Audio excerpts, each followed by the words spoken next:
Welcome back to the OCA's podcast. I'm your host, the Anime Collector. Joining me tonight is Random Lemon. Hello. This guy. This guy. And there's also this guy. Right. Are you sure I'm a guy? Are you silly? Well, the world's if you want to take that was a lie all the time. Is it, Should I just change up the whole podcast to cover that Mexican guy who was found out to be a fraud for stretching his penis and damaging it so severely that it was actually just cartilage all the time or whatever? Well, yeah, it's like Yeah. foreskin. Yeah, it's foreskin the whole time. Yeah. All right. Let me. I've got food being delivered shortly. I just got to keep an eye on that. Let's jump right in. So, if you guys would like to support, oh God, the OCA podcast, I invite you to do so by shopping at. That's not what I meant to say. By going to patreon.com/OCA podcast. This is the best way for me to know how much money I am losing on this venture because it is far more than we're gaining.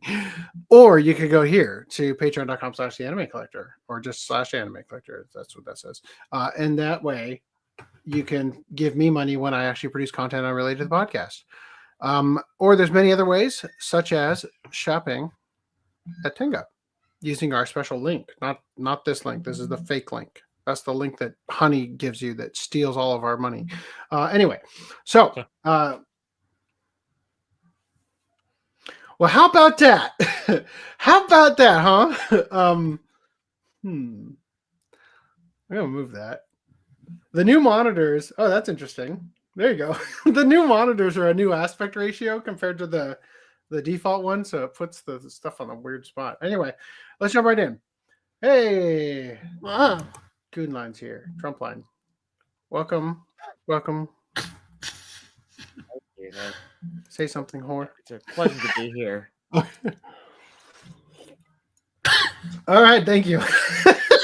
That was me when It's a I pleasure to be here. Ladies and gentlemen, we got him. So, Green Line 2028. I would just like to say something happened while I was in Dallas, and that is Mars Girl put out an 11-hour video autistically explaining why Vic is a pedo and sexual abuser. Apparently, there's also homophobia, racism, fat phobia, drug and alcohol abuse. I don't even know that Vic did any of this stuff. This just sounds like she's warning you what she's going to do. Meanwhile, I'd like to point out to a certain FDD&M, who bitches and whines about my 1-hour videos or 2-hour videos. An 11-hour video. Really? Really? Oh, trust me, this would be excruciating. It would be 10 times more excruciating. I put this in the highlights for the podcast as Mars Girl out WrestleManias us. So anyway, I have not watched any of this video, but if you were a masochist and wanted to watch it, do you see this little hyphen right here on the dock? If you click that, what's this? The archive that will not give watch time or views to Mars Girl is there. If you were so inclined, if you needed to indulge in her ODing on gravity while not also supporting her lifestyle, that would be a way to do it. I would like to showcase that Cody from Anime Outsiders, or whoever is running the Anime Outsiders account, made this post. Well, that backfired. LOL. Mars Girl says, I am tired. I do not want to do this anymore. I recognize well-intentioned people would constantly bring things to my attention because they trusted I could put eyes on it. But I'm tired of being the singular person people decided they need to take this to. I want to stop now. This is a history of the last 20 plus years of a subculture in American anime conventions, and I think that's important because anybody else telling you about this story is completely leaving out how millennial and older convention attendees experience things for years. It's also a discussion of a culture war that developed around a guy, regardless of whether the culture warriors even know who he was or whether or not they even participated in our community at all in the first place. It's how doomed the man's lawsuit was from the start and where we are now. Never come to me for anything on this subject ever again. You know what would help? If she got Twitter blue, she Mhm. could have made that all one post. Yeah, would have helped. So anyway, Giving mine to Elon, which you he went got. on to say, I wonder why the video in question has likes and dislikes disabled, and those comments seem awfully curated. Yes, they do. So I'll just say, I don't care about this video at all. I have had no less than 15 people ask me if we were going to cover it. And I would just like to say something here. I'm sure that Mars Girl did not plan this, but she chose the absolute perfect time to post this to ensure that we don't cover it. Because I was in Dallas the day that it dropped. I'm going to Orlando tomorrow. I'm literally getting up at 4 a.m. after doing this podcast to get on a plane from LAX to fly to Orlando. Okay, I am likely not going to get any sleep tonight. All right. So now that weekend is bummed out too, right? I'm going to be working this coming weekend. I won't be doing a show to the level that you guys would want, right? Now, I assume that most of you who've asked me are asking because we did a fucking fantastic job covering the In Touch podcast and Damon Mills' accusations. Thank you. I do feel your gratitude. It was the greatest moment of the podcast, I'm sure. I need to add a clapping thing Yes. to this emoji. We have one. I feel like whenever you talk, we need to have the American national anthem start playing. So I just want to make it clear for people, okay? Although I would very much love to be in the situation where we could, frame by frame, go through this 11-hour video and No, put the context back in, as we did never. when we did the In Touch podcast. There's Although no way. love to do that. Understand that the unique scenario surrounding how I was able to do that doesn't exist anymore. Okay.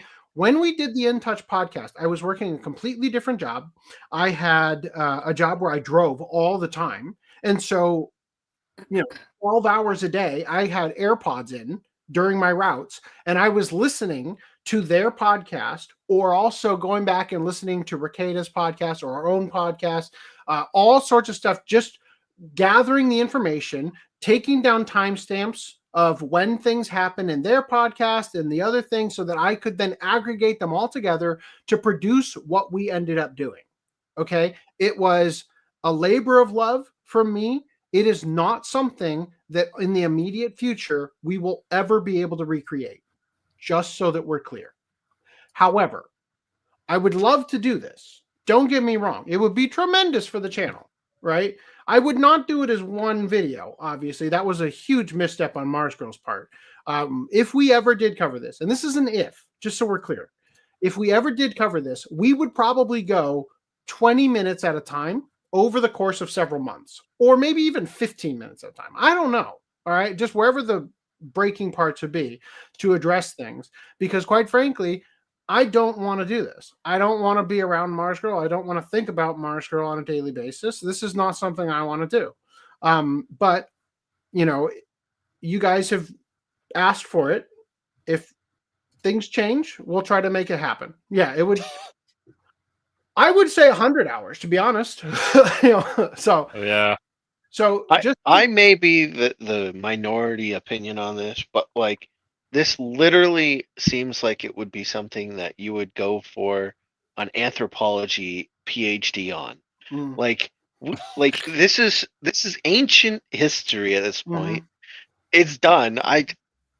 No amount of talking about it is going to change the current situation. The thing about it that makes me so, again, I have not sat down and watched her video yet, right? But my opinion of the matter is that if I were to, and we were to sit down and try to, do what we did for the In Touch podcast, I would almost verbatim take what we did in Touch podcast and just copy and paste that for all of her points because she's going to make largely all the same points.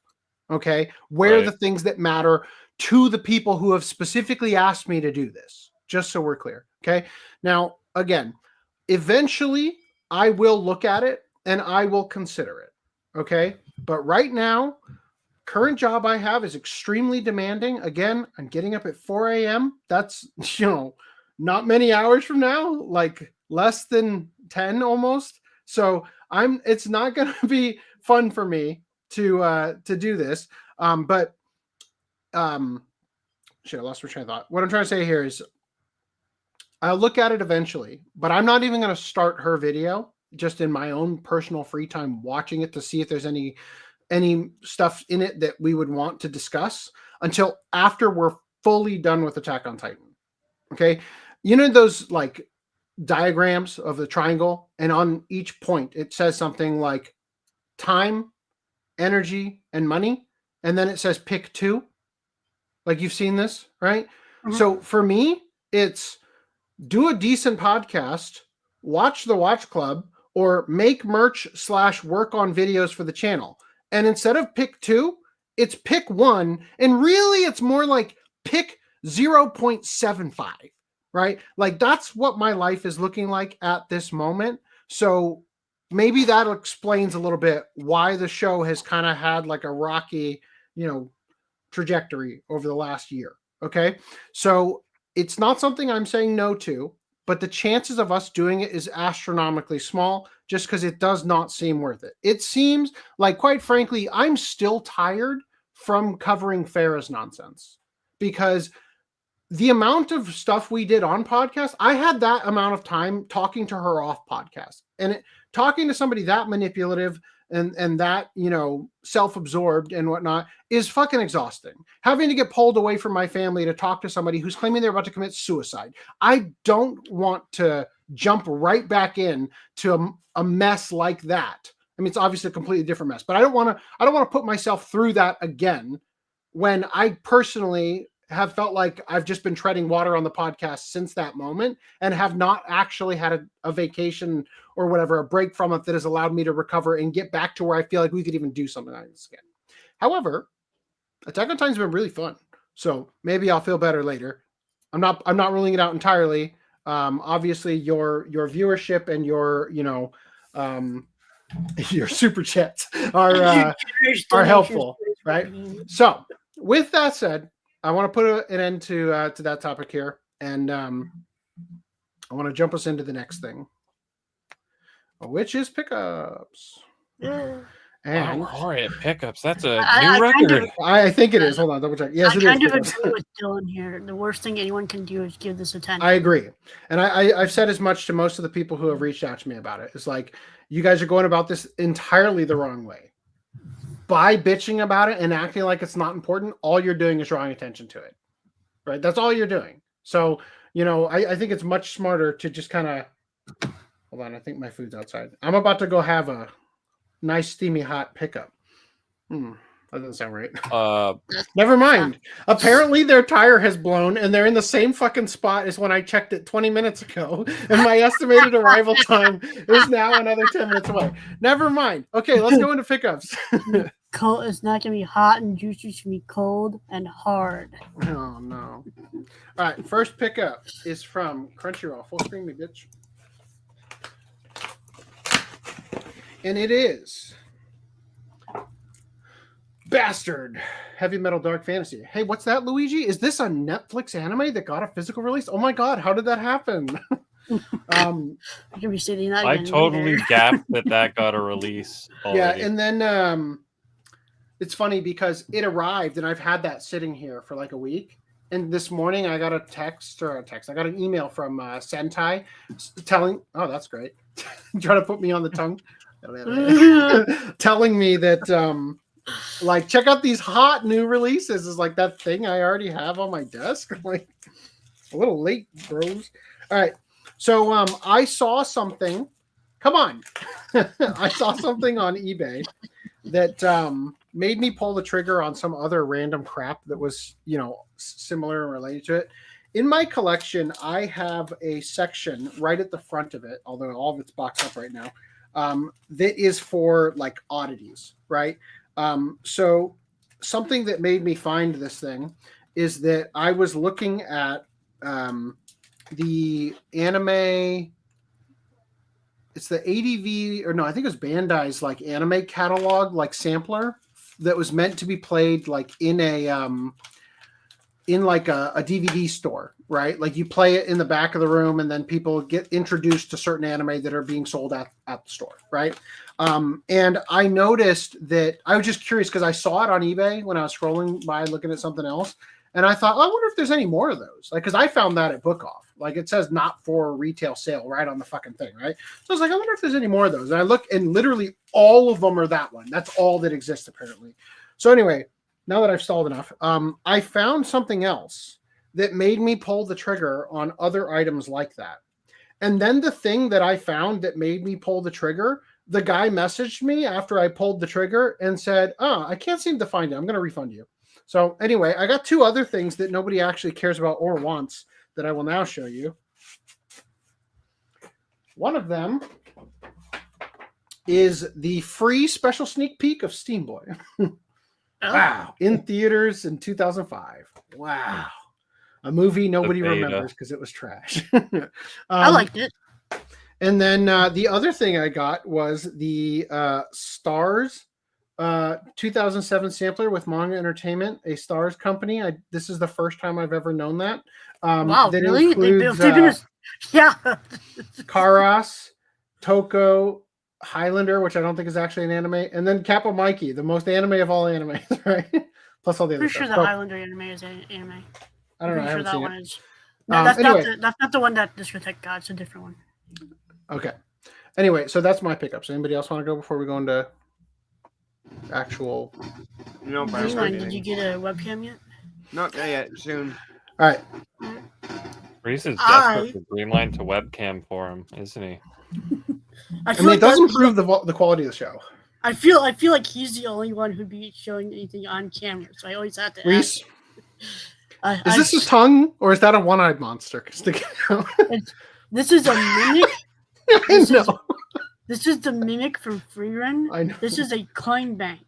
Oh, it's a coin bank. I thought it was a phone charger, and that was a USB-C slot. Well, no. This is actually his fleshlight, and he's just kinky like that. It is pretty massive next to that TV room. I was surprised at how freaking big it was and how heavy it is. Like, this is a really high quality. This is a Tenga. You say it's high quality, but it's like, dude, the paint around the teeth. Well, that's kind of the idea, because it's supposed to be a weathered treasure chest. The paint around the teeth. He's referring to how poorly it matches where it hits the gums. I'm not talking about the paint job. I'm talking about the build of it, or like the material of it. It's like really sturdy and heavy instead of like the soft PVC that you normally see with tanks. But yeah, I picked your this up. average piggy bank. I got that. That's what I got. I like it. Cool. Enriv picked up 86, Iruma-kun, and Testament of Sister New Devil. Bobby Hill picked up Bubblegum Crash. Nice. Randy, you picked up Donkey Kong Country Returns HD. I did. It is a bad game. What? Oh. I don't know. The fingers look a lot better on the cover than the original. I had it for the Wii, and I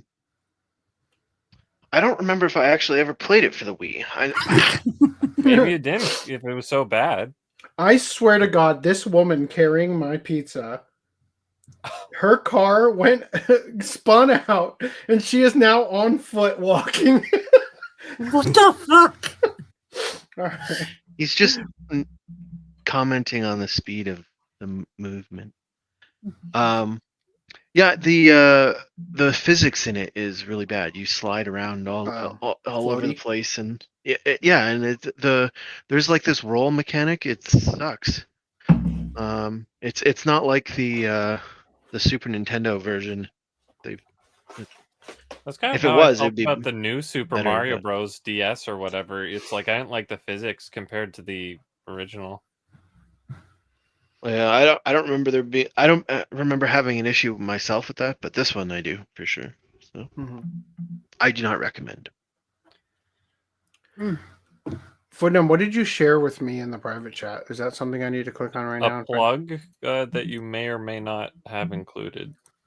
I did not include this. Should we share that next podcast, or do you want me to shove it in? There's a comment that we're going to highlight that will be a segue. Okay. All right. We'll cover this after. After pickups here.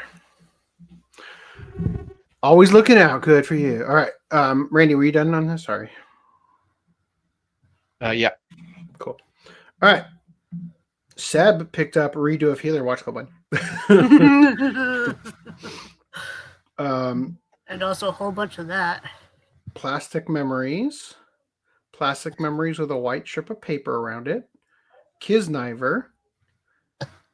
And Kizumonogatari, Wake Monogatari, Zoku Owari Monogatari, I'm guessing? No, I fucked up. Koyo Monogatari is this one. Okay, anyway. A bunch of Monogatari's. Good for you. I bet you didn't spend an arm and a leg like I did. Magic Knight Rare-Earths that include the OVA. If you get the complete one, it doesn't have the OVA. It's because the OVA over here was released by a different company. Yeah, but the OVA is DVD only, even though it's the Blu-ray set.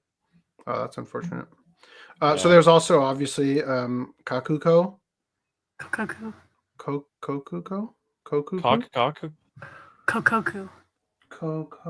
That is what that says. Isn't that like airport in Japanese?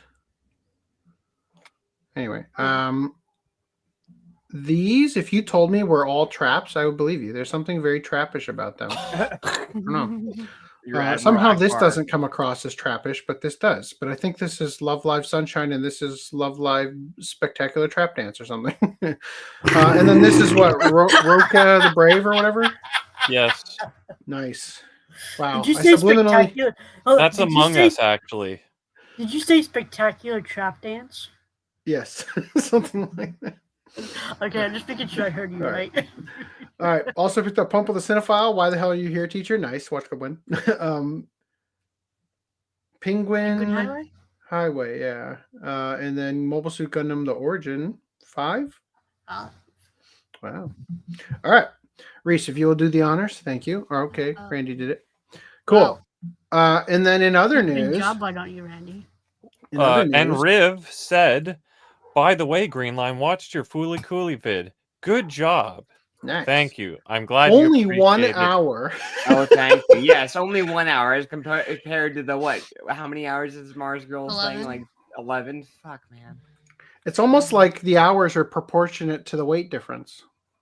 Whoa. Oh, hold on. Postmates is telling me that they're still coming, but they're on foot. So Greenline basically what goes the each. What? You're going the wrong way. Fuck? Where are you now? Oh, you haven't even gotten to the dumb bitch. Holy shit. Okay, now it just updated. They're telling what the fuck? They're telling me where the stop is located that she has. Why would you do that? Ironically, it's where I used to live. That's nuts. Tragedy aside, this is just so Greenline goes over all of the Fooly Cooly sequels that came up past the first one. So if you've never seen them, now's your chance to understand why you don't want to see them. I don't know if I go that far, buddy. I've only seen the original one. Anyway, cool. Right on. I will add that to the old doc at some point. Cool. Thank you. Jumping in. Good work, everyone. Let us talk about. God, I really wish my fucking pizza was here before I have to now interrupt this article. No, let's do chats first. Maybe we can kill time that way. Okay, let me. I am really bad at this. It's been many years since we've been podcasting, and I still can't get this down. Okay, let me see. Hello, Lady Phoenix. I hope you're doing well. Literally, the only reason I would want to watch Mars Girl's video would be to see if there was anything actual new here, which I assume there isn't. Yes, absolutely. I'm sure that every single thing she's going to say, you either have already heard, already debunked, or doesn't even factor into why this matters at all. and is entirely like, look, I get it. I grew up just like she did, going to conventions. I was part of that craze. And it's actually, ironically, one of the reasons for which I think it is absurd to come after Vic, which again, I still don't think there's been presented any evidence that he actually did the countless things they've accused him of. In fact, in real time, we looked through a lot of the different things starting in podcast 45 and found that for pretty much anything that somebody was dumb enough to accuse him with a timestamp and like a time frame and a convention, we were able to disprove because the fucking thing was on video. What's up? Yep. So first of all, if you can believe it, they're at our old house on Red Rock or whatever. How do they know that place? No, they have a stop on the way. Look, it's right there where we used to live. Oh, that's weird. Isn't that funny? Yeah. And I'm pretty sure. Why don't you show the camera, buddy boy? For a minute there, she it looked like her car went off road and then it got stuck and then she started walking because it switched to the camera view of the person with like the backpack. And I was like, wait a minute, is she walking to our house now? Yeah, so she'll be here in 6 minutes if you want to. I know you do, but you also want to eat, right? No. Okay. All right. Yes. Anyway, so yeah, I don't think there's going to be anything new. And I think that like a specific thing that I brought up, because when this was all going down, Vic was like the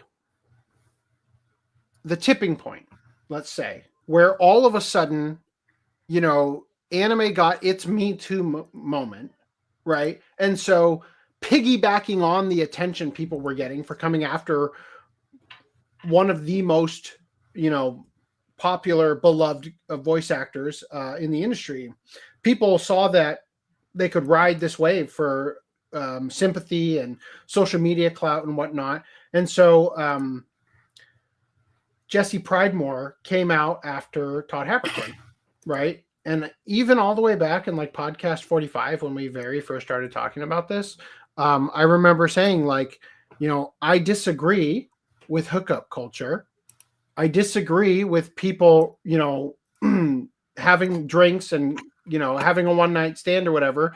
But that is the socially acceptable way that culture has moved towards, and especially at the time frame of where he was being accused of doing something was sort of the norm, you know, at the time. So it's like it just seems like now retroactively deciding that, you know, hookup culture is actually bad. That thing I participated in. It's like, come on, like this is you don't get to do that. You don't get to have it swing both ways like that. So anyway, by the way, Green Line, yeah, we got to cover that. Nice. Please let me know if the dub is different for Bastard. That is a good question. Right. Yeah, I'm sure it will be. Does it say? Would it say on here who some of the? No, I doubt it would. I'm sure they would not have gone to the trouble of getting the original cast. Yeah, you're right. It just says like the Japanese creators. Anyway, original Bastard is better. Not bad, but the original Bastard is better. And the original Bastard manga is much better. Anyway, I'll check it out at some point, and I'll let you know. There was an original Bastard? There was a DVD from who released that? Central Park? Anime Works? It might have been Anime Works. It was an obscure one. It was like who released the original not Bloodlust Vampire? God damn it. Who released the original Vampire Hunter D? It was like Pulp Films or whatever, the Cinema Pulp or something. I can't remember the name of it off the top of my head right now. Yeah, but I think it was released by that company. It might have been ADV though, actually, now that I think about it. I'm trying to picture what little logo's in the corner. Anyway, you can look it up on Anime News Network. Oh, Pioneer. Was it Pioneer? Maybe. No, that's there's not a Pioneer logo, but I don't know if this. Well, the Anime News Network is right here. I'll just pull that shit up right off. It doesn't really matter. The answer is yes. There is another one. There is an original Bastard, and we covered it for a Watch Club already. I did not realize. I think it was podcast 93. It's called Wash Your Panties. Bastard OVA was released by... There's an LE? What the fuck? Genion. It was released by Genion. What the fuck is the LE? I don't think that would have released. Maybe it's one of those like. Oh, it came with They a have a Dark listing. Schneider action figure. That's right. It's the same exact box, but it just had like a thing stapled to it or a something. bonus. Yeah, and yeah, it was Pioneer. You guys are right.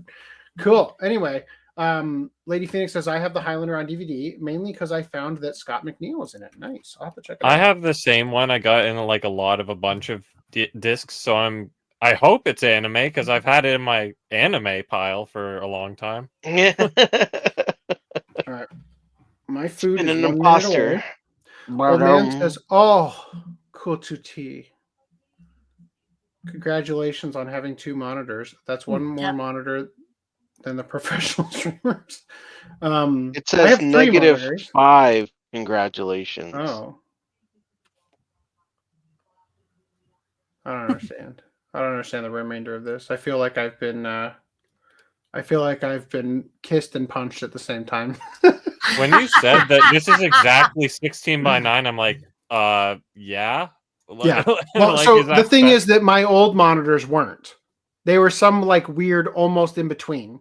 That's closer to what my laptop screen is in terms of aspect ratio. I don't Anyway, know how my you food is lived arriving. with yourself So till continue now. with the chats where I left off, which was right here. I'll be right back. I bought Shin-Chan keycaps for my keyboard. They were on Amazon for $12. They're probably a knockoff because they were listed as Crayon Boy. Were they? Why didn't Did it you look like they post were the- drawn on by crayon? Why don't you Yeah, post put the them. keycaps in the Discord? We Put want them to in the see them pickups. too. I got- doubt they'd make official Shin-Chan keycaps. I got some keycaps for my keyboard. They were $80, and they're very Oh. basic. And I was annoyed because I spent $15 on my keyboard, but $80 on the keycaps. Wow. And they're the basic. Wow. I just wanted cool colors though, and they're not even cool colors. They're black and white, but like I just wanted something other than just a solid color. And anyway, Wow. those are the keycaps, I presume.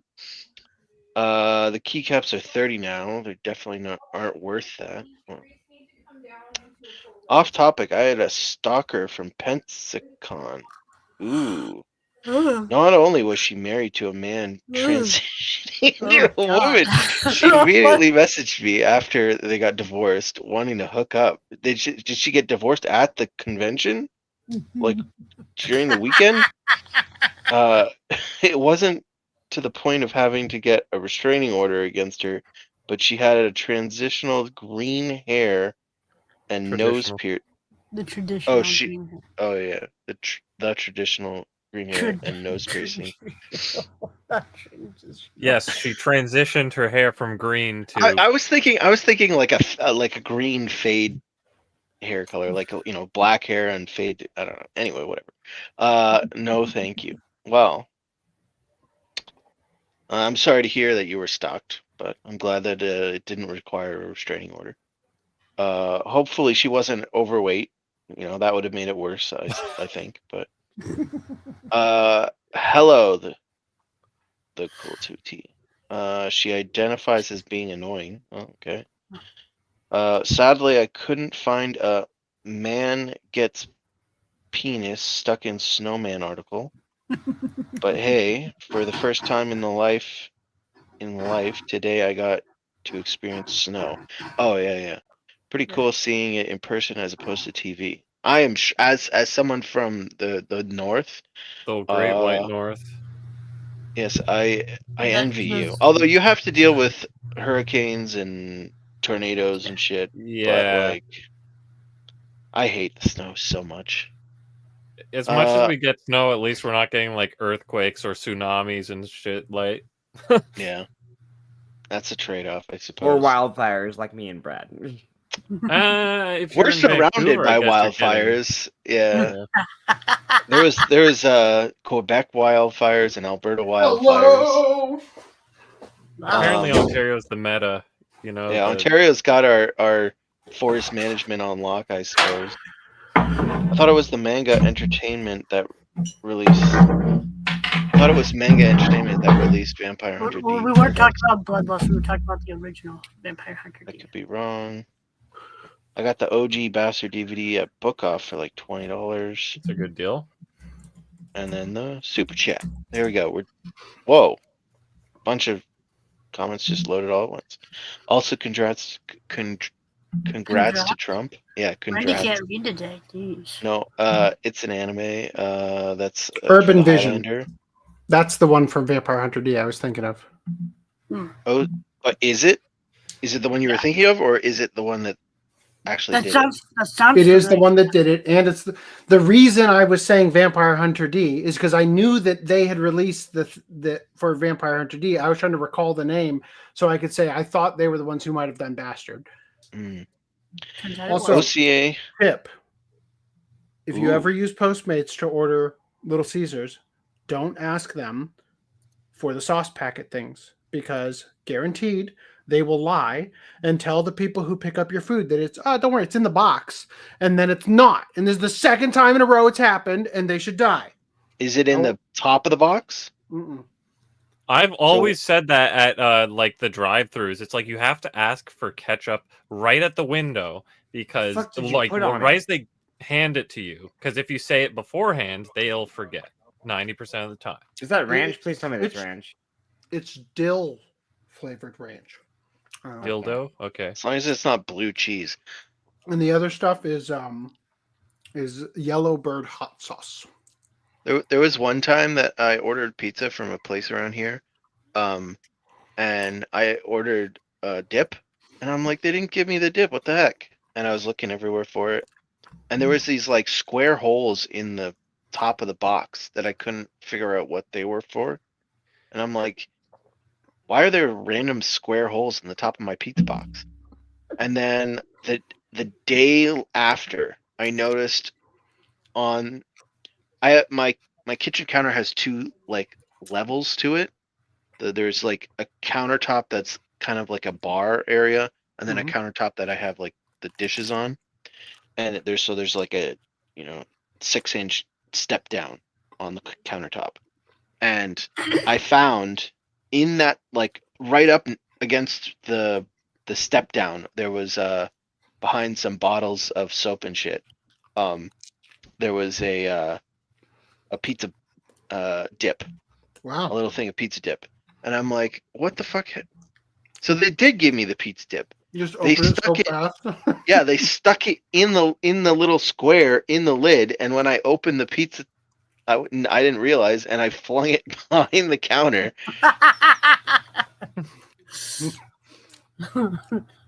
Sometimes when you're hungry, you know. You need a Sometimes. Snickers. You're not smart when you're hungry. That was the first time I've ever seen a pizza box like that with the pizza dip holder in the pizza box. Like, I've never seen one of those. I don't understand pizza dip. I just like what's wrong with just having a pizza with all the sauce? Yeah. I generally don't put it When on the dip is cheesy jalapeno, you understand. All right. That's what the dip was, actually. It was cheesy jalapeno. So you know my pain. Normally I get garlic, but that day I was like, oh, I'll get that. Normally I just put it on the crust though. It's just for the dry ass crust. Unless they have stuffed crust, in which case I don't need dip. Cool. OCA is the definition or It means the definitive. coverage of Damon Mills. Thank you. There you go. We are. I am. I did that. I am still thrilled about it. Stuff happened behind the scenes I can't talk about until one of the parties is dead, but I can't wait to tell you what happened. Hopefully I live longer than they do. Well, I'm glad that you had multiple monitors and was able to pull that off. Yep. Thank you. God bless. Now the cool TT cringe as other one monitor streamers butcher the story. They can't do the job with only one monitor. Yep.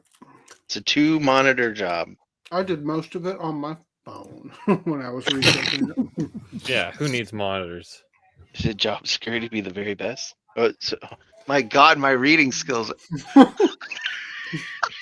Is it job security to be very busy?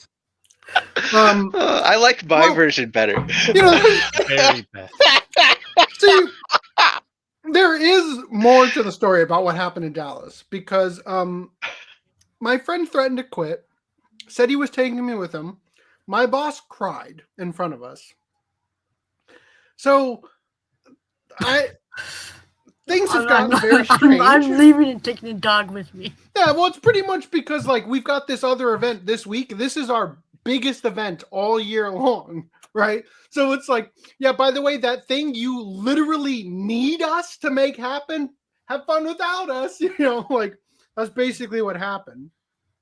So we are negotiating terms that make life less hell for us because it is extremely busy and whatnot, unnecessarily. Like we have this saying in movie making called hurry up and wait. It's the idea that everybody's like, all right, you got to be there at your call time. And then you get there and you wait for 3 hours because nobody else is ready, you know, and stuff like that. Most of my day at work is spent finding shit to do until 4:55 p.m. when my boss has this like lightning bolt strike him and his inspiration has been hit. And then he comes to talk to me at my desk and gives me my entire day's worth of work to do at quitting time that I must have done before I leave. So it's like, thank God I use AI for 90% of what I do at work, because in 2023, even though I had AI and I was using it, it wasn't as good. I would routinely come home for work after midnight. You know what I mean? So I told him, like, when we were having this meeting over like what he could do to get us to stay, I told he turned the attention to me and said, what about you? And I said, quite frankly, I can think of off the top of my head, like 15 plus things that are still bugging me. But if I were to list them off, it will bring up more and more things endlessly. And I'll probably quit on the spot and just walk out and get my own flight home. So I was kind of like declining to do this in the middle of our freaking seminar, right? Literally, he put somebody else up on stage and brought us up to the room to hash this out. And it's like, bro, get me the fuck out of here. You cannot put that other person through this, right? So I'm up there and he's like, okay, just give me one. I'm like, okay, I'll give you one. How about this? The first year that I worked for you, I did so much overtime that, and I don't get paid overtime. I paid salary, right? I did so many extra hours that if you were to look at the total amount of hours I worked and divide it into 40-hour work weeks, I worked an entire additional quarter for you in 2023. So quite frankly, that should flavor for you precisely what I'm dealing with when I tell you that I'm ready to walk. Okay, how about that? You know? So yeah, quite frankly, busy is job security because he doesn't want to find somebody else who's not as much of a sucker who will work those kind of hours and stuff without, you know, causing complaints and shit, you know? Continue. Hello, my fellow nerds. Welcome, Nuxie. AC missed my stalker story. Yes. Oh. Mirage was getting stalked by possibly a normal weight woman that was getting divorced that weekend with green hair and a nose piercing. Wow. But not enough of an issue for him to call security over it. Or to get a restraining order, sorry. I believe that's why you deduced she probably wasn't obese. It may be. It may have been my gut feeling on that one. Warning for Greenline: don't buy a Canon camera. It's $5 a month to unlock 1080p. What the Is fuck? that a real thing? That sounds I was crazy. just gonna buy like a webcam off of Amazon. A webcam. Like that. Then That he can sounds start ridiculous. camming. There's certain brands. Let me check. Full use of the camera. Also off topic, I unfortunately had the ending of Callisto Protocol leaked for me, so I didn't finish the game, but was pissed off about the ending. Supposedly the DLC epilogue chapter is even worse. Oh, the DLC epilogue chapter you don't even need to play. Okay. So I was trying to figure out like what's the ending? What's the twist? I know what it is. Yes. I didn't hate it. You know. Cope. Well, for anybody who doesn't want to be spoiled, mute me for the next 10 seconds. The ending No, don't.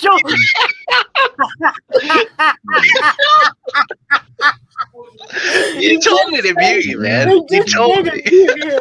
Now they're going to come back in before I've even given them the spoiler. The ending to the game, the main character doesn't make it out of the like explosions and stuff. So the guy that you play as is presented as though he doesn't survive. No, wait, actually, I think no, hold on. It's not that. He gets attacked by like a memory of his friend. It's some weird. It feels like a jump scare. You're like, what the fuck? Really? That's what it was. Yeah. And then the DLC is like, it extends the gameplay for just another fight. And it's like, it just feels like a cash grab in that regard. But I didn't hate the game. Everything except for like that after credit sequence or whatever is a good ride. Anyway. Anybody hear of Melanie Mac going full Puritan on dem anime titties? I have heard... somewhat touched on that before, where we kind of mentioned how it's like, it's not necessarily that, oh, we don't want titties in video games as a whole. It's just we don't want anything that's quote unquote not woke to be represented by exclusively Coomer material. I think that people are... So I have heard this. I have not heard it specifically from Melanie Mac. Right. But I have seen people that I follow on Twitter talking about Melanie Mac and putting side by side like images up of stuff she said 10 years ago versus now and that sort of thing. And the stuff they're showing now, I personally think they're intentionally misinterpreting for the same reason Footen was talking about. Right. Like, for example, on That Park Place, the guy who writes those articles in his I guess the majority of the articles, and the guy who runs it, John Trent, is Catholic, right? So he had like a censorship is good in this case, right? That is the take I expect from a Catholic, right? Like I am anti-censorship to the degree that like I think lolicon and all that stuff, so long as it doesn't involve a real, actual, living, breathing human child in the creation of it, should be 100% fair game, right? Just in terms of the production of it, right? But I can understand that a Christian who is pro freedom of speech, a Christian or Catholic or whatever, might still draw the line at things that go into a territory they determine as sin, right? I think that's what Melanie Mac is doing, is basically saying like sort of what you were just saying, Footnam, about like having a non-woke game doesn't mean that it's literally porn. Just because the woke people are so icked out by heterosexual sex doesn't mean that your non-woke game needs to be an actual pornographic game, right? And that's from what I have seen of the posts that have been shared around. Again, I don't actually actively follow Melanie Mac and look into all of her stuff, but from what I've seen, it seems like people are taking a nuanced approach that she's describing and sharing her personal opinion on things and extrapolating it outward as though she is just as bad as the woke people. But from the, because the puritanical left, like the reason we call them that is because they mimic the puritanical right, who used to try to obsess over and censor things like this that were at one point coming from the other side. Right. So yeah, I've seen it. To answer your question, I've seen a little bit of it. What's the next? A couple of podcast episodes ago, you played that Spider-Man shocker clip. Thank you for that. Lifted my spirits hearing Spider-Man flipping out. That was Randy. You can thank Randy. But yes. A redo watch club would be torture to not spoil. Redo of Healer? I guess so. Hmm. She was obese. Oh no. Oh no. You should Why have called didn't you security. restraining order her then? I saw this funny Reddit post the other night. I was laying in bed, and it was about it was like, what's the craziest thing that's happened to you at work or something like that. And somebody said, like, I was working at Walmart, and one of the other employees paged me to let me know that they found a mirror in the men's bathroom. So I went to the bathroom, and there was a mirror positioned in between the urinals, such that if you were standing, you could look down and look up at the other person's dick. And that was the weirdest thing I saw or something. And then, like, the comments for that were so fucking hysterical because people were saying, I can't believe it. Usually Walmart has pretty normal folks shopping there. Like stuff like that. That's what I think of when I read Mirage's, like, what I've pieced together about his story, the Goodwill. Anyway. How's the situation with the fires? Let me put it this way. Stan Dolan reached out to me over Twitter and asked me, just basically saying, like, hey, I hope you and your family are doing okay. You know, those fires are really scary. Like, if there's anything I can do, you know, he was class act, like, gave me a great message, just showing concern. And the way I expressed it to him was, where I'm located in California, I'm near the fires, but if I didn't have the internet, I would not even know they were happening. And that's not changed. So are they getting better? Are they getting worse? I think they're getting better. I don't know. But really, let me put it this way. If they were doing really badly, I'd still be on fire today. I was going to ask you guys when I joined the call, fire, no fire. And I just thought to myself No. as I was entering the call, I'm like, you know what? Let's save that. That's last podcast thing. That was we special did for that already. Yeah. Anyway. Trump's supposed to go to North Carolina on Friday, and then he said he's going to go to California. Is it South Carolina After or that. North Carolina that's got the problem? Is Asheville? East Carolina. Cool. He's going to the Whatever. Carolinas to solve the problems there. That's cool. Wherever the people that need help, he's going to Yeah. visit you. Something's right. I don't know. Yeah, so they he's did the saying that's same right, thing as for in what I Space was describing as the spoiled ending or whatever for Callisto Protocol. Why not? They did the same thing in Dead Space jalapeno 1? pizza instead. Because the cheesy jalapeno sauce tastes extremely unhealthy and delicious. Right? Like, let me ask you this. What you're asking it's me. $1 a topping. No. What you're asking, yes, it's not cheap. But what you're asking me is the equivalent of asking, why don't you just stick your hand in the bag of mixed Mexican cheese and sprinkle it on your Ritz cracker before you eat it instead of using the Cheese Whiz? I mean, come on. Like, everybody the fact knows the that you Cheese did Whiz the is better. finger for the Cheese Whiz. Say what? Are you talking about the aerosol cheese? Yeah. Yeah. You know. we don't have the aerosol cheese here. Cheese Whiz is in a jar. Yeah, here. he's talking about the easy cheese. Yeah, we have Yeah. Cheese Whiz in the jar. Yeah. Like, oh, really? He meant like the easy cheese. That's Anyway, so yes, the aerosol cheese. If you're lucky, God Emperor Trump will take over Canada. Maybe you'll get some Tim Hortons up there. All right, we caught up here. Cool. Yeah, we are. that's the All right. end of the comments. Let's move on now that we're an hour in.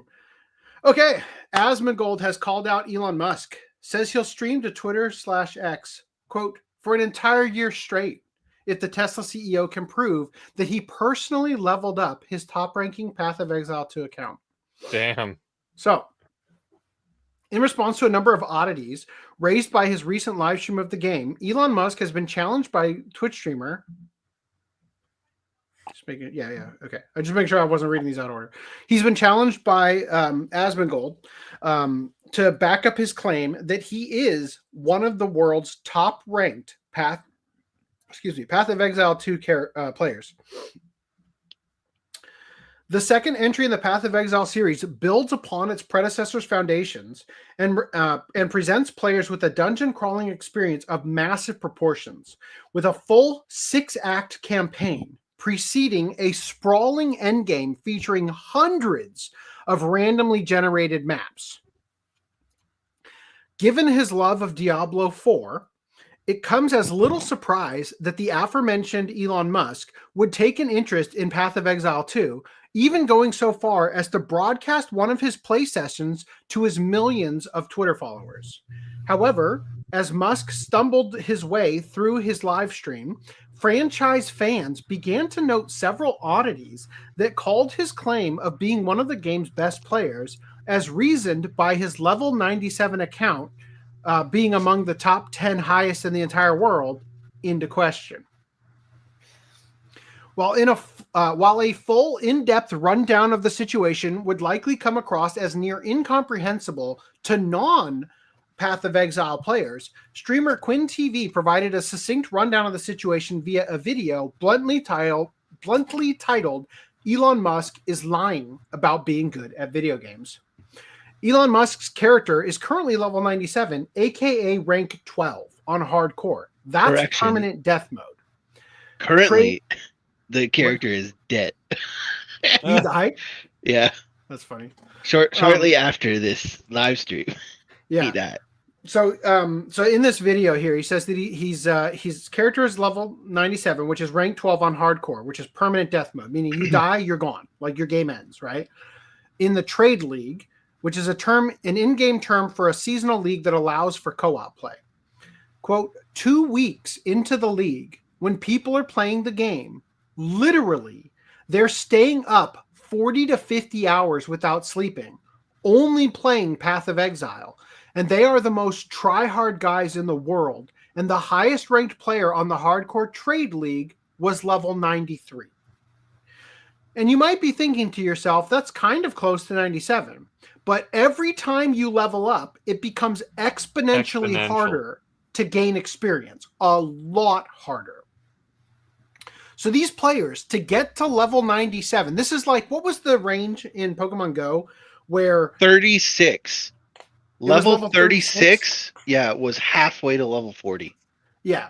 So like if you went all the experience you needed to acquire to get to level 36, you needed to get that again just to get to level 40. Is that what you're trying to say? Yeah. Yeah. So it's basically like that. Like 97 is just astronomically high in terms of the amount you need to put in, right? So he says, so these players to get to 97 have to be playing the game every day for the majority of their day. Currently, their highest ranked player, Nexon8017, they're level 97, the same as Elon Musk, although he notes in the video that as of the time they were editing, that guy became level 98. So, I mean, I figure he's effectively been just doing nothing except playing Path of Exile. Following respective dives into further curiosities, such as Musk's failure to understand the game's late-stage mechanics, his ignoring of extremely valuable items, like in the video, one of the commentators says, let me put it to you this way. That thing he just ran past, I have 4 of those in the game. They are extremely rare. The thing he just went and picked up instead of that other thing, I've got hundreds of, stuff like that. And basically in the game highlights like a little thing on in the map. It like puts like a glow effect or something around it to draw your attention to it. And you can filter that. You can set the filters. And so for some reason, Elon Musk doesn't have the filter set for these high-end items. And so he's missing them left and right. And he's going to pick up common items because the filter is set for that. So he can go and grab those, but completely miss extremely, like, people are like screaming their heads off at the TV, like, what the fuck, go back again, kind of like angry typing on the stream, right? So his lack of custom gameplay settings, again, the stuff that you can set for what will be highlighted and everything, Quinn TV ultimately asserted, quote, and if you need any more proof that Elon is 100% boosted, he was playing the game today inside of maps blasting while simultaneously on an X space talking to like some far right wing part of some German government. I guess he's just that much of a god gamer, right? Like that he's doing these important political discussions with the German government while also playing Path of Exile and, you know, doing all that shit, right? Eventually watching Quinn TV's video for himself during a recent live stream, Asmongold walked away from the report declaring, so the question is, did Elon Musk play his account to level 97? The answer is very simple. No. Unequivocally, without a doubt, if Elon Musk can prove that he played this account to 97, I will stream to Twitter starting the day he proves it for an entire year straight. Asmongold then challenged Elon Musk by saying, and this part's weird, like this caveat seems like you've completely taken all the meat out of the challenge.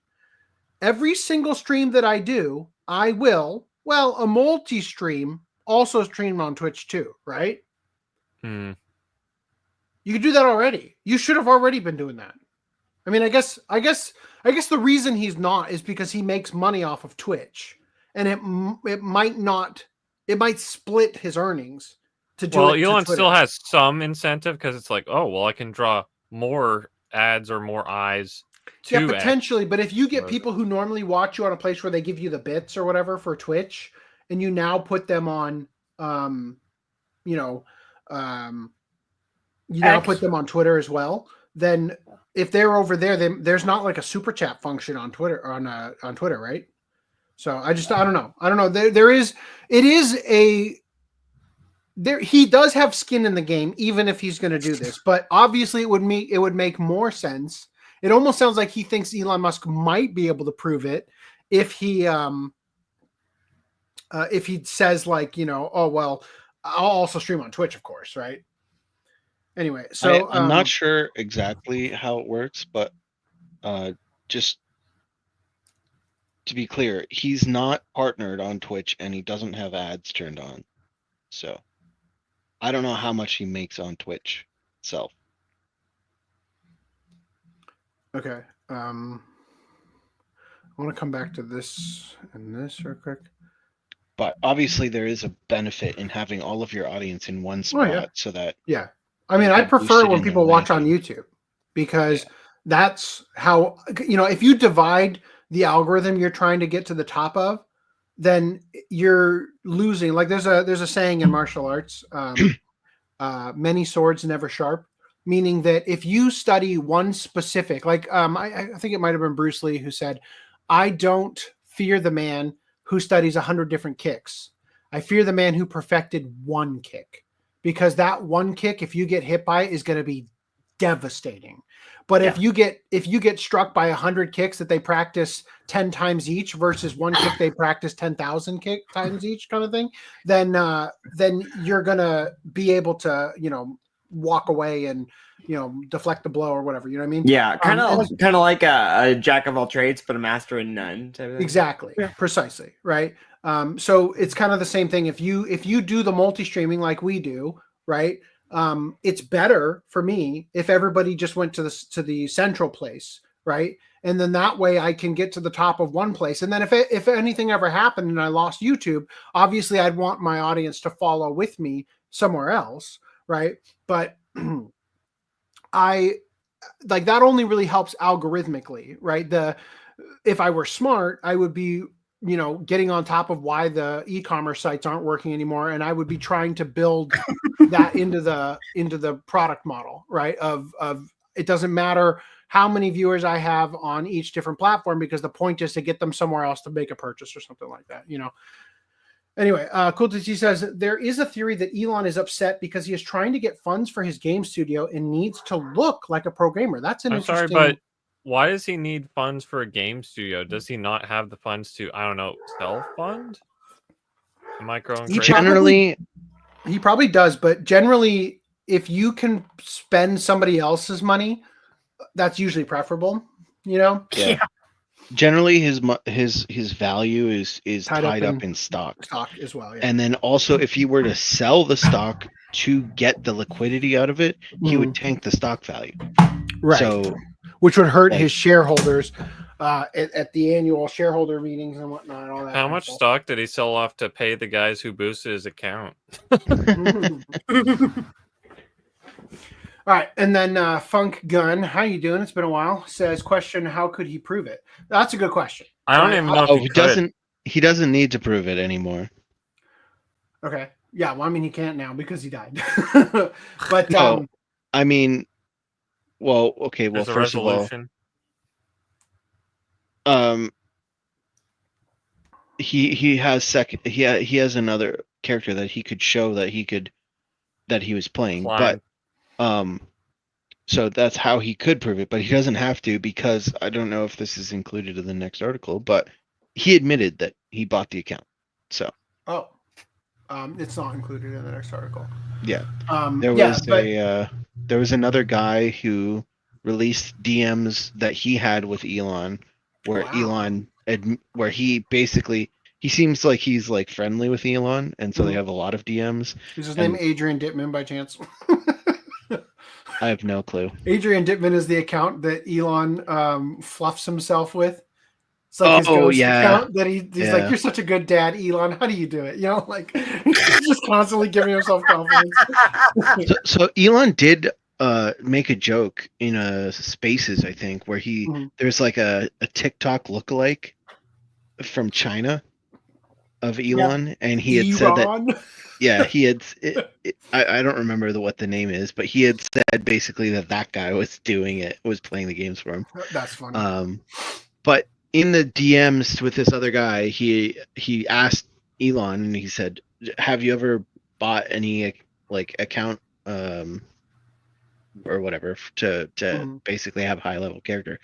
And Elon replied with the 100 emoji, meaning yes. 100%, yeah. Yeah. So, yeah, I mean, I think, as we'll look at in a minute, as we continue down this topic, I think that the major problem is not that he did it. It's that he didn't present the original stream as though he didn't. And then how he reacted when Asmongold, you know, the reaction was the reaction is the problem. Toddler level. And Asmongold makes an extremely like articulate point, as we'll look at in the next couple of paragraphs here, regarding I'll just read it in a minute, but let me get through the rest of these. Elon is a gamer, so he can theoretically learn the game and prove Elon wrong. You mean Asmongold wrong? That's true. I assume so. I think what you're saying is, if Elon wanted to prove him wrong, he could study the game a little bit and then start over and act like he was a pro and do things that he sees pro accounts do, you know, and all that. Zamustu had 1/ what? I don't know what that means. He does now partner and ads for the last few months. Twitch was losing a lot of money running his streams without ads. Okay, maybe, I don't know. For the longest time, he wasn't a partner, and he never had ads on. So if that's changed recently. Twitch? Okay. Yeah. Huh. Something like they were losing 8,000 per stream he did. That's funny, because there are just so many people watching that they had to spend on bandwidth, but he wasn't bringing them money. That number was an estimate that Asmon made based on how much their daily like, I think Twitch had put out like, this is how much we spend in a day on bandwidth, and then he was like, well, based on how many viewers I have, like, you know, they're probably losing 8K of that. Yeah. Okay. Yeah. Cool. Because of the cost of bandwidth or something. I'm not privy to how it all works, but that's what I got out of it. Cool. Sounds like he is a gamer, just one with a lot of money. Yeah. Prove Asmongold wrong. Yeah. Regarding Elon twice. Cool. All right. Yeah. So here's what they say here. So, quote, "I don't know why Elon Musk did this. Well, I do know why. It's an ego thing, right? But I don't think that it's the right decision to make, and I think it was stupid for him to have done this. The fact is, that people respect authenticity more than they respect success. I don't think there's anybody that really gives that much of a shit about being really good at video games. Totally. Like, the only people you're trying to impress are like junior hires. And there should be junior hires that go to your junior high with you, right? You know what I mean? Like, Elon should not be invested in becoming like well known as like the greatest gamer ever with people who don't give a shit about him or like, you know what I mean? Like, I don't know about that. If the game was chess, I think people would be a lot more impressed. Yeah. Do you think of chess grandmasters as MLG gamers? Like, I mean, come on. Like, the term is clearly delineating something separate. We don't call Path of Exile players grandmasters, right? Unless they're also free. I can get grandmaster in Overwatch.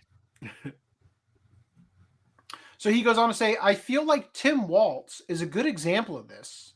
Tim Waltz, being a big fan of Crazy Taxi, was really endearing to a lot of people. Wow. And being a big fan of the Dreamcast and all of that. I think a lot of people thought that was really cool. So you don't need to pretend to be like this elite top #1 gamer in order to have people that like video games respect you. Yeah, but then Tim Waltz put on that stupid stream where he wasn't even playing. It was just his rally with the fucking World of Warcraft shit going on in the background. Like, that was Crazy Taxi thing. I think he also played Crazy Taxi with AOC or something, didn't he?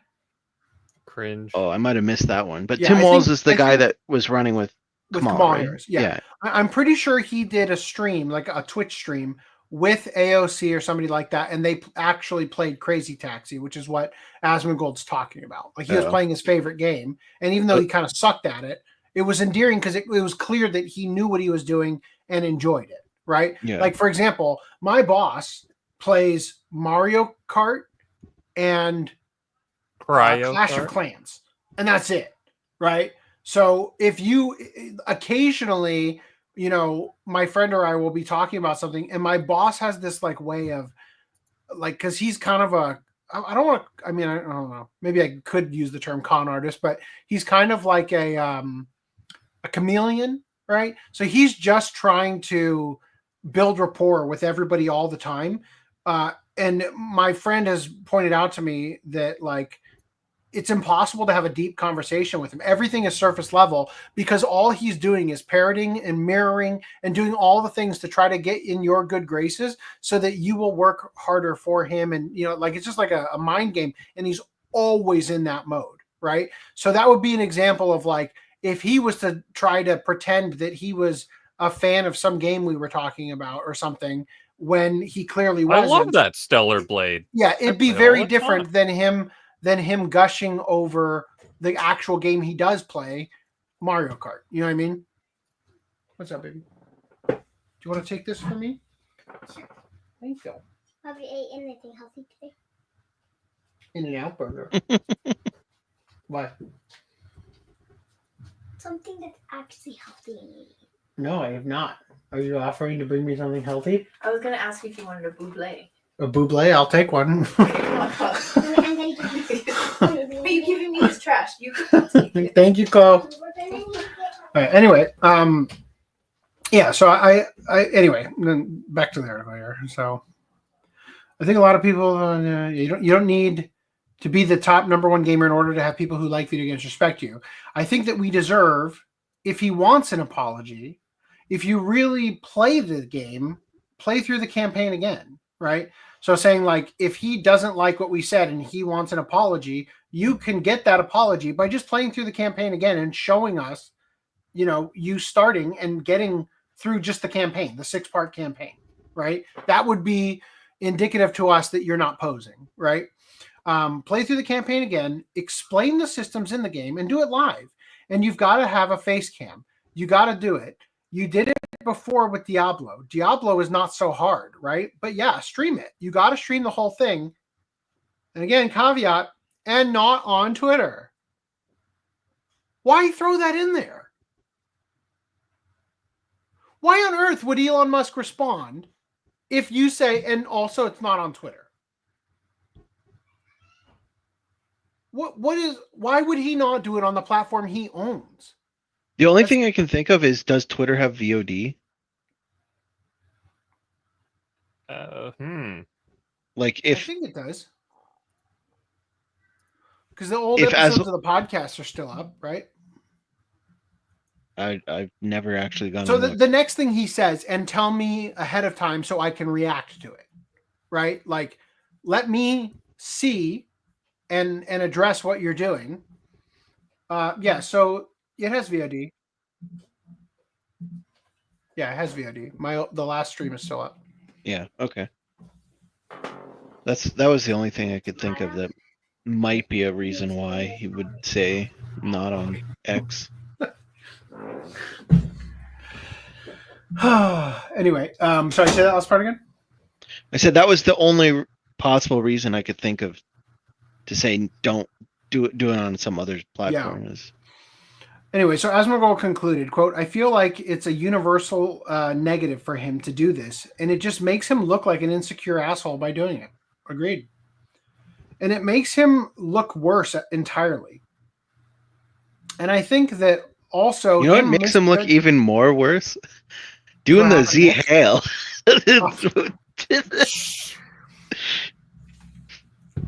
Someday, I hope somebody unironically actually does it.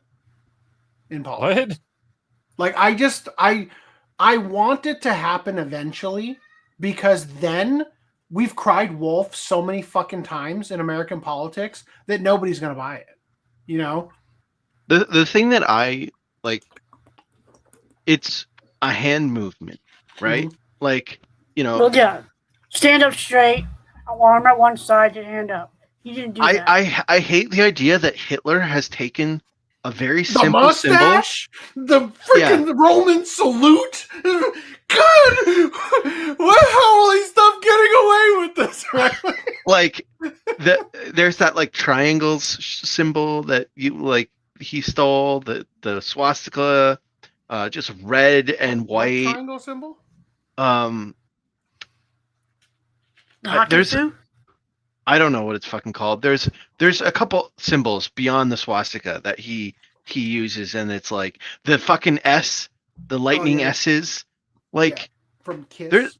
There's very simple symbols and things that he used that is like, never again in the history of humans shall we ever do this again. They're turning the most basic things into a hate crime, just like you can't watch SpongeBob without it being political. Now. The irony too is that, like, you have to ask yourself at a certain point, kind of similar to what we're sort of experiencing through our watch club of Attack on Titan, is if you wanted to remove a power from the people, if you needed to stop them from utilizing something that created power, let's just say, right? Just kill 11 million Jews and use that as your symbol. Well, I'm just saying, like, the point I'm making here, just so we're clear, and I'm not saying that every single one of these things fall into this category, but because of the atrocities, right? All of these things are now banned, right? Sexiest mustache alive, can't have it now, right? Yeah. The Roman salute was the U.S. military salute, the Sieg Heil, right? That salute was the salute that Americans used pre-World War II. We changed to this because of the Nazis. Right? I'm surprised we didn't stop drinking water over here. Well, in addition, so like you said, the SS symbol, the manji, and I've said this probably 50 times on podcasts before, used to be a good luck symbol all over the place in the United States in the 20s. All over the place. Literally, Coca-Cola, you can Google it right now, look in Google image search, Coca-Cola swastika bottle opener. And it's a picture, it's a metal swastika with a bottle opener on the end that says Coca-Cola in the middle. This was a symbol of good luck back in the day, it's kind of like the term gay, right? Steal the term and make it so it can't be used at all, right? This is like how this, just like the co-opting and stealing, also the rainbow, right? The rainbow used to represent a covenant in the Old Testament with God that he would never flood the planet again. And now it represents pride in debauchery, right? So it's a co-opting of these things and stealing the power from them, right? Can't have the sexy mustache. It's the worst. I was talking to see someone. Let's see you have the sexy mustache next podcast. I was talking to someone. Can you imagine I go to the biggest event we do and just show up for the thing? I know you wanted to quit, but you didn't have to get fired. I legitimately considered shaving after podcast tonight so that I would just clear all this up and let it grow back over the next week. You are tempting me so goddamn hard. Well, just call it the chaplain, right? Yeah. It's called what do they call it? The brush. There's a name for it. I can't remember the name of it. Because Charlie Chaplin had that same mustache. But Charlie Chaplin was mocking Hitler when he wore that mustache. Yeah. Oh, that's the point of it. I thought it was. I thought he was first. Yeah. I think that the mustache became a part of his persona after the rise of Hitler as a mocking gesture against Hitler. And then the only other one that has used it is Michael Jordan rocked that for a little bit, right? Yep. He thought he was so big. He's like, take it back. We're taking it back. I built up such goodwill. I can wield the sexy mustache. Well, this was what I was talking. I was talking to someone about this, and they were, anti Elon, so they were saying, it's bad. And I'm like, I mean, it's weird that he did it, and it's kind of like he probably shouldn't have done it, and whatever. But I don't think he's joined the SS or anything. Yeah, before the sin is already empty. It was just an awkward gesture. Like, he's up on that podium, he's pointing to the center of the crowd in front of him.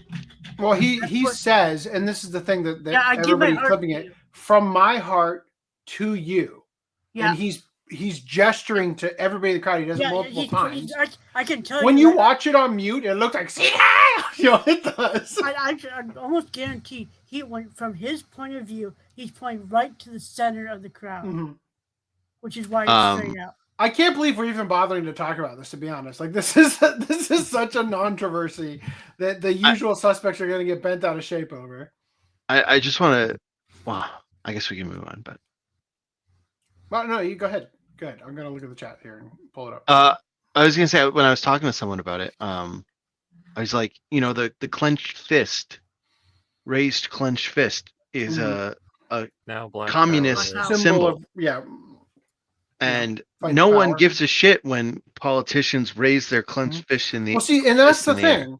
That's the thing, is that even though communism is arguably worse than Nazism, just in terms of the amount of lives lost, we've learned from Animal Farm that some lives are worth more than others. What is the line from Animal Farm? Some animals, all animals are more equal than but others. Some animals are more equal than others. Yeah. Yeah. For every Jew, that's worth like 100 regular people, right? But see, what happened was, I think it was in the 70s, there was that like black cross country guy that did it at the Olympics. He put his hand up for solidarity of the black people because they had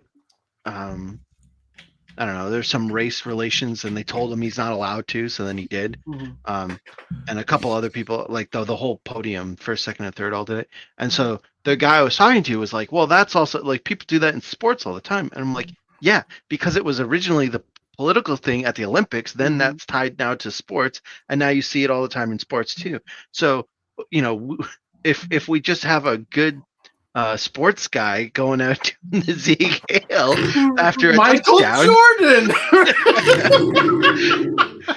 You know what?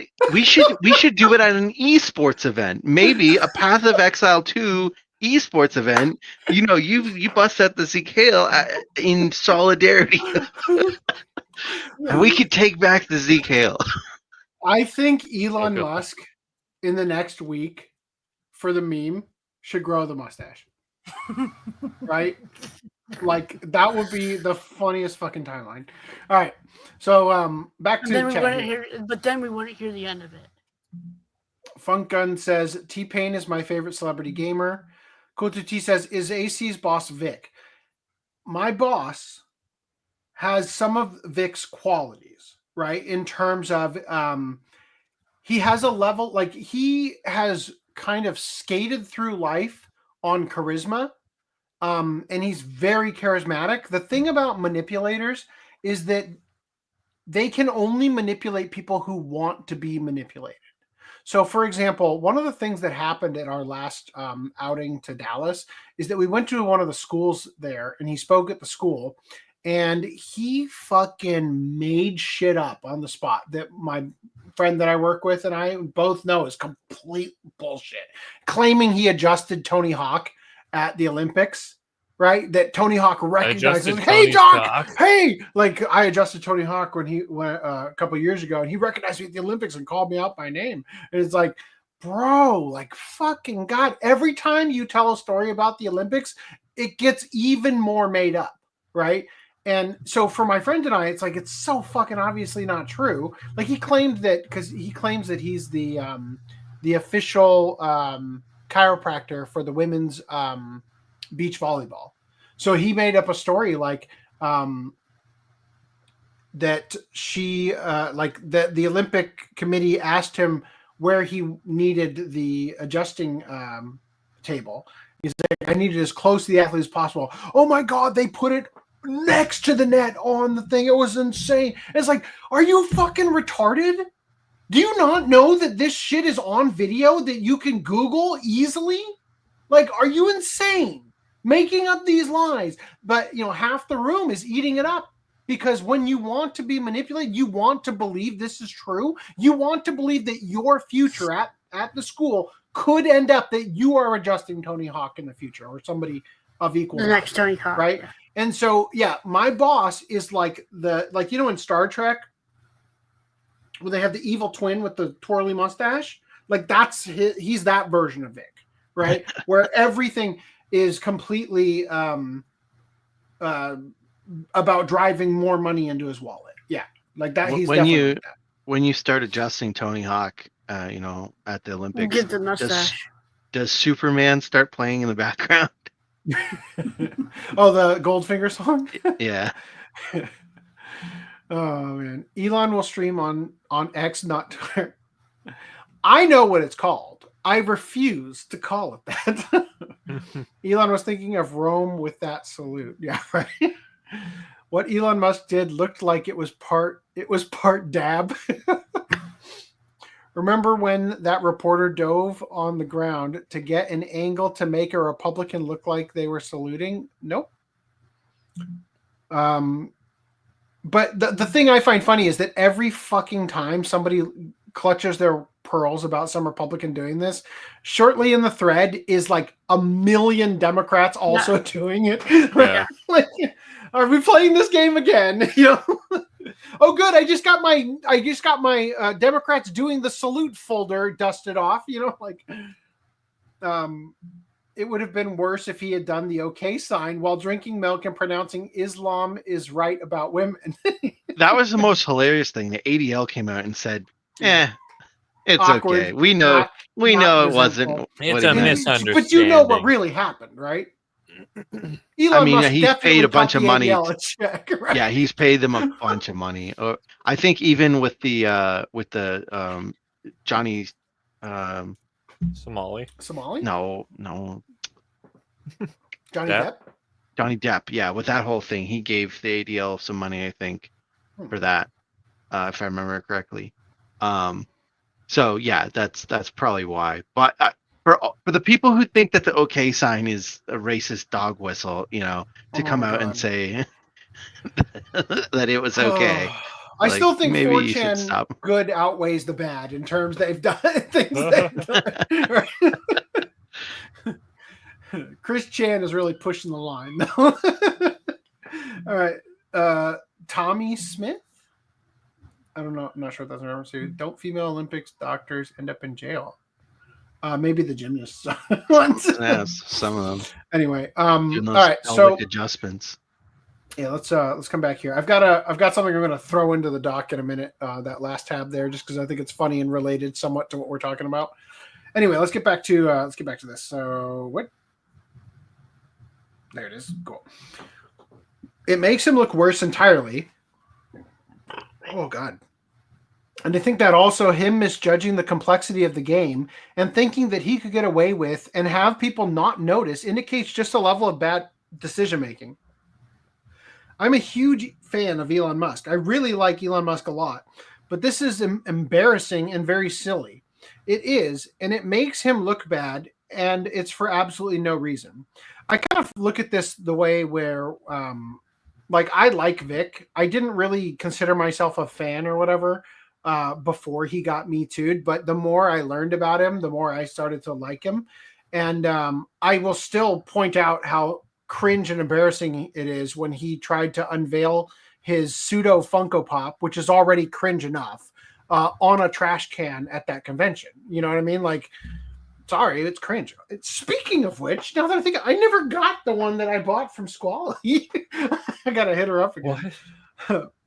Anyway, part 2 of this, Elon Musk responds with insults after Twitch streamer Asmongold challenges him to prove Path of Exile 2 skills. Quote, while Asmon is good at caustic commentary and making fun of people, he is not good at video games. Like, boy, show me on the doll where he hurt you so severely. Come on. Like,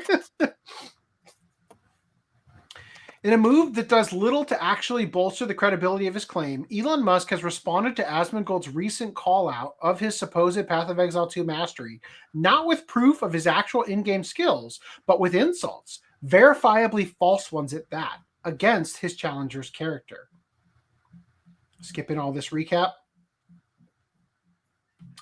And though Musk would eventually respond to Asmongold and his challenge, he would not do so directly, nor in any way that actually addressed any of the criticism, but rather by hurling insults and attempting to undermine the streamer's credibility.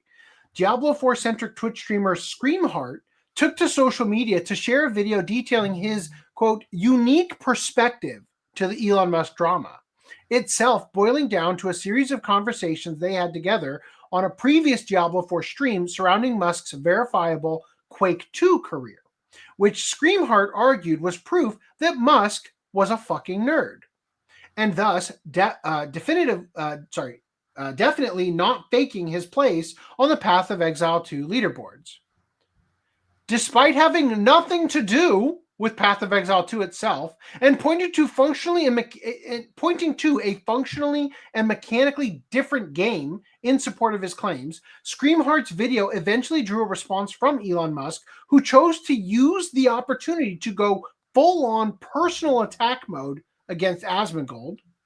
And so he basically replied or quote tweeted or whatever the thing and said, Asmon behaves like a maverick independent, but in reality has to ask his boss for permission before he can do anything. He is not his own man. Right? This is hilarious. So then community notes comes in. Asmongold does not have bosses. He employs content editors and to package and redistribute content from his live Twitch streams on other platforms, such as YouTube. The editors mentioned in the DMs leaked in Elon's follow-up comments are his employees. So after this tweet, there's more as they come down, as Elon Musk spills the screenshot of Asmongold's DMs with Elon Musk. They're more like collaborators than employees, but yeah. I suppose, right? Because he doesn't own the channels, as far as I know. They created the channels. Yeah, but they only get a revenue split. Yeah, but they split it with him. They give the money to him. Exactly. So a normal employee would be paid by him. Right? I don't see this as not employment, right? You hire somebody to do. There was no hiring. Well, okay, but theoretically, if you hire somebody to do this and you work out a deal with them that in lieu of payment, they get. Actually, that's a lie. There was one guy that he did say he brought on. But anyway, yeah, go on.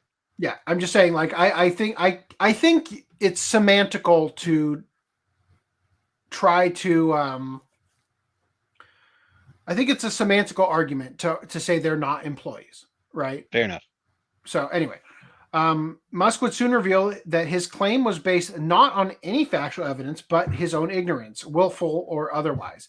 Attempting to back up his gotcha, Musk would then share private DMs exchanged between him and Asmongold regarding the latter's employing of editors to best optimize his Twitch content for YouTube. Therein, pointing to the streamer's explanation that said editors, basically any content I post is edited or uploaded by them, and they just get a cut of the ad rev. It's a super good system, to be honest. Almost everyone on YouTube does it, right? So Elon Musk says, these are Elon's things over here, right? So Asmongold says, I'm going to see if my editors might want to make a second account for it even. And this is regarding, look at the date here, November 29, 2024. So Elon is talking to him about joining the gamer program on Twitter to drive people into Twitter as a place to access content from a popular streamer, in this case Asmongold, right? So he says, I'll see if my editors might want to make a second account for it even, meaning like make another account instead of the one, because he says, who are these mysterious editors, right? So they might want to make a special account that is Asmongold Clips, at Asmongold Clips or something, and they'll start uploading the videos that they would also upload to YouTube on Twitter. Right? No, it was well, maybe, but I'm pretty sure that it meant like they're gonna do Asmongold Gaming live. Okay. Regardless, the point is that I think Asmongold, if he's going to have people who are in charge of helping him manage the stream stuff, he might not want them to have back-end access to his personal account. So he's thinking, I might make another account specifically for them and pay for the Twitter Blue and all the things that are required in order to do the live streaming. So then Elon Musk says, sure, who are these mysterious editors? And then it's two guys, these people. They basically run the entire YouTube account, LOL. Now, when he says, I got to see if my editors might want to make a second account for it, that Elon Musk is apparently, according to Asmongold, interpreting that as an editor like at a newspaper, where somebody has oversight over all the content that he does, and they're his boss. It sounds like, in a way, like they edit down, they cut out what they don't want to put in to the clips or whatever. Yeah, to make them more engaging. Totally. Yeah. Yeah. But like if there's like a something that technical difficulty in the middle of it, snip it out so that the engagement maintains. But I think what Elon was interpreting also was like they could edit out anything that they might not want to put in there, whether it was technical difficulty or not. I don't know. I think that's what he's kind of interpreting it as. I think that it's like they said here, it's willful, or it's his own ignorance, willful or otherwise, that he would go out of his way to say that, right? So then, Community Note says Elon Musk seems to think Asmongold is an employee with editors overseeing him. That's incorrect. Asmongold's editors are actually his employees. They edit / upload his content for a revenue share. They don't control what he does. From there, Elon Musk would try to back up his Path of Exile 2 claims by sharing a recording of his and Twitch streamer Ace of Spades Shots world record-breaking speed run on Diablo 4's Abattoir of Zir dungeon. Again, a completely different game. Here's me doing this, blah, blah, blah, blah, right? Yet, despite this continued dodging, the video share would draw a response from professional Musk reply guy and yes man Ian Miles Chong, who shamelessly fluffed his idol, saying, you shouldn't have to justify yourself to these people, but it's nice that you got receipts to prove your gaming credentials. Seriously, man. Is there anybody on Twitter more insufferable than Ian Miles Chong? I don't play Diablo, but my understanding is that don't you have a phone? Diablo, yeah, I do have a phone, but Diablo is still not on it. My understanding is that Diablo 4 has some cheese strats right now where like you can, equip certain things and basically have like an infinite attack. Like in some games you can like glitch out and have like an infinite Like sword in attack in Ocarina of Time, when your Yeah. sword goes into that state where it's like constantly slashing, and it like kind of has that trailing glow or whatever.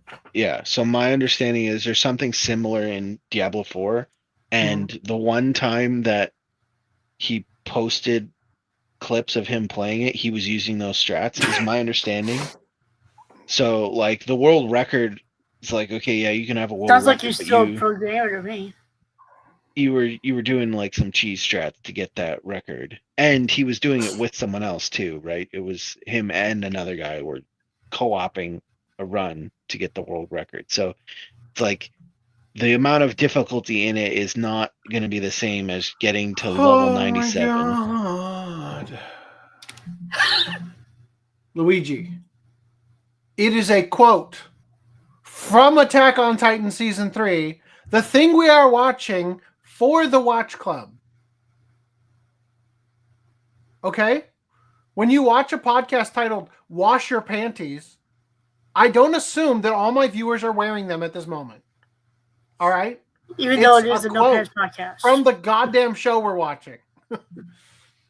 To be fair, I would imagine a lot of people watching the It's show like he addressed that thing about panties in the comment before I even said it. I think that a lot of people watching the show miss the fact that the title is from the Watch Club. Anyway, sorry, you were saying though? No, that's it. My understanding is that he cheese strat the thing. So like, yeah, okay, he might have a world record. He also he had help with the world record, so it's not like it was 100% him. I mean, if your speed is the world record, wasn't it for speed running though? Yeah, my understanding. So like, if you okay, there's that way that you can like glitch up the stairs in Mario 64. I don't think it invalidates your speed run if you use that glitch. Speedrunners use every trick that's in the game that they can exploit. Yeah, it's just. I think he's just talking from a skill basis of like how good you are at like the actual gameplay itself. Yeah, it's a different. It's a different skill set, right? Mm-hmm. Someone who says, you know, I am a Street Fighter pro. Mm-hmm. You know, I have a world record in Street Fighter. I'm so pro. Mm-hmm. And then you say, well, what's your world record in? And it's like a speed run to get to the end credits of the main campaign. And then you find out, oh, there's actually a trick that, you know, you do some like combo in the first level, and you hit the trash can enough times, it'll give you it'll glitch credits. Out and give you the credits. Yeah. And it's like, okay, well, that doesn't. I'm not going to think that you're a pro. So Street I'll put it Fighter this player. way: I'm a half decent Smash Brothers player for the N64, but I only play with proximity mines, Pokeballs, beam swords, and home run bats. Right? And if you ask me to play and you have all items on, I'm gonna suck at it because it's a whole different game. I only play like when my friends and I used to play, I would only play that way because that's the way we got the most fun out of it. You know what I mean? And then ray guns or whatever I think is the other thing we had. There's also like what is it? Dark Souls. There are boss skips and stuff like that. Saying that you are excellent at Dark Souls or whatever at the combat, and then you skipping the hard bosses would be antithetical to the premise. Yeah. Cool. Anyway, so Musk then would decry, I'm on hundreds of streams on YouTube/Twitch playing live with the world's best players. Here's the thing. You might legitimately be the greatest gamer of all time. But when you one time try to fake it for some goddamn reason, all of that goes out the window. Yeah. But and also playing with the world's best players doesn't make you the best player. Yeah. Right? Like they can carry hard in some but things. I think what he's saying is like he's not necessarily playing with them, but like in matches with them or something, maybe. No, well, the speedrun was co-op. So yeah, that was, yes, for sure. It's not like he was playing against him. Yeah. But I'm just saying maybe if we give him benefit of the doubt, there's more to it than that. And again, I think I think he wants you to think that he's on the same level by saying that. Yeah. But I'm Definitely. saying the language is deceptive in order to try to elevate him into that category by saying he plays with them, therefore I am them. Yeah. He says no other way to say this, but while Asmon is good at caustic commentary and making fun of people, he is not good at video games. And then slapped in the ass again by community notes. That's some good has projection. achievements in WoW, such as rank 12 Arms Warrior in Emerald Nightmare, rank 47 Arms Warrior in Blackrock Foundry, and many more. Meanwhile, the accuser here is proven to fake his achievements in Path of Exile 2. Like, ooh. It's your typical case of projection. Yeah. Catching wind of Musk's crash out, Asmongold would ultimately retweet his final insult and declare, leaking my DMs is one thing, but this is absolutely uncalled for, right? Now, in addition to that, there was a whole thing here that the quartering had talked about, and Asmongold talked about it too, but this is what I've got to show you. It appears Elon Musk has taken Asmongold's check away after he called him out about a video game. He also leaked his DMs. This is a legendary meltdown, abuse of his power, and exactly what the left does. Most will be too cowardly to call it out, but this is unacceptable. So Asmongold used to have a check mark and a little thing that said he was part of Twitter gaming, right? And basically what happened is both things got removed. Then one thing got put back. Then the other thing got put back. Then they both got removed, and then only one of them got put back, or something like that. Something convoluted like that. So, just the point is, it is a, like, what do you call it? It's childish. It's childish behavior for Elon Musk to treat it this way, right? Even if it was, and this is the hard thing, is you can't say for sure that Elon Musk directly went in and pulled that shit, right? I mean, he definitely tweeted and said all that other shit, right? But, I just it's a really not good time for Elon Musk after the H-1B stuff and everything. But yeah, it's pretty. He also deleted those comments. Yeah. One of you from my account said he likes the Elon Miles dong. That's hilarious. JT Vega says he wants to be an Asian billionaire. Diablo is also pay to win. Yeah, and it's easy to pay to win when you're fucking the richest person on earth kind of thing. It's a glitch in the game, then use it, which is legal by players' knowledge. You Smash Bros? I don't Smash Bros. I play Super Smash Brothers for the N64. That's pretty much it. Anyway, Super Smash Hose is the game I prefer. That sounds like a good one. That sounds like a good mod. We should make that. I want to share something. I don't remember why I thought of it. I think it was the communist thing. I saw this on Martin Luther King Day. FBI tweets, today, the FBI honors the life and work of Reverend Dr. Martin Luther King. We reaffirm our commitment to Dr. King's legacy of fairness and equal justice for all. Hashtag MLK Day. To which Community Note says, it should be noted that the FBI does not honor the life or work of MLK, as they conducted a surveillance/harassment campaign on Dr. King, partly due to the fact that the director of the FBI at the time, Hoover, was a racist. They also tried to blackmail him into suicide, and it is largely believed by his family that they were the ones who assassinated him. Right? They also every year apparently put this tweet out or something along the lines of this, and every year in the comments they keep getting ratioed to hell, about how they basically murdered him. Yeah. All right, let's get out of opening discussions for once. All right. Only an hour and 48 minutes in. Yeah, we're not looking good for my flight tomorrow.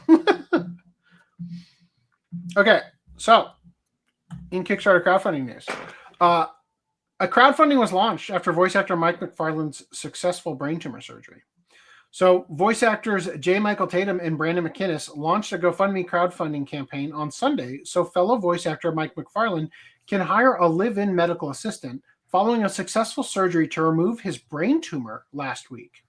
As of press time, the campaign has raised over $51,000 US towards its $65,000 goal.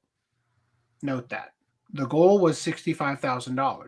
$65,000 was the amount needed for him to hire a live-in medical assistant for the time that he needed.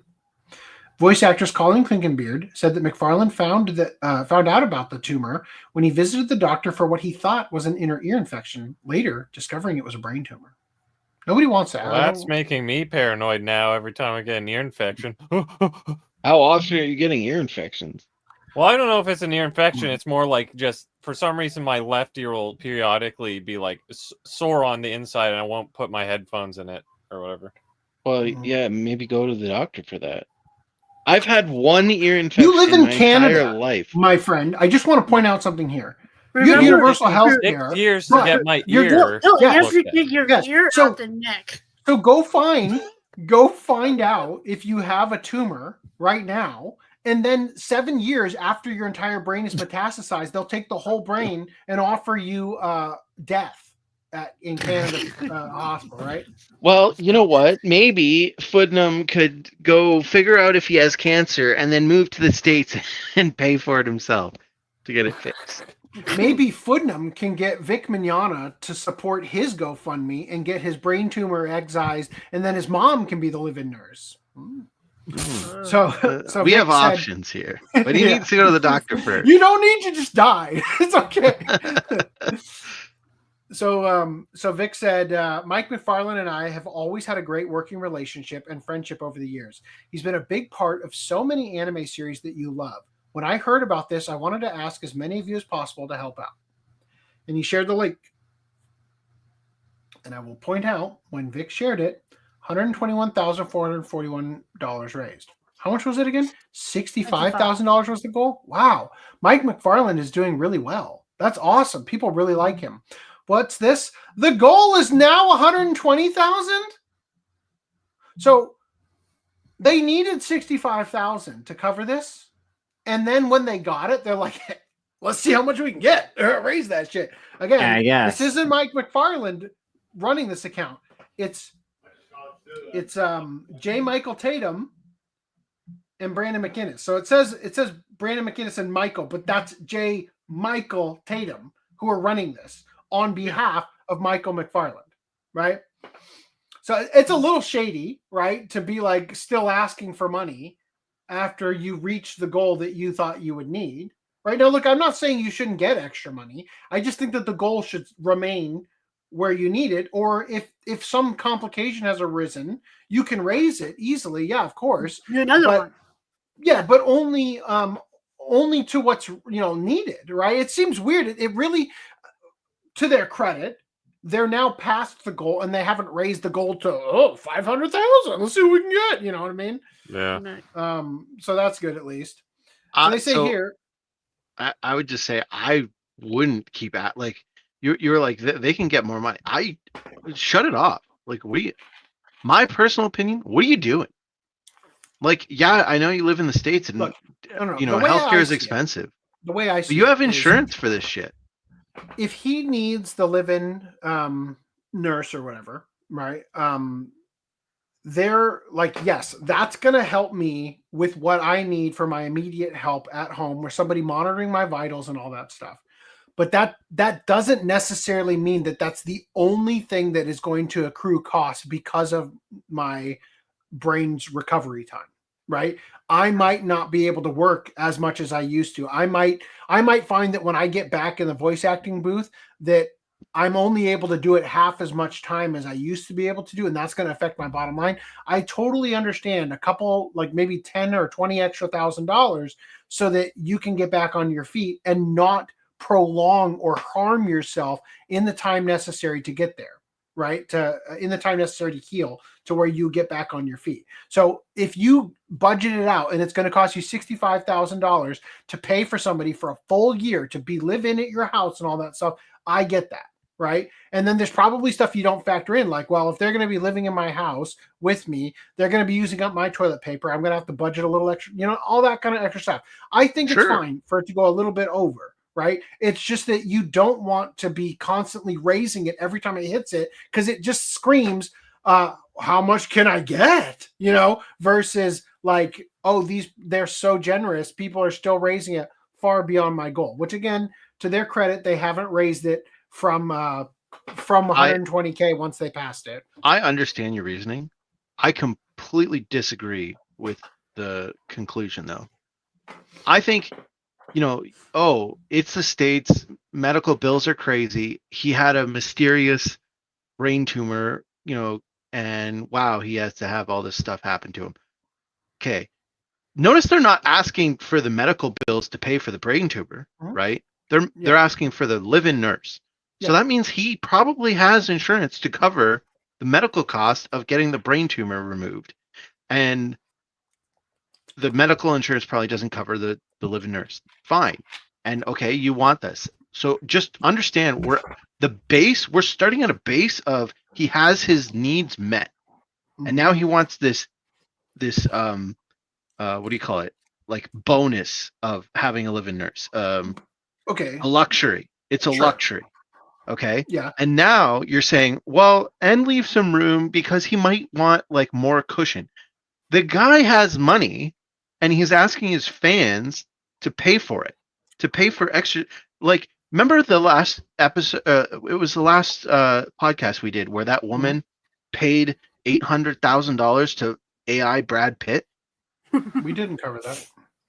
Did we not cover that? No, that was in the stuff we looked at pre-podcast tonight. Okay. About things we might choose to cover, but chose not to for this podcast.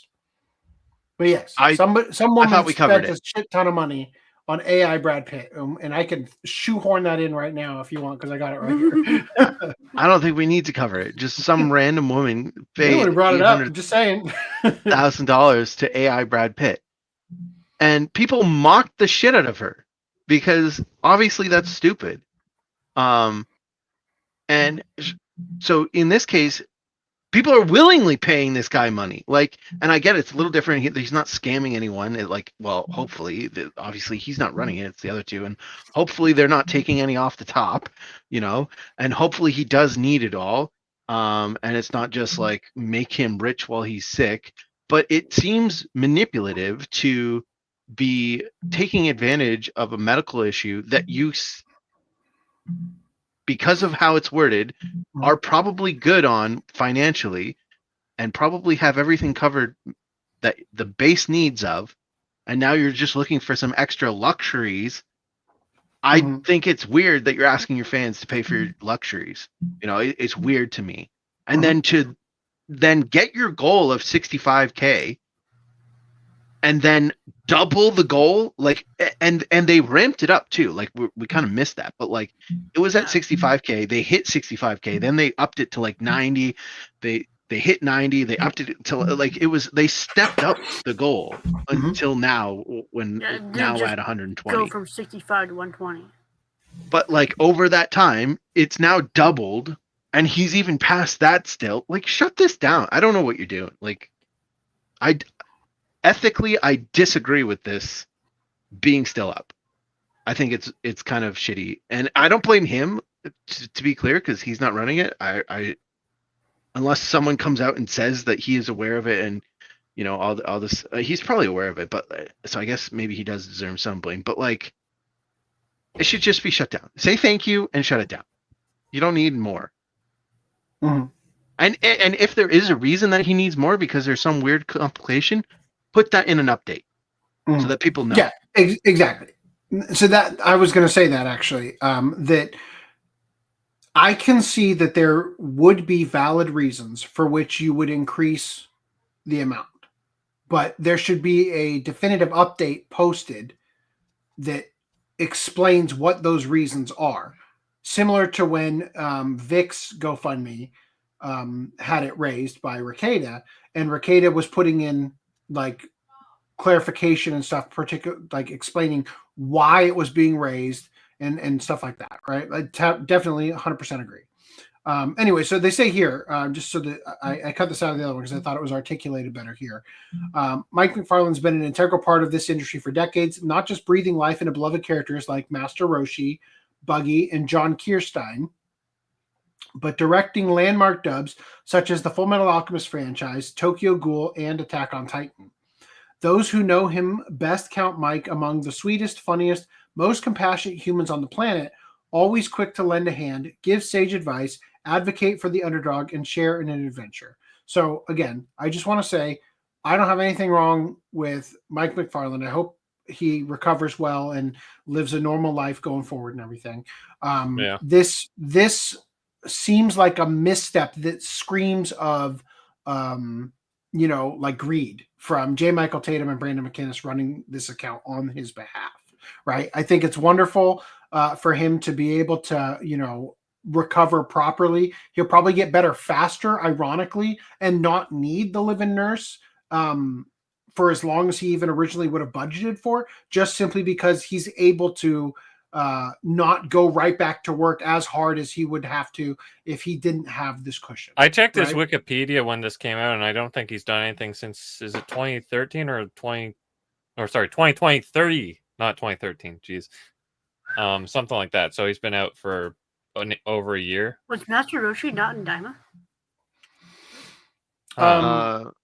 Yeah, they changed the voices for everybody when they went small. But more like the adult Roshi still be there? I don't know. I haven't watched Daima yet, but I don't know if he. I don't know that every single character that got turned into a kid is going to have a line before him. I don't know. JT, it specifically does not say that it's. It specifically says for the living help. Yeah. This is afterwards. Everything's been taken. So he's probably part of a voice acting union that has a decent health benefit. Yeah. I would assume that he has medical insurance that's covering the cost of the surgery, his hospital stay, and meds. And if it doesn't, that would have been in. I would assume they're smart enough to put that in this thing and say, you know, he needs this to pay for that stuff. Yeah. And it'd be weird that he doesn't have a health insurance that would pay for that. Just so that how successful he is. Just so that we're clear. I love J. Michael Tatum. And I don't know. I know Brandon McInnes is his boyfriend or husband or whatever. I don't know off the top of my head like who Brandon McInnes is and what he does. But personally, I love J. Michael Tatum. I'm pretty sure he's the guy who wrote my favorite fucking line in Attack on Titan that I've been gushing over for like the last 3 weeks. Okay. Like this has nothing to do with him being Kick Vic. I can't even think specifically of him coming up and being Kick Vic at some point. I'm not saying it didn't happen, but that's the last thing from my mind. Okay. It literally has nothing to do with it. Has absolutely nothing to do with the critique here as to how the optics of this don't look so good. Okay. You know, that's all I'm saying. Anyway, so 2023 Psychopath Providence was his last role. Mm-hmm. And before that his latest role was 2022, so he's been like really slowed down. But what about like doing like back end stuff like directing and all that? That's dubbing performances. Back end, I think it's also 2023. JT says, no, there is no union in Texas for VAs, but does he exclusively voice in Texas? Hold up. He does a lot of ADR, so yeah, he's not he just could a actually VA. Be an employee. He's a director, ADR, like contracted. He was a director for Attack on Titan. So. Yeah, and beyond the fact that he's a director, or ADR, voice actor, whatever, you can buy health insurance. Like you don't need health insurance through an employer. Although it is astronomically expensive, like it is more expensive, absurdly so. But you can do things like so. I'm part of a small business, and my small business there's like a group of small businesses that go all together into like a small group that makes it easier. So like there are solutions to the problem of buying a singular plan is going to be really expensive. But so. Again, if he didn't have that covered, they would have asked for the money to pay for the bills for the surgery. They didn't. So assume that's taken care of. I find it a little funny. Just talking about the live-in nurse, which is I find it a little funny that one of the people who created the campaign, Brandon McInnes, donated only $500. He's the first donation. Or maybe it's only showing it here because he's the first donation. When you look at the top, Jill Harris, 2,000. Patrick Seitz, 2,000. Matt Mercer, 2,000. Johnny Young Bosch, 2,000. Carrie Walgren, 3,000. Gabriel Kunda, 5,000. Paul Wingo, 10,000. So we looked up who this heavy hitter was. It's Crunchyroll's attorney, who's married to Brina Palencia.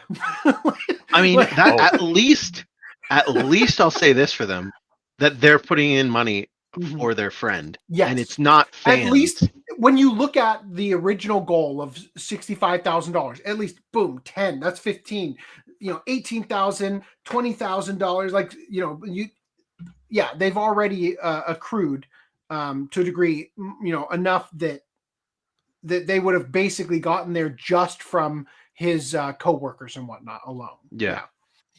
I think this also this goes to show how problems like with it. I really like this is heartwarming to see because it shows that he was well loved enough around his peers and the people he worked with that they would drop this kind of money at the drop of a hat, to ensure that their friend got better. That's always endearing to see or whatever. Anyway, so you're saying Brandon McKay is put into? Doesn't GoFundMe take like a cut out of this? Probably, and I don't know if they use PayPal, which also takes a cut. I would like if they're setting this up, wouldn't it be more feasible for him to just give Mike the money? So I think the thing is that but this is going to show that people are donating. Yeah, so it's the first donation. So I think that he is not just putting it out there and saying come on, donate for my friend. I think this is one of those mind games where you're like, in order to give this legitimacy and not seem like I'm just asking for a handout, I should put my money where my mouth is and donate. And be among. And not to mention that much like streams that don't get any donations. When you see we got $5 today. Yeah, I said he wasn't talking about streams that don't have donations. He was talking about streams where the person only has one monitor. yeah, one monitor streamers. That you typically see more donations when other people are donating. Yeah, it's called seeding the tip jar. Right. Yeah. So when you see cash in a jar at a coffee shop, you're more likely to reach into your own pocket or take the money they give you and put it in there. And so a lot of places like bartenders and stuff, they will specifically put their own money into the tip jar so that you see, oh yeah, people are in the habit of tipping this guy. I should tip him too. Right. It's like a psychological like Kickstarter. How many times have we looked at Kickstarter? Did you feel like you wanted to back a project that has almost zero backing, and you're like, if it doesn't look like it's going to get anywhere, what's the point of even helping? But if it's already well on its way, you're like, hey, we might actually pull this off. Yeah, totally. Cool. Anybody have anything else you want to say about? I hope he gets yeah. Same. Yeah. I was thinking all that other stuff. The moment this came out was literally like a day after I was skimming the extras of the making of Attack on Titan, and Mike was all over those extras. So suddenly seeing this, I'm like, oh my, what? Yeah, it hits close to home right now, doesn't it? Like we're watching the show. Like my favorite character is the one he voices. I really feel that way. Is tip jar the decoy jar for robberies? Yeah. Cool. All right. So, past this, since you brought it up, so recently a French woman was scammed out of over $800,000. Now, I did see another report sharing the same images that said 830,000 euros. So, I don't know if it's actually $800,000. I don't know how exactly the exchange works. I'm just letting you know. By someone pretending to would be more than 800 USD. Yeah, so I'm just saying that I don't know. This number might not be accurate. It might be more, might be less, but I'm not sure. By someone pretending to be Brad Pitt. Scammer DM'd her on Instagram and convinced her with AI-generated videos and edited images. She divorced her husband, thinking they would get together. Scammer convinced her his bank accounts were locked because of his divorce with Angelina Jolie and that he needed money for a kidney surgery. She realized it was fake when Brad Pitt was on the news with a new girlfriend. Mirage Leonardo, what have you been doing? Yeah. Is this the? I like how he's missing. Is this Mirage's stalker? I'm glad you're clicking. I can't wait to find out what all that shit is about. You guys are talking about.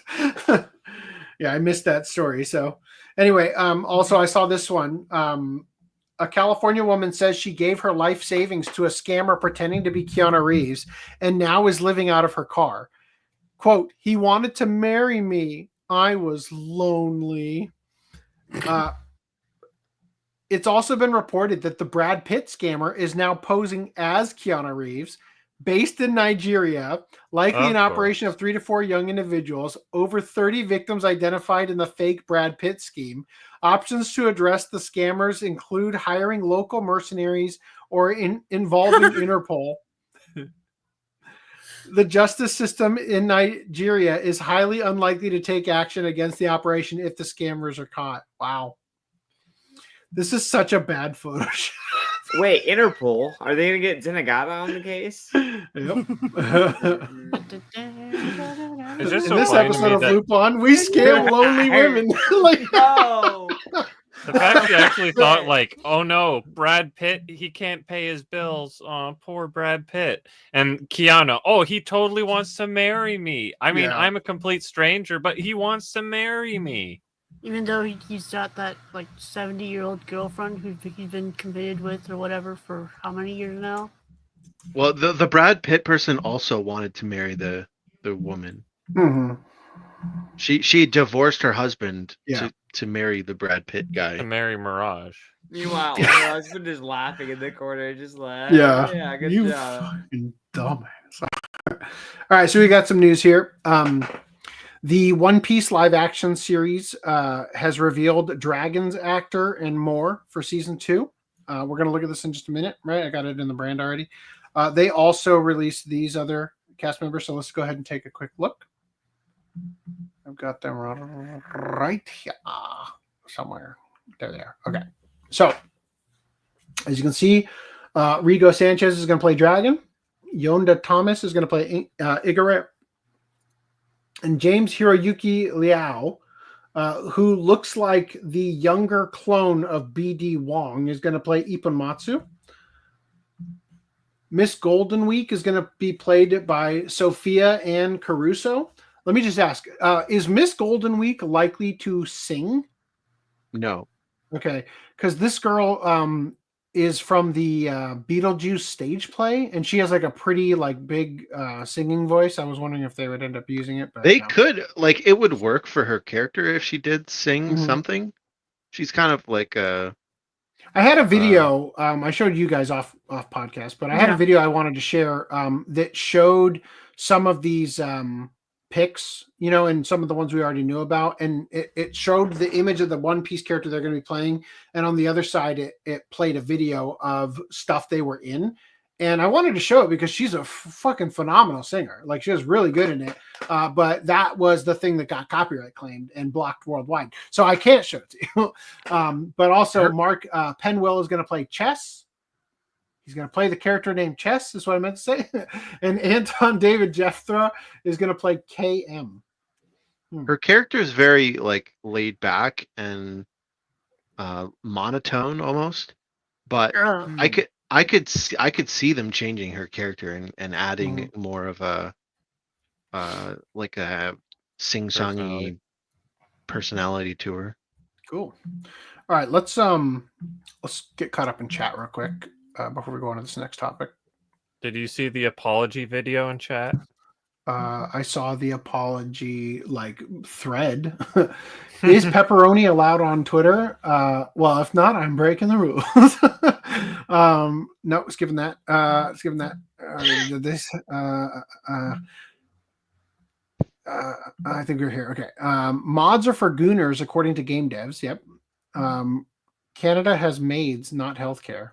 True. Assistance in dying. Oh. Yep. That's all we got. Medical assistance in dying. Yeah. Yeah. I couldn't remember what that stood for.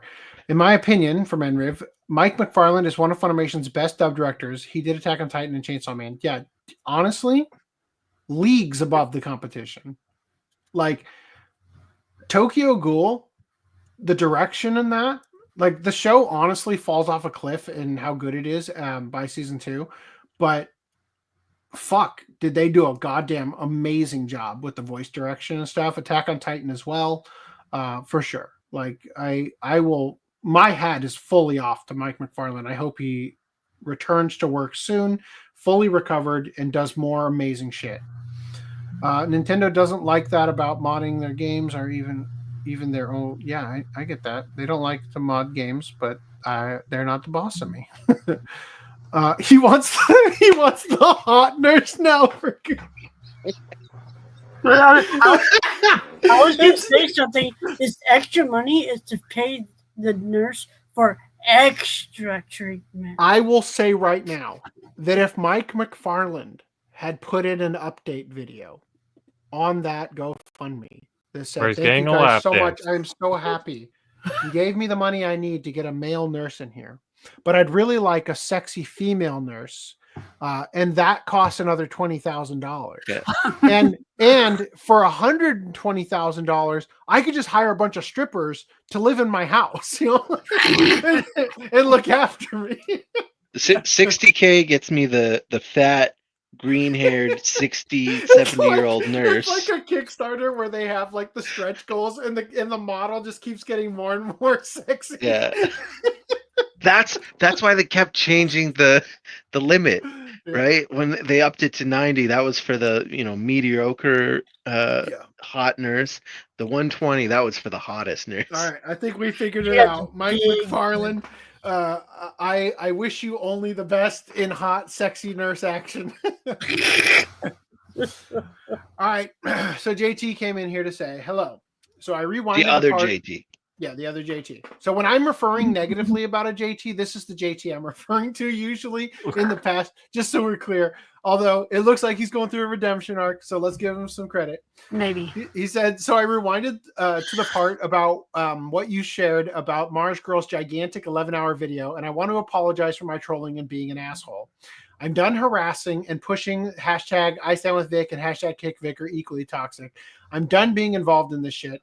I doubt you guys will cover her 11-hour video. Fuck Do you think he's saying Why would you this say that? because- Why would you put that in my mind? Like, now I have to do it. Well, hold up. Do you think he's even saying this at all because he was like called out in Mars Girl's video at some point? Oh, that'd be funny. Oh, man. He's covering his someone tracks, has to watch the video. Apology tour. When I watch Mars Girl's video, after we're completely done with all of Attack on Titan, JT, if you get mentioned, I am definitely covering it. Just saying. I'm done following the Vic drama. Fair Fatherless was where I was done with this.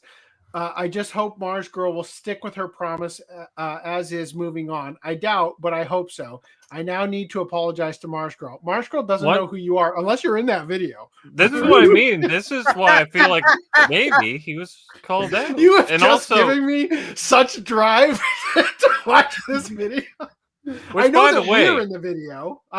In the Discord, people were sharing screenshots that clips from our show with Farah are included in it. You know, so thank you, Mars Girl. I'm sure happy that like 38,000 people or whatever have seen that video and have been exposed to a brief. I've definitely gotten to the 10-hour mark to see our little clip. But yeah. I find it curious that he's done following the Vic drama, but he came back here for update on the Vic drama. Well, right. To update us, I should say. He says, I'm done following the Vic drama. Fair was where I was done with this. I just hope Marshall will stick to her promise on. Now I need to apologize to her as well. Sorry to you all. Muse Mints, who's probably not watching, but if you are, take note. Muse Mints and everyone else I harassed and trolling way too much. So you got to apologize to Muse Mints. I'll be honest. I don't think she wants to hear from you. Okay, I'm just saying. All right. Like I trolling aside, like I'm just saying, I think the best thing you can do for her is to just never talk to her again. Okay. I think she would appreciate that the most. I don't know. I mean, tell me how it goes, I guess. Right. I just hope Mike McFarland gets well soon. It's not weird. They want to help. You better not blame him. I'm not blaming him. Hey, okay. That's fair. Surgery costs meds. Exactly. I get well soon, Mike. No, Ricada was more greedy. This is not greedy. I feel you're just talking to address this. There's no union for Texas VA, so I love him too. Okay. Aren't they private contractors? Okay, he's an ADR engineer. True. All right, so this is where it's getting off in the weeds because we weren't addressing them as they're coming in. The thing that kills me the most is like when he commented in one of my videos, and it's like, "How do you know me?" And it's like, "I know you from the OCA podcast." And he's like, I could almost hear his reaction through the comment of like, "Oh, shitting his pants." No. Oh no! Yeah. So, Can you guess which video he commented on? Miraculous Ladybug? Was it Yeah, you Miraculous got Ladybug? it. Who could have predicted that? Yeah. Do we get a prize for that? For No. guessing that? You Oh, got a damn. free handy. If it's from Mike McFarland's Living Nerds. The 120K nurse, not the 60K. We saw it, JT. Keep your nose clean. Yes. All right. Better scam lonely women than what they were doing with those teenagers. Oh. She had a husband. How is she lonely? She's just an idiot. Hey, do we have a new Discord? No. I believe we do. Sorry. Wait, what? Do we have what? A new person in our Discord. Funk Gun. He was in the stream. Cool. Welcome. Welcome. Yes. Attack on Titan falls off a cliff in season 2 as well. No, I was saying Tokyo Ghoul does. Right. In terms of like the story just gets like stupid. Yeah, like, because they stopped following the manga or something. Yeah, that has to be it. Like, oh my god, and the manga is real different from the show. I want to say Right. it picks up after season 3 though. I don't know. Like, Honestly, it was the divert, and then season 3. 2 is as bad as season 2 of Black Butler. So I could see it getting better in season 3 if that's the case. If what you're telling me is true, that it's like filler the whole way through. The problem I have with season 2 of Tokyo Ghoul is that the established lore just stops making sense because the amount of what is the group that's like the counter ghoul brigade or whatever, you know what I'm talking about? The goons. The guys that fight that are not part of the ghouls, right? So many people in that group get slaughtered in every single episode. And it's like they are just standing there shooting machine guns going like, ah! Until they just get torn apart by the thing they're shooting at. Like, it's clearly not working, right? And it's just like, for me, I'm just sitting here and I'm completely taken out of the story because the amount of death benefits you're paying to these families, you've bankrupted the entirety of Japan. It doesn't make any fucking sense. Like, all of this shit is going, it doesn't make any goddamn sense. Nobody, if this is the life expectancy of this job, nobody would have it, right? It completely invalidates everything that the first season set up as to how that could even be a part of this world by just making it obvious that joining is basically a suicide note, right? Anyway, JT says, it was me. I interviewed Farrah. I don't talk to her.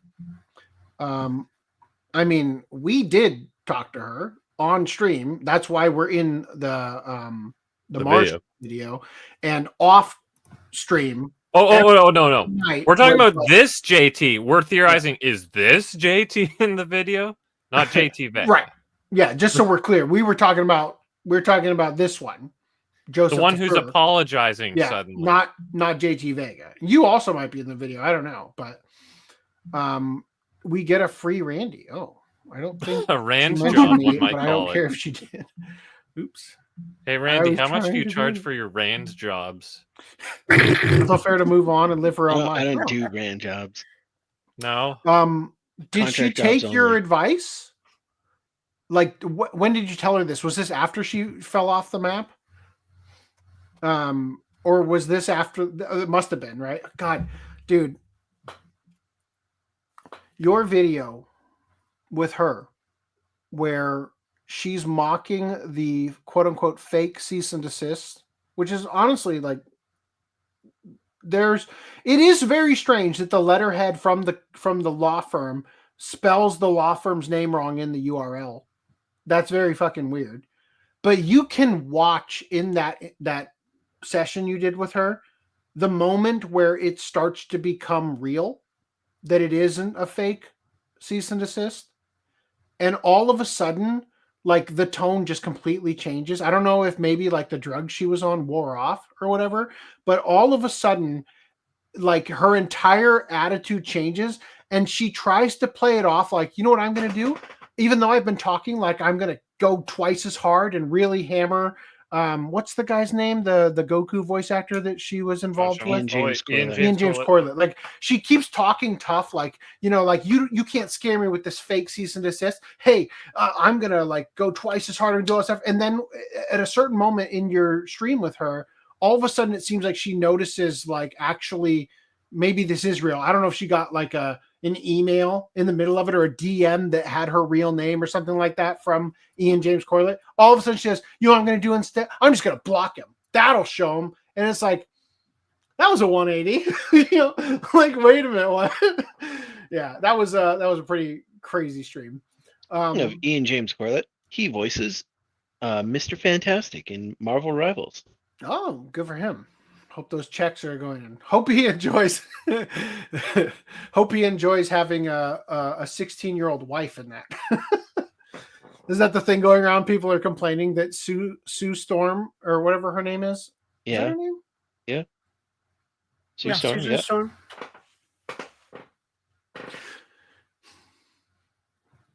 Does she just keep her maiden name, or like are they not actually Mr. and Mrs. Fantastic? I guess that so, seems a little strange. It was the 60s, women power and stuff. All right. Says, I feel I need to correct my actions, hence my apology to her. Yeah, man. Good for you, but yeah. Attack on Titan is good start to finish. Cool. That's good to hear. I left amusements alone, and I'm doing the same with Marshko. Okay. I'm not sure she knows you exist, but that's cool. Fell off the map. Bring up the both sides are equally toxic at one point that JT mentioned. I feel like she did, not in the big video, obviously, but something in my brain is telling me I think that happened. Fell off the map with her iconic voice? No way. What are you talking about? Her iconic voice. That's what Farrah claimed. Remember? Oh, hey, sure. Yeah. I fell off. I thought we were still talking about Tokyo Cool. Yeah. Oh my God. Yeah. JT Vega, you brave man. I couldn't deal with her. She's a 4chan kid, aren't we all? Also, sorry for introducing you guys to Farrah Fathers. I'm definitely regretting exposing you guys to her craziness. Honestly, I remember he was simping for her. Yeah. I don't think you did. Didn't she comment on? No, what happened was he pushed us to cover the change.org petition. Right. Right. And that was what started everything. Right. And then also he pushed the leaks from her Discord in our Discord. And I initially wasn't going to bother covering it because it seemed like an op.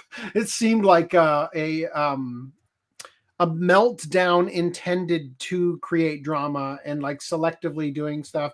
So eventually we did cover it, and it turned out to be slightly more than it appeared on the surface. So it's like I don't regret doing it. I just wish that I had a better work-life situation where I could have given it even more of what it deserved in terms of things. I think everybody realized at a certain point that I treated it kind of similar to how Crumbrion treated the Rontoy interview, where I just let Farrah talk. She said a lot of things that were intended to get under my skin that I just let wash right off because I don't fucking care. But after all was said and done, if you watch that last stream with her, she is not in a good mood of having come on, right? I don't think it went the way she had intended or thought it would. And, she got angry and eventually just kind of stormed off, right? So it is what it is, whatever. I'm cool with it happening. I think it was a stressful time in my life just because of all the shit that was going down.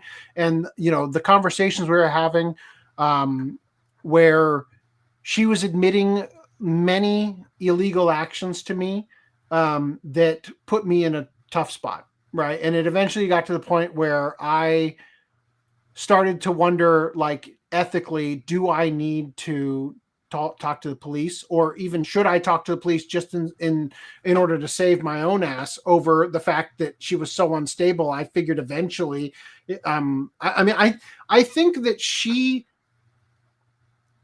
sort of similar to my boss, right? Manipulators can manipulate those who want to be manipulated or whatever. She sort of put out this persona like I'm a super elite hacker and don't fuck with me or I'll screw your whole life kind of thing.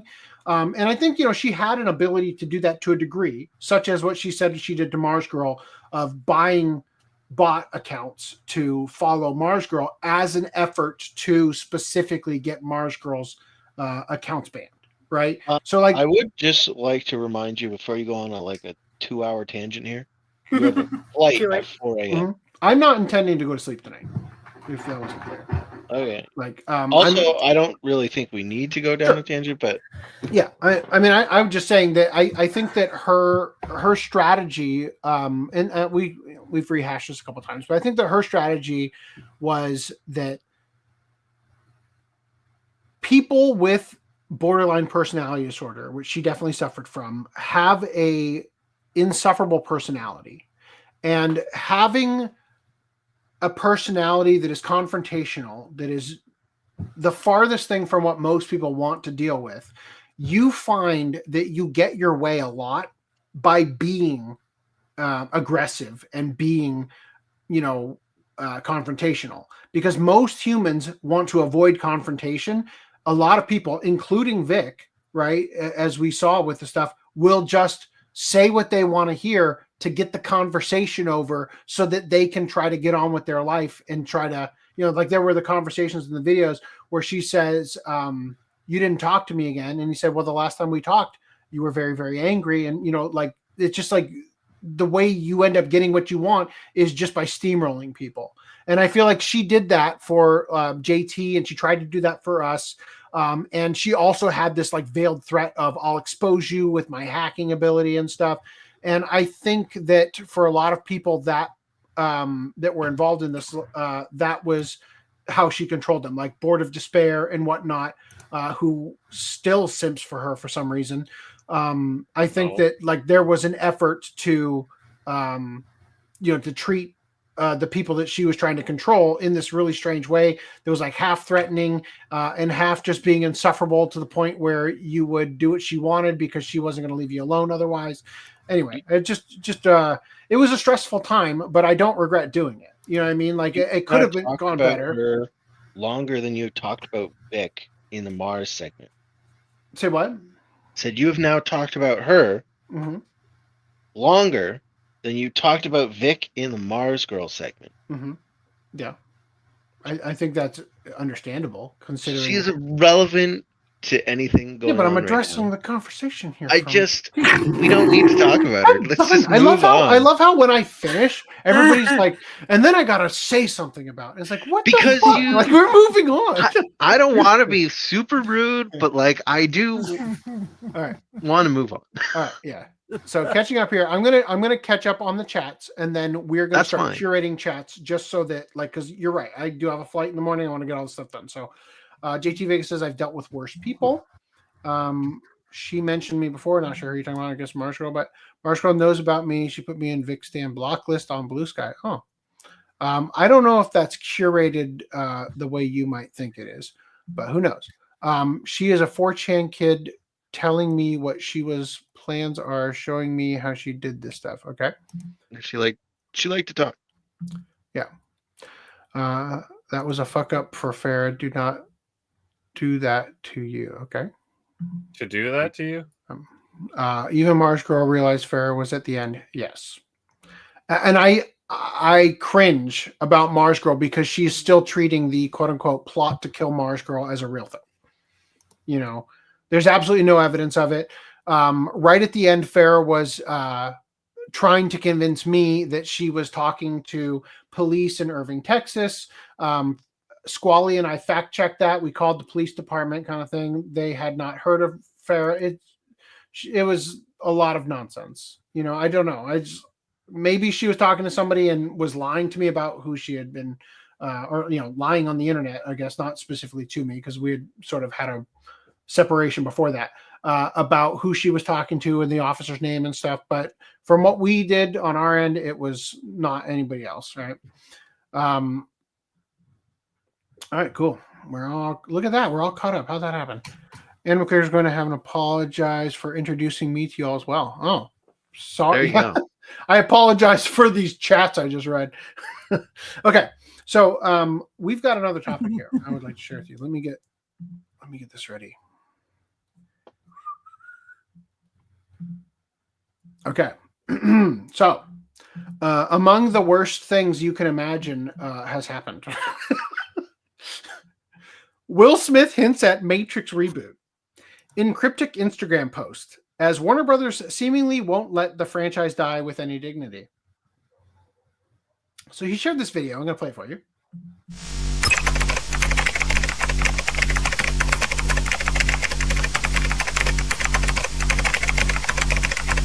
Of Neo in the Matrix. Smith turned it down. He chose Wild Wild West, believing it was a better fit for him at the time.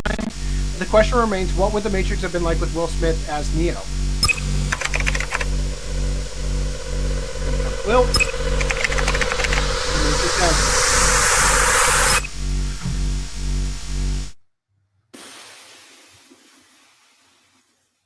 look, The Matrix came out in 1999.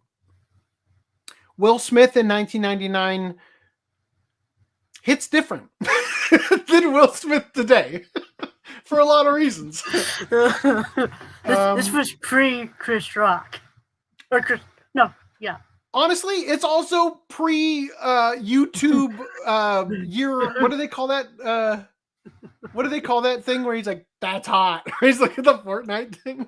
YouTube Rewind? YouTube Rewind. This is before that too, right? All right. Words scroll across the screen in the style of the green text that originally reached out to Keanu Reeves as New. Great job misspelling that as Neo. Here, I got that right here. In the Matrix. This is the from the Matrix, right? Wake up, Neo, right? The main difference was instead of green, the text was orange. All right, you ready to put on your tinfoil hats here? Okay, ready? Let me show you something. You guys know that the Matrix, including in the commentary and special features, they specifically talk about the fact that they were heavily inspired by Ghost in the Shell, right? Ghost in the Shell came out in 1995. The Matrix came out in 1999. Here is the opening to Ghost in the Shell, followed by the opening to the Matrix. So the Ghost in the Shell opening does this. So first of all, look at the green, right? Just to give you a hint of what we're going to be talking about in a second. You're saying it did all that green. Hold on. So this is what they do to show that, right? They go sort of horizontally, right? The Matrix stole sort of that kind of look and idea and turned it into the vertical text that's like sort of numbers with Japanese characters facing the wrong way and stuff in order for this, right? Now, the Matrix has become super iconic for its look. Like if you see that Matrix code, you immediately know what it is, right? Immediately it hits you like I'm seeing something about the Matrix, right? It visual language wise, they co-opted it like and made it their own to a degree that it's indistinguishable. Like you can't see Ghost in the Shell when you see something like that. Even if you saw this like beginning part with the numbers and stuff that then said based on the work by Masamune Shirow or whatever, that you would still not necessarily immediately go, oh, Ghost in the Shell, right? They didn't capture that as effectively as the Matrix has with the Matrix code. So, interestingly, again, Ghost in the Shell came out in 1995. Matrix came out in 1999. In 2004, Ghost in the Shell 2 came out. And they went a different direction with it. Orange. So the stuff that previously you'd expect to be green, they made orange in Ghost in the Shell. Now, again, in the Matrix, this is pretty obviously stuff to do with the Matrix because they created something that in terms of visual storytelling or the visual language of the film, it speaks a language that you interpret immediately upon seeing as I'm watching something related to the Matrix, right? So where you would expect things to be green in Ghost in the Shell, they've made them orange, seemingly possibly to distance themselves from the Matrix, which had taken that visual motif and kind of like gone even further with it to a degree that now it might actually feel as though they're ripping off the Matrix when they make Ghost in the Shell 2, right? Because this has become pretty iconic, right? Now, even more so, Ghost in the Shell 1 came out again in 1995. And then in 2008, they released a version called Ghost in the Shell 2.0 that included a bunch of CGI, like VFX stuff on it to make it more modern, including some scenes that are like fully 3D and shit. But interestingly, something else they did is they updated all of the stuff that was previously green and made it orange. Right? So the stuff like the computer screens and stuff are now orange. Some of the stuff was heavily updated. So that thing I showed you before got a much more, elaborate upgrade. I'm so glad to see this because I thought I was going insane in Discord when I saw you guys. But I was like, "Are we having a Ghost in the Shell like watch party?" And I don't know about it. Like what the fuck are we doing? Damn, we really need to create a dummy thread for quick shit we're dealing with, right? So it doesn't just go to the main mods channel. Everybody's like, "What the fuck is happening?" Yeah. So as you can see. They tried to update it to speak the same visual language as Ghost in the Shell 2. So what's funny, of course, what's funny, of course, about this. What's funny about this is that they went to all this trouble to distance themselves seemingly from the Matrix, and now the Matrix is coming back around and feeling like we need something else to copy. Oh, I can't imagine seeing the Matrix code in orange. That's gonna look so fucking weird, though. Well, so the green is because of the original computers. Yeah. Did you get the orange computer too? Oh, look at me reading your mind. so yeah, there are orange like phosphor terminals. Yes. Monitors back from the 80s. Obviously, the aesthetic is based on this type of, thing, especially since, as we saw previously, that's what Neo, his computer goes to while he's sleeping at his computer when this pops up. Like the code injection from the Matrix, or from, the Nebuchadnezzar or whatever, comes through in this way. And it is using a iconic, computer language, I guess, color language, visual language, right? So this is something that also existed around that retro time that computers look like this, right? There's one or the other kind of thing. So like it totally makes sense, as an alternative thing. I just think it's hilarious that they specifically, the creators of the Matrix, the Wachowskis, specifically go out of their way to talk about the fact that they were heavily inspired by Ghost in the Shell, right? Like that is a deliberate attempt made by them to pair these properties together. And then Ghost in the Shell is like, well, actually, we are doing our own thing, and we're going to update the old movie just to get it possibly further away from you. And then it just kind of like they're chasing them. I just think it's kind of funny. Also, full credit for my whole presentation here goes to young Reese below me. He did all the legwork to make those images possible and everything, and I appreciate it. Except for the video. Except for the video, which I found on my own on YouTube. Come on, Reese. Seriously? It's all you got. So they said, this has fans of the original movie very concerned for two major reasons. Firstly, Will Smith, once a celebrated and beloved Hollywood celebrity, destroyed his reputation in a single night during the Academy Awards in 2022 when he stormed the stage and slapped comedian Chris Rock for a softball joke about his wife, Jada Pinkett Smith, who the rest of the world hates. It's different. I didn't mean for that. That's why I brought up Chris Rock. Yeah. This event became known as the slap heard around the world. Since then, Smith has been banned from from Academy events and has appeared in fewer films with diminishing returns. And second, he's is that why Bad Boys is not eligible for an Academy Award?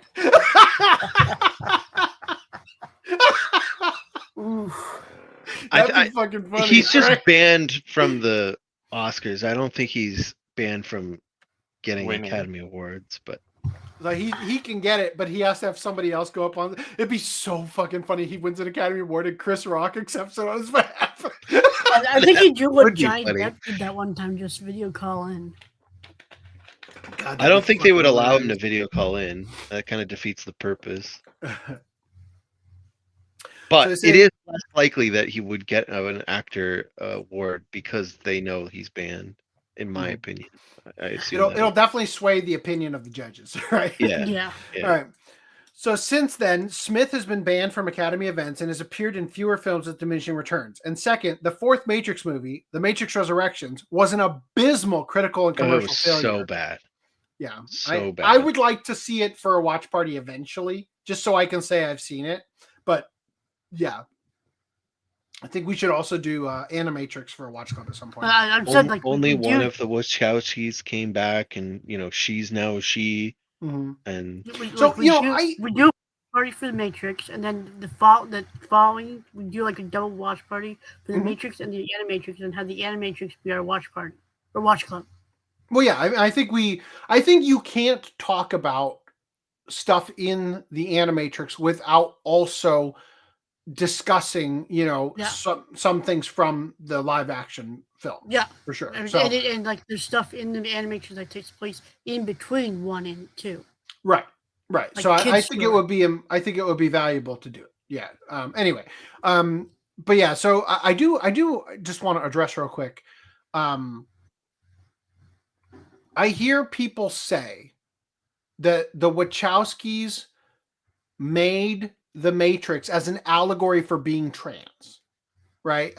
And they say that the red pill, blue pill is about, taking hormone replacement therapy and all this nonsense. Estrogen or testosterone. Right. I think that now, granted, there is a character in the first Matrix movie named Switch. And the original idea for that character is that they were male in the real world, but female when in the Matrix or something, or vice versa. I can't remember. They ended up having the same actress play both roles. But the idea was that they were trying to do something like that. Now, personally, I think that this is revisionist history, the same way that James Cameron came out and said that he made the T-1000 a cop in Terminator 2 as a critique on the LA police after Rodney King. Fucking swoop in and try to take credit after the fact, when clearly the purpose of doing it was to create somebody that you trusted as the villain for the specific sequence in the mall where it's revealed that the character you believe is the villain from the first movie is actually the good guy. That's the whole goddamn point of it. That's why the character doesn't kill anybody until after that moment, or at least not on screen. That's why he punches the cop when he takes his clothes instead of doing a sword hand and stabbing through him to take the clothes or whatever, right? He doesn't even need the clothes, right? He can form them, right? So like what I'm getting at is it wouldn't matter if he stabbed him because he doesn't actually need the clothes. He uses the liquid metal to form the clothes, right? So just like that, I personally think the Wachowskis are retroactively applying this. And here's why. Personally, I've never identified with my first name. I will actively go out of my way not to use it because I have not ever thought that like rang true as who I am, right? So I have a horrible problem where I don't usually introduce myself to people. Right? Like people will go, we'll be the best of friends, but they'll realize 2-3 days later, they still don't know my name. Stuff like that. You know what I mean? Like where you start talking in school or whatever kind of thing. It's just something where I actively have, or at least I guess I wouldn't even say actively. I just subconsciously go out of my way not to introduce myself and identify as the name that I was given at birth. Right? Why is my boss not calling me AC right now? So, with that in mind, I think it's impossible to believe. I do actually, but but I think it's impossible to say that the Wachowskis made the Matrix as a trans allegory specifically because they intentionally refer to themselves and are billed as the Wachowski brothers. If you had a problem with your identity back then, it would not feel correct for you to use that term. There would be other ways to just the describe Wachowskis. The Wachowskis, right? It's specifically Wachowski brothers, right? Like that is specifically how they were chosen to identify at that time. I believe that this whole trans allegory thing was retroactively added in, right? Now, one had a sex change so they could be with a stripper. Well, I think I have my own theories on the sex change thing. I have tinfoil hat theories actually about it. I think that there is my headcanon of the Matrix is that, and it's partially because the movement has taken over a lot of the iconography and quotes and stuff from the Matrix. But I think that the Matrix is meant to be a sort of an allegory for sort of the what they call the truth movement, right? Basically, rejection of authority, rejecting authorities' propaganda or their desired brainwashing on the general public, and basically putting a mirror up to government corruption and whatnot and that sort of thing. And that's why, like, for example, the song that plays at the end of the first movie when Neo tells Agent Smith that he's coming for him and he hangs up the phone and goes flying off is Wake Up by Rage Against the Machine. You know what I mean? Like, there's a lot of stuff in the movie that I think specifically, and again, the truth movement has adopted some of the concepts like taking the red pill and whatnot. So it's not like you can say that that is symbolic to the truth movement because the truth movement adopted it specifically, right? But I think that that's what the overarching story originally was meant to be, is a disclosure of information designed to shake people out of their trance in the world as it was in the 90s. Their trance. Like the being stuck in a trance by the fact that, especially pre-internet, we didn't have information that would give us like the bigger picture of things, right? Like right now, everything going on with Trump getting elected and, you know, getting your news on Twitter, Elon Musk has really been hyping the idea that Twitter is where news happens now instead of, you know, the mainstream media and all that stuff. I think that because that didn't exist before, like I often say when it comes to, you know, stuff like the reason that governments will use a sunken ship as a pretext to go to war, like the sinking of the Lusitania, or what they tried to do with the USS Liberty, is specifically because if a ship sinks and there are no survivors, you've got no one to show up and tell you what really happened. So you basically have to believe what the newspaper tells you, and the newspaper's telling you what the government told them to write. You know, here's the government report of what happened, and this is why we're going to war. And then the newspaper writes about it, and you're like, shit, I guess that's what happened. You know, nobody else is going to tell me otherwise. Guess we're going to war. You know what I mean? So I think that that's what the movie's actually about. And I think that because that's what the movie's about, and I think because that woke a lot of people up to perceiving things in their that they previously were immune to noticing due to the trance they were in, I think that there may have been there's like a declassified thing about the CIA having like a gay ray gun, you know, like basically an idea that there is an effort to target certain individuals, Chelsea Manning being one of them, the Wachowskis being people, that there is an effort put forth that is causing in some people a increased likelihood to transition due to environmental factors that are being targeted against them. That's my tinfoil hat theory as to what happened with the Wachowskis after Matrix Revelations. and before Matrix Resurrections or whatever it was, right? Anyway, that's just my thoughts. But Revolutions. is that what it was called? Revolutions? Yeah. Okay. Yeah. So the film was so bad, referring to Matrix Resurrections, that many theorized that Lana Wachowski, co-creator of The Matrix, actually made a terrible movie on purpose to spite Warner Brothers for yet another soulless cash grab. I don't think so. There are kind of some lines in the movie that hint to that.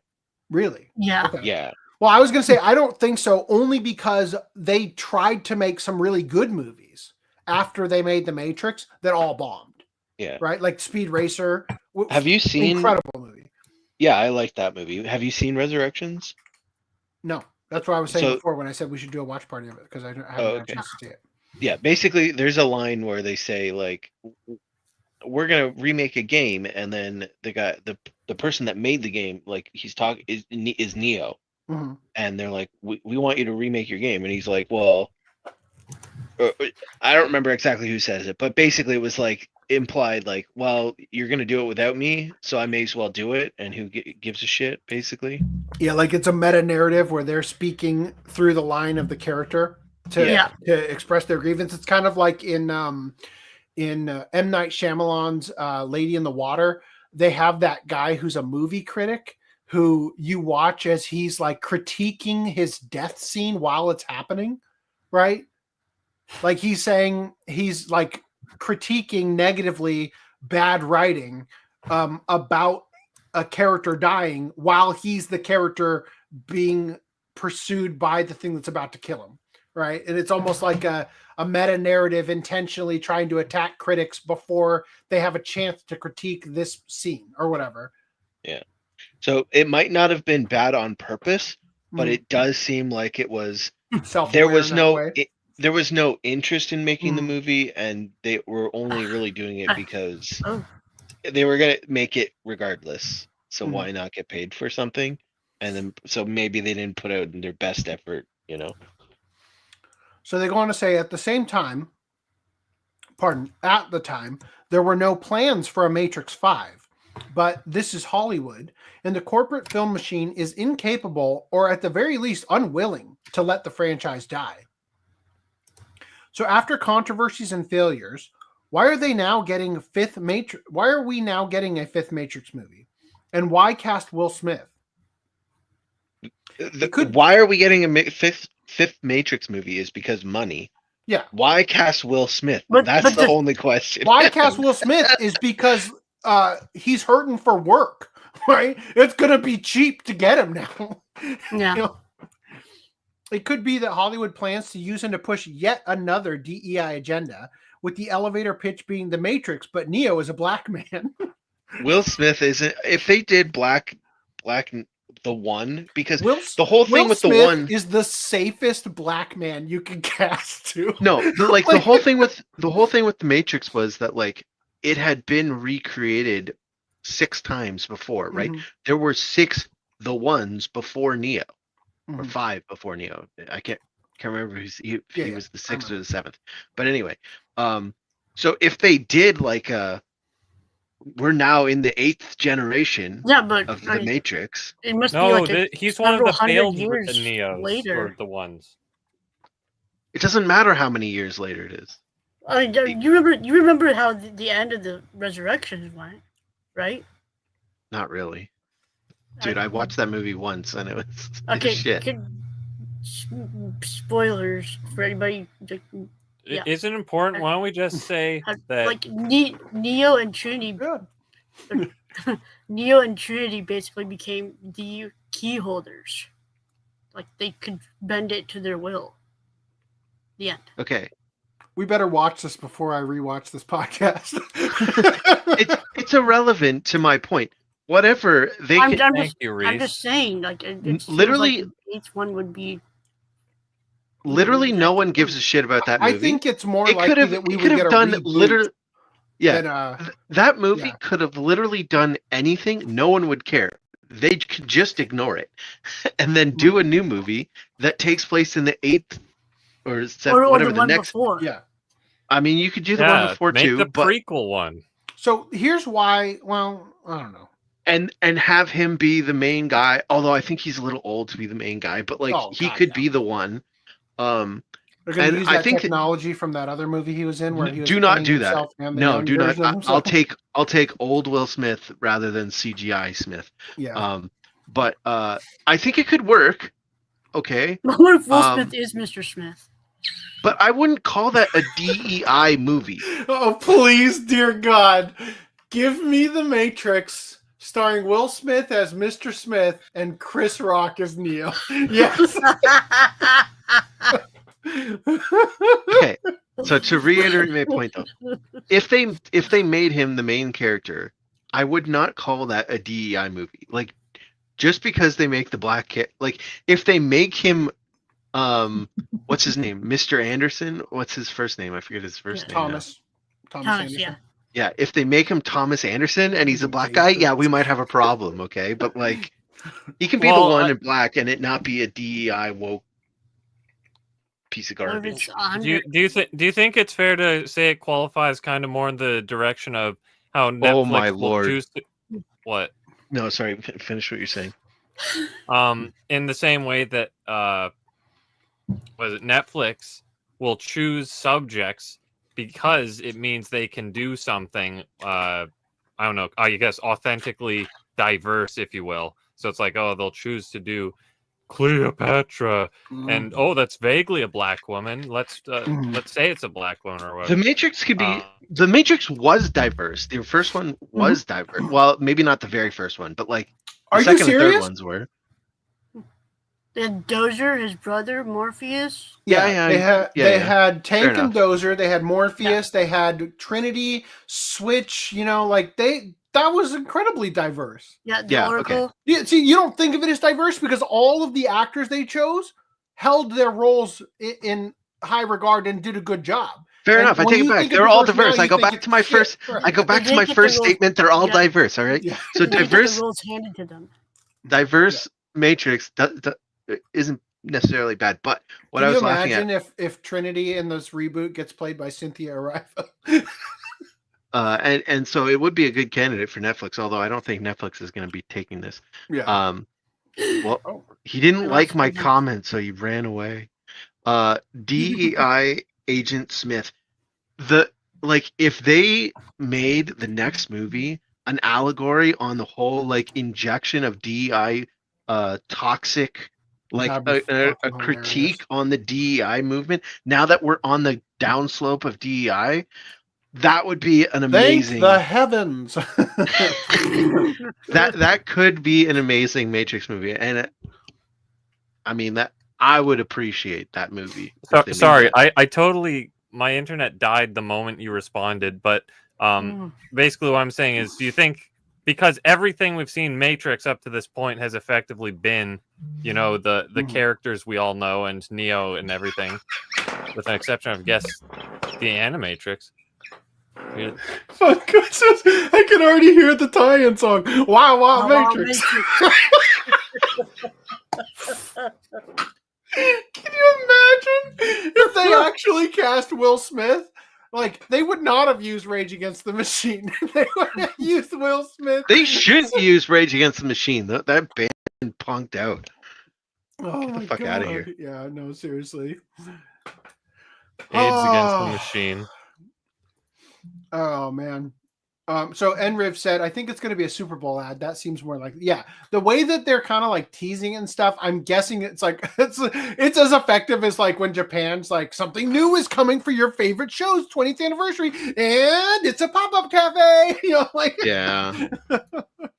But they could do a new movie, although I don't think that Will Smith being the main character. Did I not? Oh wait, no, that's already is the best choice. Where am it would be funny, but in an ironic kind of way, but. YouTube Rewind, thank you for always being there for me when I need you. I wish I could train myself to actually look at the chat when I ask a question. Hits different. I see what you did there. Mark asked Brownlee. All right, most people wish Will Smith was playing the role of Hitler.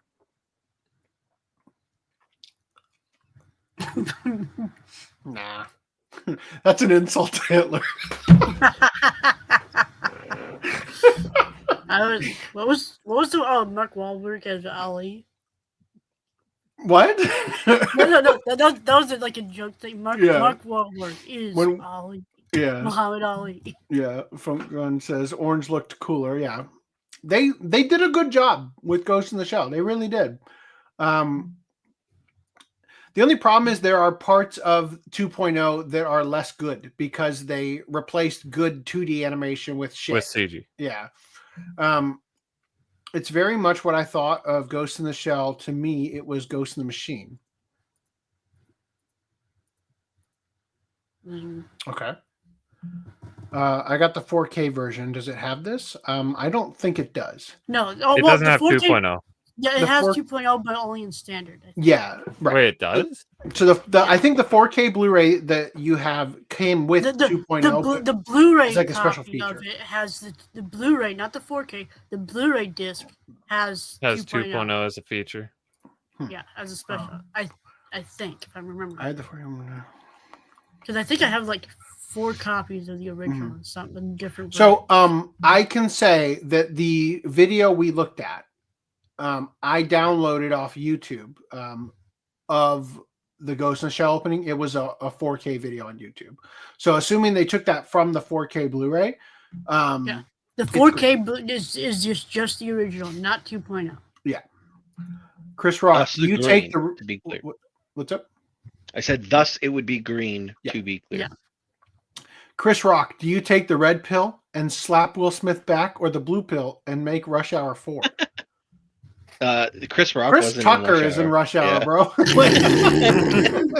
Speaking of which, that needs to be on the watch party. So I can point to my dad and be like, there he is. Maybe not 3, but at least 1 and 2. 3 is horrible. You know what I was thinking about the other day?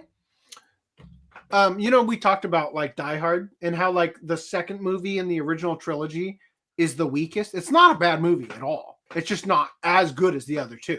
Right? Yeah. I was thinking I found a trilogy for which only the middle movie is great. The Mummy. Yeah. The Mummy? Mummy Returns is the No. best movie. First the first Mummy one's good. is okay, but it's more like supposed to You be like scary. CG Scorpion Rock Fuck over the first one? Shit. Yes. I saw that because shit it in felt theaters more with like my an dad and adventure. my brother, and I the saw that in AC theaters was as well. broken, and we were Ooh. drenched in sweat by the time Because you we had an left. authentic experience of Egypt. Yeah. So that's what we said when we left. It was like any other movie we would have walked out, but like we thoroughly enjoyed that film, and it just added to the experience of being hot as balls while watching it. That movie, I think the second movie is the best. The third movie can die in a fucking fire. This I've is one of seen those it things where if I once. had a time machine, I wouldn't kill Hitler. I'd kill whoever greenlit that shit. That's how Damn. awful that movie is. Same That's with the one Rush with Hour Jet 3. Li. Yeah. Yeah. And where they replaced what's her face. Yeah. Well, they didn't replace her. She refused to come back Rightfully. Thus they because she replaced could her. see how shit it was going to be Yeah, and chose Rachel not Weisz to was- return. Yeah, Rachel Weisz was a smart one. Yeah. Also, just saying, she looks even better in retrospect in that first movie than I remember. I used footage of it from the trailer for my son's Egypt project. Oh, no.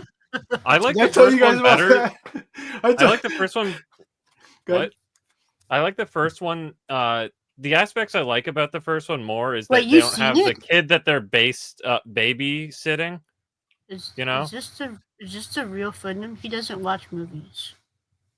The Mummy is one of the franchises I watched over and over as a kid, to the point where I literally can't watch it without like reciting these clips in my head of I have a clip show of here's the next clip, here's the next clip, here's the next clip. Every time. So he doesn't watch movies, but he autistically watches The Mummy. The No, Mummy. no, I know what he's saying.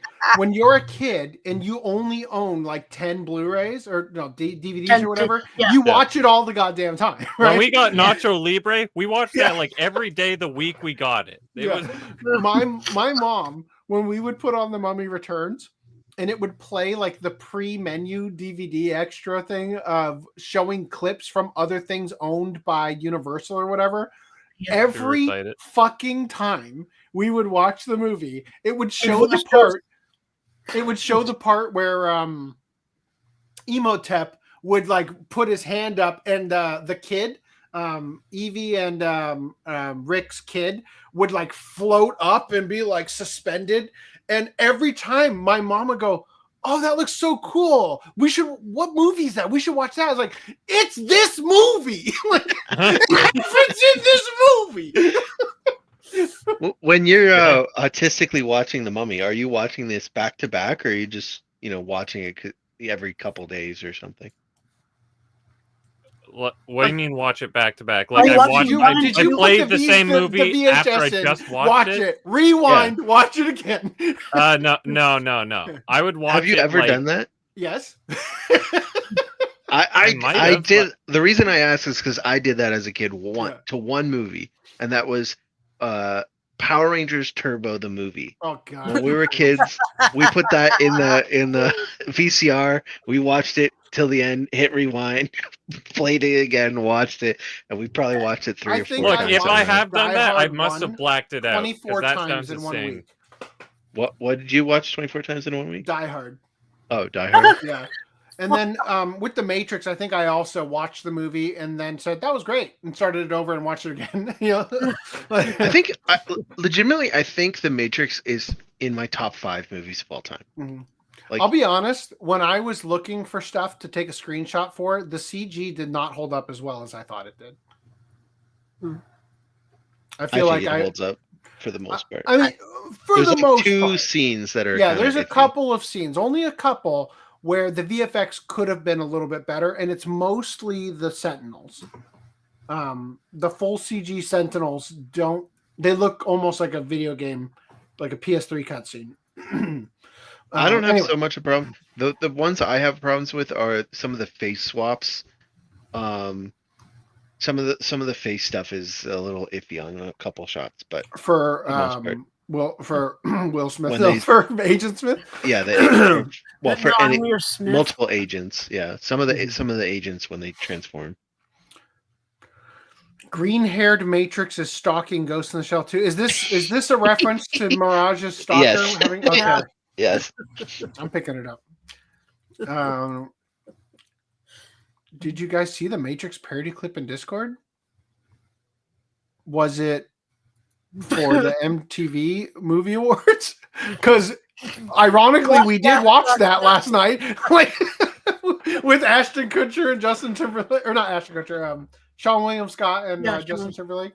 They mentioned Ashton recently Kutcher in the first start.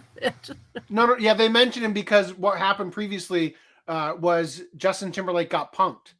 Ashton Kutcher punked Justin Timberlake and like almost ruined his whole life on that show, Punked. And then he showed up and as soon as he saw Ashton Kutcher, he knew he was on the show.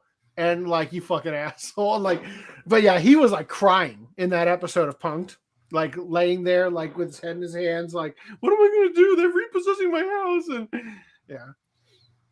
I don't see the parody clip. What channel is it in? The Wachowskis have a history of depression. That theory seemed more plausible for Joker 2, to be honest. The theory of them intentionally tanking it. I 100% believe that he intentionally tanked Joker 2. Funk Gun says, Will Smith is Jada's husband. Are they friends with her? You mean the Wachowskis? So are you asking that because they couldn't get Will Smith, they cast his wife in the second movie as... I don't think they were wives back then. Naomi? Is that her name? Yeah. I don't know. Yeah. She's I think she was just cast as Jada Pinkett in that one. If Warner wants to kill Matrix, they make a video game. They did, and it's fucking awful. You play as Jada Pinkett Smith's character in it. Damon Mills is an unconvicted felon in Japan right now. He did statutory rape on a boy before. Okay, that's why is it in a weird Japan? thing to insert in here. 16 minutes ago. Callisto and Matrix spoiled in one show. Damn. Yeah. They really do be like that. Will Smith will be Morpheus type character. Jada Pinkett is Morpheus. They should hire the scammers to make young AI Will Smith. It will be DEI if it gets nominated for an award. Trinity. Monica Rial and Jamie Markey might sue Japanese companies to trap them. Beware, the new panty and stocking season is censored at the source where Garterbelt's bubblegum lips have been scrapped. Okay, That's why it's going to work. The Matrix lied. What has never been done for war does not always mean good. Wow. Maybe you're taking it a little too literally. So the clip that the Cool 2T is talking about was the one where it's Neo and Morpheus walking through the test program with the red dress and saying like these are all the trans people. Yeah. Yeah. These are all the what? Like he's walking through a bunch of trans people. They all got like multicolored hair and they made all the civilians. They did so many interesting things in that movie. The scene you're talking about, where it's the simulation. They hired as many twins as they could get, identical twins, so that the actors would seem like they're walking past the same person over and over again. Because if it was a simulation, you would see the same assets getting used over and over again, kind of thing. Oh shit! Yeah. Oops. So, like, what? Are you listening to you, or you were looking at the man in the dress? I was like, what? They also I posted the comment of the video, but I posted it to every feed. They also in that movie, they also went out of their way in the scenes where they're in the white room of the Matrix, like where they haven't loaded anything in yet. So like when he first introduces Neo to the concept and Neo eventually throws up out of like having his world shattered about being turned into a battery, which again is not what the original script entailed, but Warner Brothers thought that the neural network thing was too complicated for people to understand, which also is from Ghost in the Shell, by the way. But what they did in that scene, like when he's touching the leather like chair and stuff, they digitally went in and removed all the shadows so that it would look like an early computer generated image where there aren't any shadows underneath the chair and stuff, so that it would give off that uncanny feel when you're watching it. And they did such a good job that you honestly don't even notice. Yeah, they did really a lot of great work on that. Who's the it's Village Roadshow, right? Village Roadshow Pictures. I wonder what the VFX house behind that was actually. Was that wasn't ILM, right? That was somebody else. No, that is ILM. I'm trying to think of the other one. I think it might have been MPC Motion Picture Company. Might have been that one. I can't remember. Anyway, Hollywood raged for the machine and got burned. Yep. Will Smith might play as Monica Rial and Jamie Markey. Okay. Matrix is more akin to Megazone 2-3 than Ghost in the Shell for me. Megazone 2-3 Watch Club 1. 2D anime have more personality than what Pixar put out these days. Yes, Akira is better than Toy Story and WALL-E combined. Okay. Funk Gun, the Endless 8 stole Groundhog Day, just like how they avoided paying taxes. Okay. What? I think he's talking about the Haruhi Suzumiya. I know, but it's like you know how Salieri sees the genius of Amadeus, right? Yeah. And like the tragedy is that he's the only one smart enough to truly appreciate how much further above him Amadeus is. For me, that's like I'm looking down at the autism coming out of these comments, and I can almost understand the thought process, but it's so autistic that I die of cringe when I try to even perceive it. So I just choose from now on not to. So no more Ouija comments tonight. You chose that several podcasts ago, but then forgot. Yeah. Luigi has golden comments. Very profound sometimes. So profound that we can't even share them. Or my 2 cents, which is worth a lot less. Groundhog Day took from Urusei Yatsura, A Beautiful Dream. Canon. I don't know if I saw The Third Mummy or if I wrote it out of my memories. I only saw it in theaters that one time. Part of me is hoping that my memories were so bad of it that I grow a bad expectation. If I'm not mistaken, is better. Jet Li pisses on Jackie Chan's face in this movie. And that's all you need to know. I don't Okay? even remember I Jackie didn't- Chan Oh, you being mean in the literally? movie. Jackie Chan is in it? Isn't he? I don't think he is. So What movie am I thinking of then? I don't know. There's another movie that came We out better around the check same your- time. We better check your internet history. Tomb of the Dragon Emperor. I'm pretty sure he is in it. Hold on. Where's the IMDb link? Why is this so hard? There it is. It's Brendan Jackie Fraser's Chan. in it. Yeah, Brendan Fraser's in it. It's a shame that the first Mummy basically ruined his career from like that neck injury. EC says you're thinking Forbidden Kingdom. Maybe I am. This is what I'm saying. So, Maybe if I watch the third movie again, it's actually way better Right. than I remember. in my defense, The Forbidden Kingdom came out the exact same year. And it was equally as awful. Okay, how about that? How about we just let that go? So we should And in do fact, to be watch honest, party. the fact that that was from the Forbidden Kingdom instead of the Mummy actually Makes it makes more me work. think that I should rewatch the Mummy 3 to remind myself why it's so awful. So we're in gonna the do end, Mummy Trilogy Watch was- Club or Watch Party at some point. Okay, I'll add those to the Well, list. I want to watch my 4K of it. Oh, You don't join the watch parties anyway. Yeah, What are you seriously. talking about? yeah. You missed out on the 4K we watched of Elves.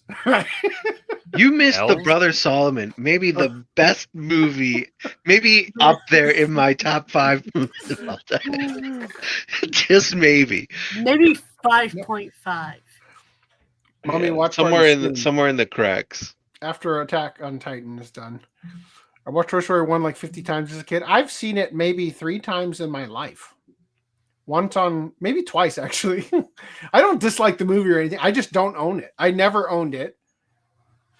If I've seen it, it was on TV, and then once in the theater. The movie Babe was with the talking pig. No need to see that. Yeah, I remember those. And Land Before Time 1 to the point where I had every line of yeah, same. I don't remember any of the lines now, but I probably watched it 100 times. Did they see She-Hulk CG? CG has gotten worse, not better. Yeah. Oh, you mean because I was referring to the CG being dated in the Matrix? So the reason, and I've addressed this like last podcast, but the reason CG is getting worse is because back in the day, they would literally build the engine necessary to produce the render they needed for the shot.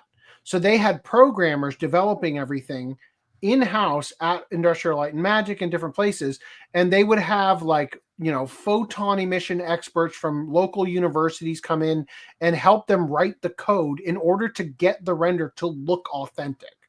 Nowadays, they got a plug and play. They just use Autodesk Maya, which has its own programming language, and you can program your own stuff in it and everything, but they're just not investing the effort that they used to in order to build the tool to achieve each shot necessary for the film, because they're putting VFX in thousands of shots. And, you know, like most Hollywood movies have like 350 VFX shots in them now, you know.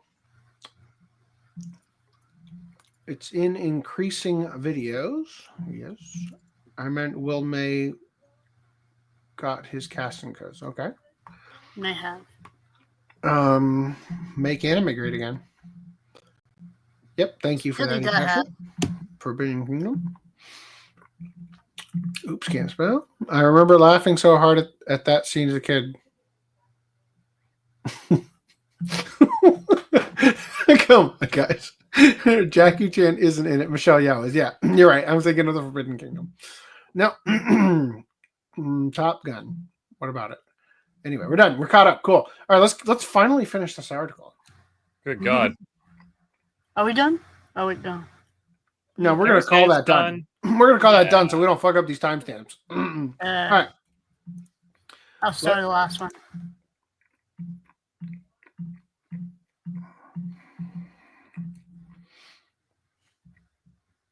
Oh, I did before I did see apparently the Nhentai Bastard has the Netflix stuff.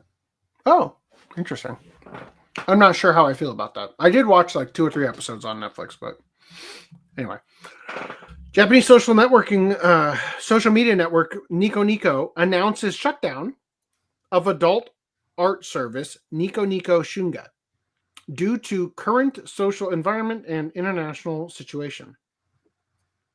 So basically, this is a furthering of the visa situation, right? So, as a new wave of forced Puritanism continues to creep its way into the Japanese economic sector, it's so fucking annoying, right? Like, America is finally moving away from DEI and all this nonsense, and Japan is just starting to move into that. So now we get to experience what we've had in games for the last decade, hit anime and everything good coming out of Japan for the next decade, just to finally have them catch up to where we are, where they get rid of all that shit. Shame. Nobody likes that. Nobody liked that. Can we just skip those 10 years? Can we be like, hey, Japan, don't worry. We're caught up. Get caught up. It's fine. You could put this shit in your media now. It's cool. Yeah. They're going to make like complete DEI slop, and yet it's going to get localized by the most based individuals as we come. It's going to be the weirdest fucking time. All right, so it says here, the new wave of forced Puritanism continues to creep its way into the Japanese economic sector. Local social media network Niconico has announced that they will soon be shuttering their adult art-oriented Niconico Shunga service due to the current social environment and international situation. Wow, that sounds almost verbatim what the goddamn headline was. Why does what is happening here? What is this? Why does Tatsumaki have like a bulge? That is called the pubis The bone. bulge. I don't know. It's looking a little bulgy. She doesn't shave. Just get over it. Who is this Frumposaurus Rex? No, I don't recognize her. Yeah. I don't know who either of the two people in the back are. I recognize the all tan three one. in the back. Yeah. Those are the This character self-insert. looked like she came out of a whole different show. She looks like the. Is this the AI? guy- Like, what the fuck am I looking at here? She looks like the guy character from season. This looks like season this 2, looks like but- actual art. From like on the back of the volume. One Punch Man Yeah. Volume 25 Drive Night. I haven't got that far. All right. Well, one of the most popular social media networks within the land of the rising sun, Niconico, was founded in 2006 as a video sharing service with its noted ability to allow live streams or live streams of concerts or anime, giving it a particular advantage within its home nation. In 2009, the service would extend its offerings with the Niconico Sega, and an image board style sister operation, which functioned as a platform for artists, both amateur and professional, to share their works and engage with fans.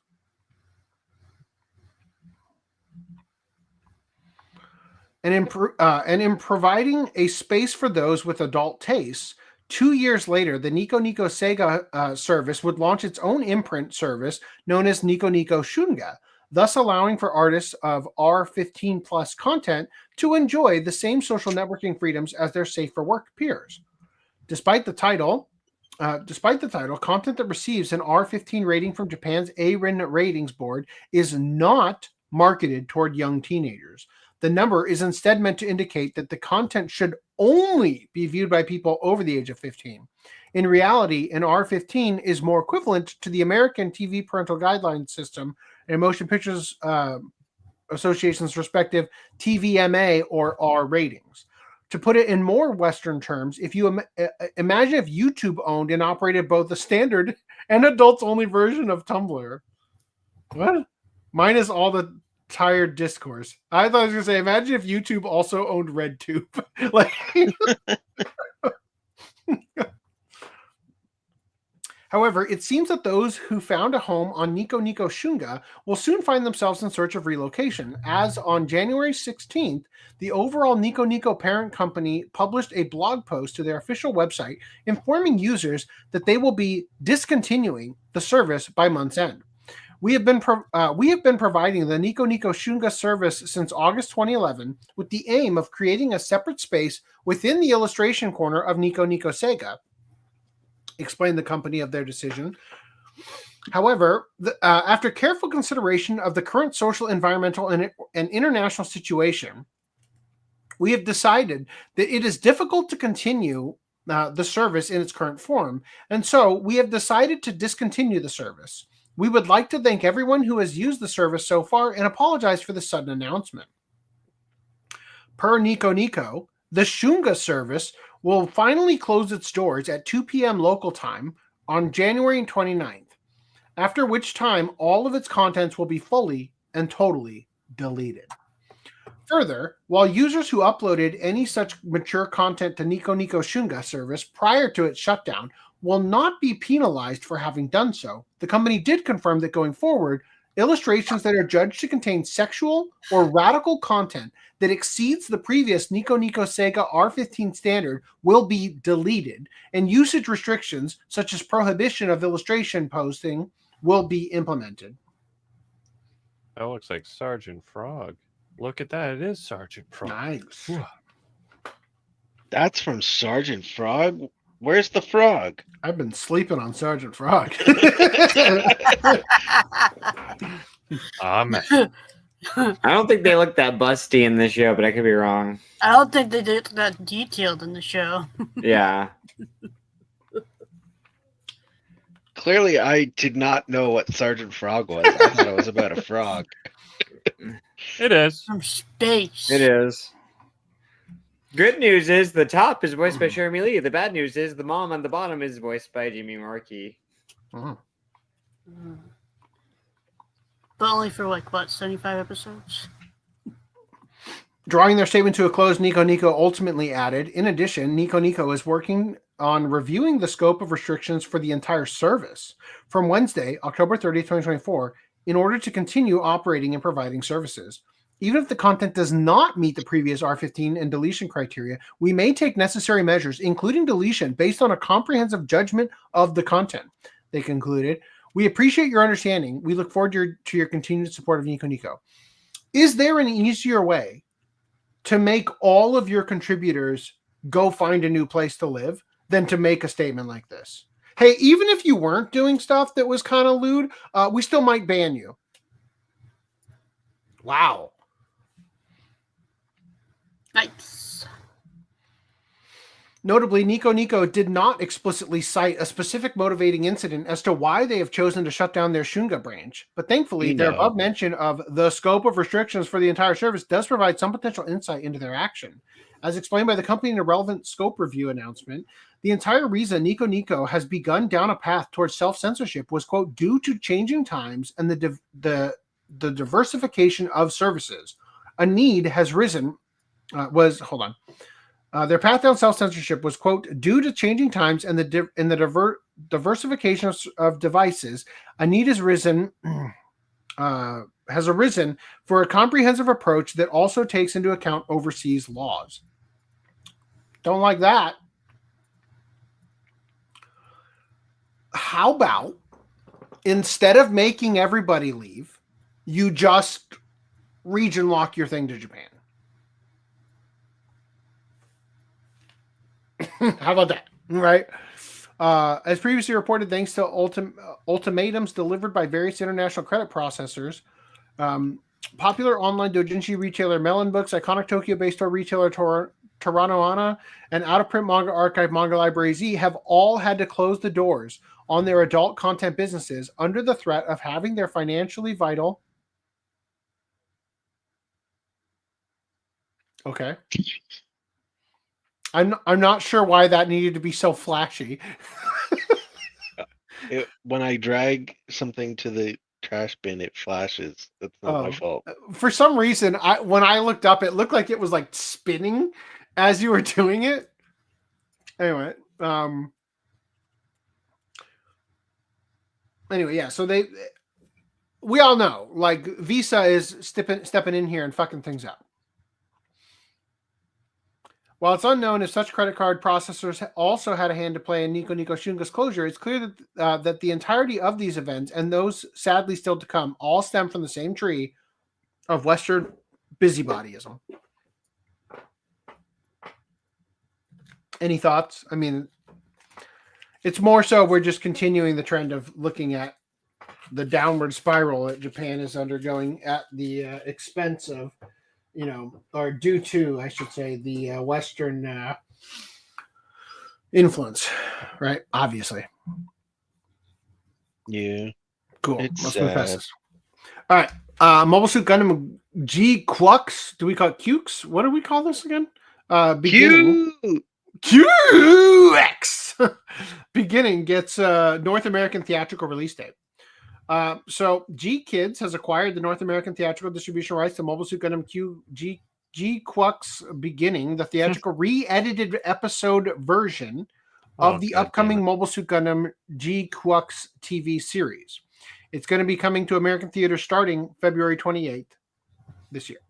So, question. Let me read this again. What they have distribution rights to is the theatrical re-edited episode version of the upcoming TV series. So are they saying that it is a movie that is actually a compilation of some episodes? Or are they saying that it's a movie that was then re-edited into episodes like Demon Slayer, Mugen Train? I think QQuuuuux has TV episodes, and they have specific rights to the theatrical version of it. Right, which would be the TV episodes are edited together to become the length of a movie. Yeah. Yeah, that's what I was thinking. But it's hard. The way that it's phrased here by Paul Chapman seems like nice. If they have actual distribution, oh my. If they have actual distribution rights physically, now that would be interesting because Sunrise has the exclusive to all of Gundam at this point. But it might literally just be theatrical airing. Yep. Okay. So also in addition, Pretty Guardian Sailor Moon, the Super Live North American tour dates have been announced. So if you were interested in seeing the stage play of Sailor Moon, it's coming to the US. It's going to be in Pittsburgh, Austin, San Antonio, Sugarland. So not coming to California. How the fuck does that work? Like, are you supposed to sit there? But there's like a live translator that's just like translating at the. I don't know, man. Very strange. Yeah. So can you guys go over comments real quick? I want to. Or you just raw dog this shit where it's like, yes, I understand what they're saying. Completely. Yeah. Lean over to you, Brad. What are they saying? She said moon prism makeup. Okay. I think she said moon prism makeup.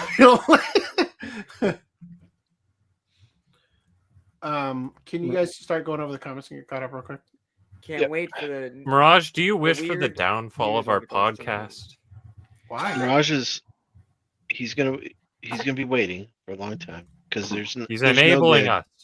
There is no good weird news articles later tonight. It's not a thing. Enrev says, I didn't hate Bastards Netflix dub, but I felt like it could have been better and Sentai could have improved on it. But I think it's safe to assume nobody liked every other time Sentai did it. Basically saying I don't think Sentai would be any better. Can't they sell the service? Sure. Don't I want remember. Nhentai to keep Netflix dubs for every other show that I can't act like it's somewhat hypocritical to ask them for a redub. Bastard. If you personally don't like the dub, you should ask for a redub. No harm in asking. Well, it's funny because the previous dubs that they didn't release, people were looking forward to and everything. Whereas now we get this one and I don't know, people aren't as enthusiastic about it. I was pretty sure Sentai will only do Netflix dubs now that they're owned by AMC and have the extra capital to afford it. I don't think so, considering how few shows they're able to license these days. You If just they had said more ca- you if just they had said more earlier how you expected them to have the Netflix dub. So what is it, Reese? Ooh, no. I didn't say that they do have the Netflix dub for Bastard. I wasn't expecting anything. I said that for Bastard they do have the Netflix dub. What I'm saying is, if they have all this extra capital, it sure doesn't show it because they're not licensing hardly anything. Well, if they're spending it on buying the Netflix dub, then they don't have the extra capital to spend on anything else. So putting all their They're ducks using it They're putting all their ducks on Bastard. on any anime that they pick up that has a Netflix dub that Netflix is then selling to them. I don't They know. have all that extra capital from dropping Higurashi. This is the first one so far that I've heard that they've done this. So No, they. What about that Pokemon Go? Not Pokemon Go. Ingress. I'm pretty sure that one. There's no way they would have paid money to dub that again. AC, can you check your microphone? Oh, is it gone? I think it's because we can hear your clicking. Oh, The vibration and of your you clicking. just sound really loud, and I think that might be because your mouth is covered by your hand. Do you have to judge his oral habits on stream like Well, this? it's just like when you I did that with apologize. No, my mic is the right one. I'm trying to do something, but I can't. Okay, well, I'll just mute you while you do that. Just go mildly lewd. No, we go full lewd up in here. Bot in chat. Mirage, you are a mod, are you not? Ban the bot. Ban the beep boop boop. It doesn't matter if they pull all of their not safe for work content because the goalposts will move even further. Banning not safe for work is only the first step. Yeah, so give them an inch, they'll take a mile. I'm sure. Yeah. It's so stupid to like change your rules for the West or not Japan's laws, because it's like, are you going to change your laws for like the Middle East countries that like can't show ankles? Like, come on, get it the fuck out of here. I saw Randy, you've inspired me. Oh, God damn it. becoming Start virtual camera. Fuck. wow. Thank you. Is this what has taken you the whole? Yes. This is what you're doing the whole time. I think it was worth. Randy, I think you gotta one up him a little bit. How's that, everyone? Oh Next my thing you know, we're God. going to be competing with full penetration as our background.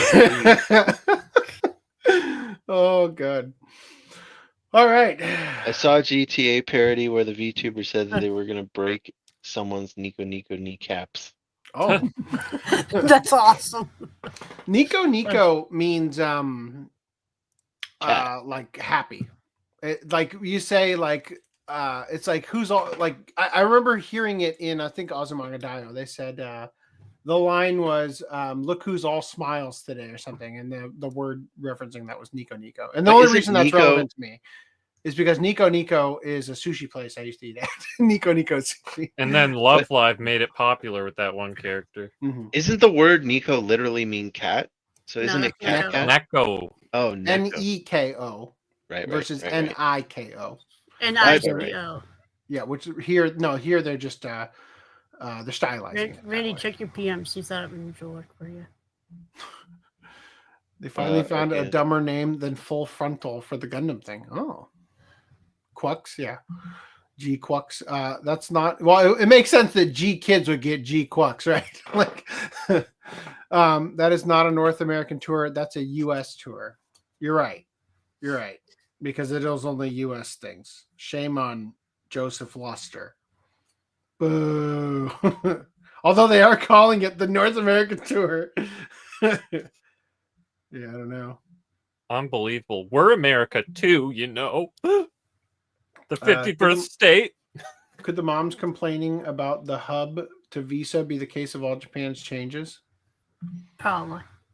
The moms just don't want their kids finding their content. Ronin Warriors, I haven't seen the Japanese dub, but I'm actually enjoying these. Cool, good for you. The powers in the armor. All right.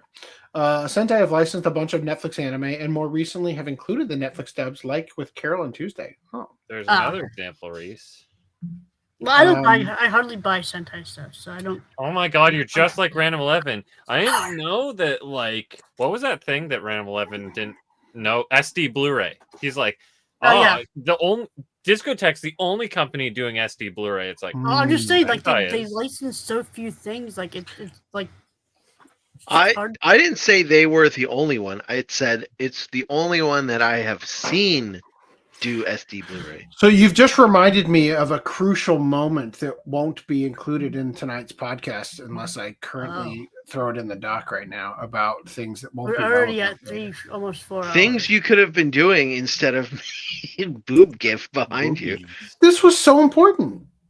How many viewers do you think we're going to get in now? This is going to bring so much joy to our viewers. Yeah. Viewers, sound off. Was it worth it? Now you're going to have people jacking off to get your feed. Yeah. Look.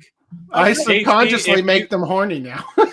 AC, if you wanted to redeem yourself, you would use that VTube avatar you made in Vroid, okay? I will accept no less. All right. Okay, I've got it ready for when we need it. It's gonna go right here until we need it. Cool. All right. People never liked when they previously did redubs like with Baki and Kakegurui, myself included. If going forward they keep Netflix dubs, I can't really complain about Bastard. Yeah, I mean, whatever. Yeah. Agreed. You know, I mean, it would be great because I think the reason people don't like it is because the first version you're introduced to, unless it's awful, is going to be the one you prefer, right? Like when I watch anime, if I start it in Japanese, it's hard for me to switch, right? Like I have tried watching Naruto in English, I just can't, you know?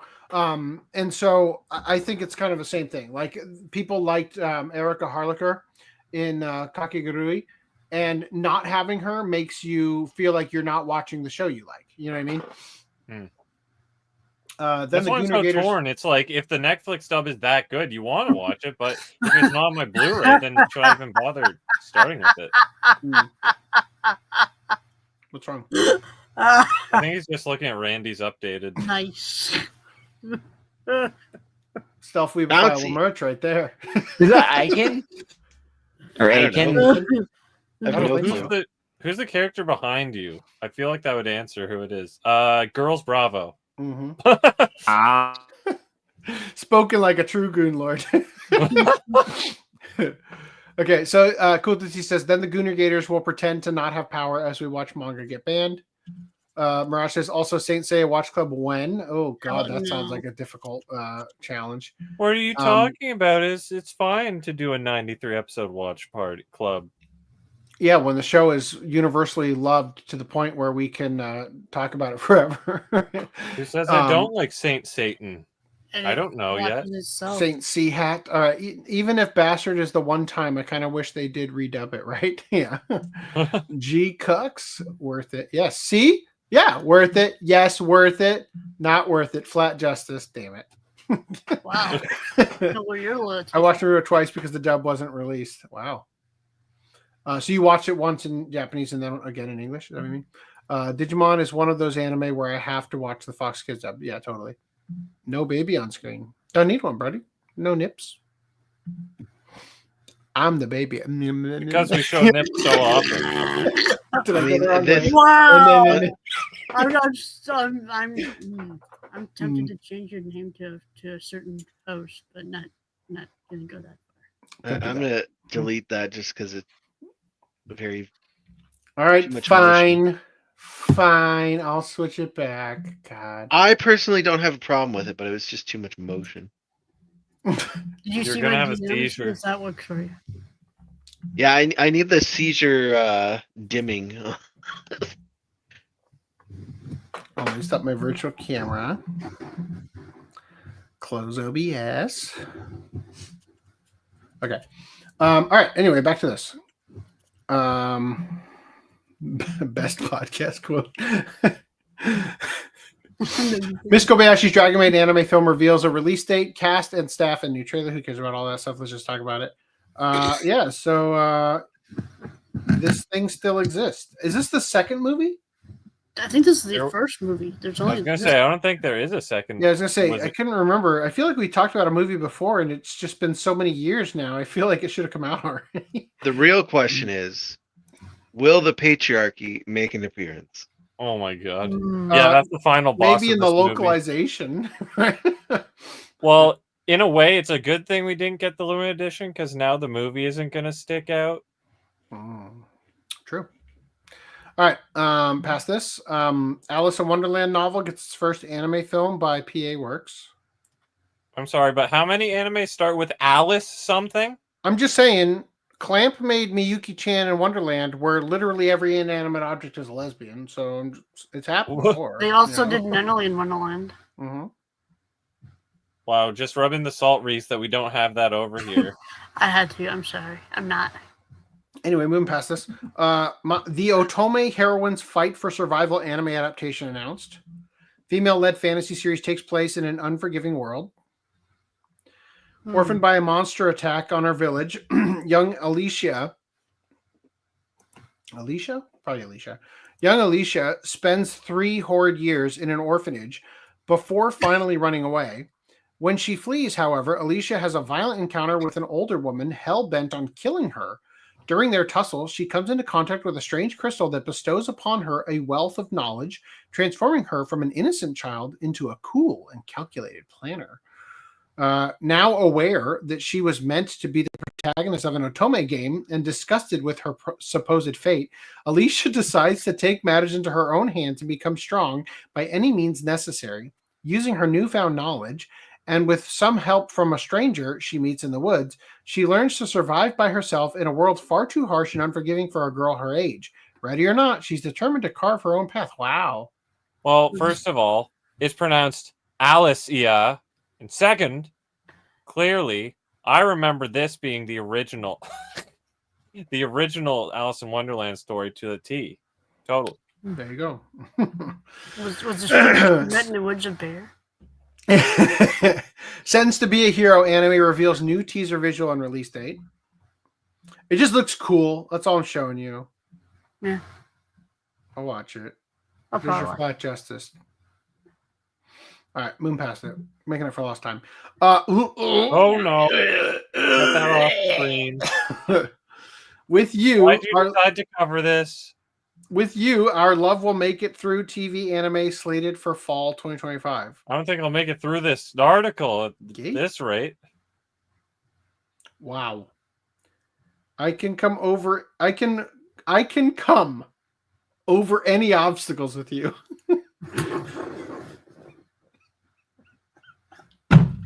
I don't think I could I don't think anyone could come from this unless you're a psychopath. If you're jacking me off, I'll come on anything. Like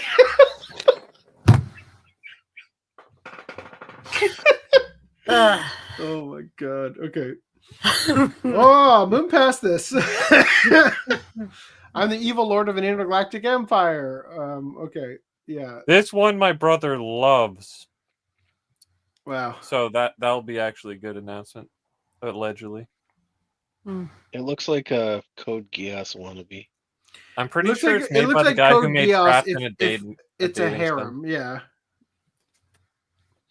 Anyway, Code Geass is a harem. Yeah. Yeah, I'm gonna skip reading this. We're just gonna move past. We're gonna get through it. Guild Receptionist, right? And maybe a Guild Receptionist boss any boss just to show you more of the beautiful visuals of the beautiful main character. So cute. Watch go button. Anyway, skipping this for time again, and going on to the far more important. Nhentai fights back, drops bombshell evidence showing that they were granted permission to host the pirated content. By the way, What? yes. So I felt the need to ask Grok to generate me a picture of a sexy anime girl pulling an Uno reverse. And this is what I got out of Grok.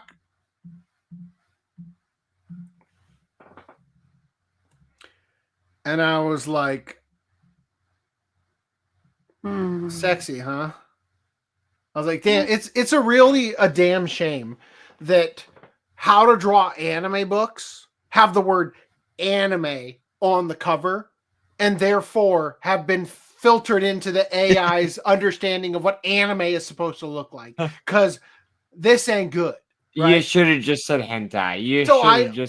I told it, I was like, look, man, we don't have to go lewd with it, but could we like significantly increase the sex appeal here? To which it gave me this one. Good enough, right? Yeah, I'll take it. Put that behind me. Like, all right. You even got the unicorn to look almost right. You even got the hair coming out of the top of her right titty. Yeah. Totally. Hairy titties. All right, and then I think it is that how we hold it with one finger? Is it sad in there? Dude, that needs to be the new Yu-Gi-Oh stance when you hold a card. That's how base they are. She's halfway to that Canadian shop t-shirt. All right. Barely an Uno. Whatever. At least we got that one. All right, so anyway.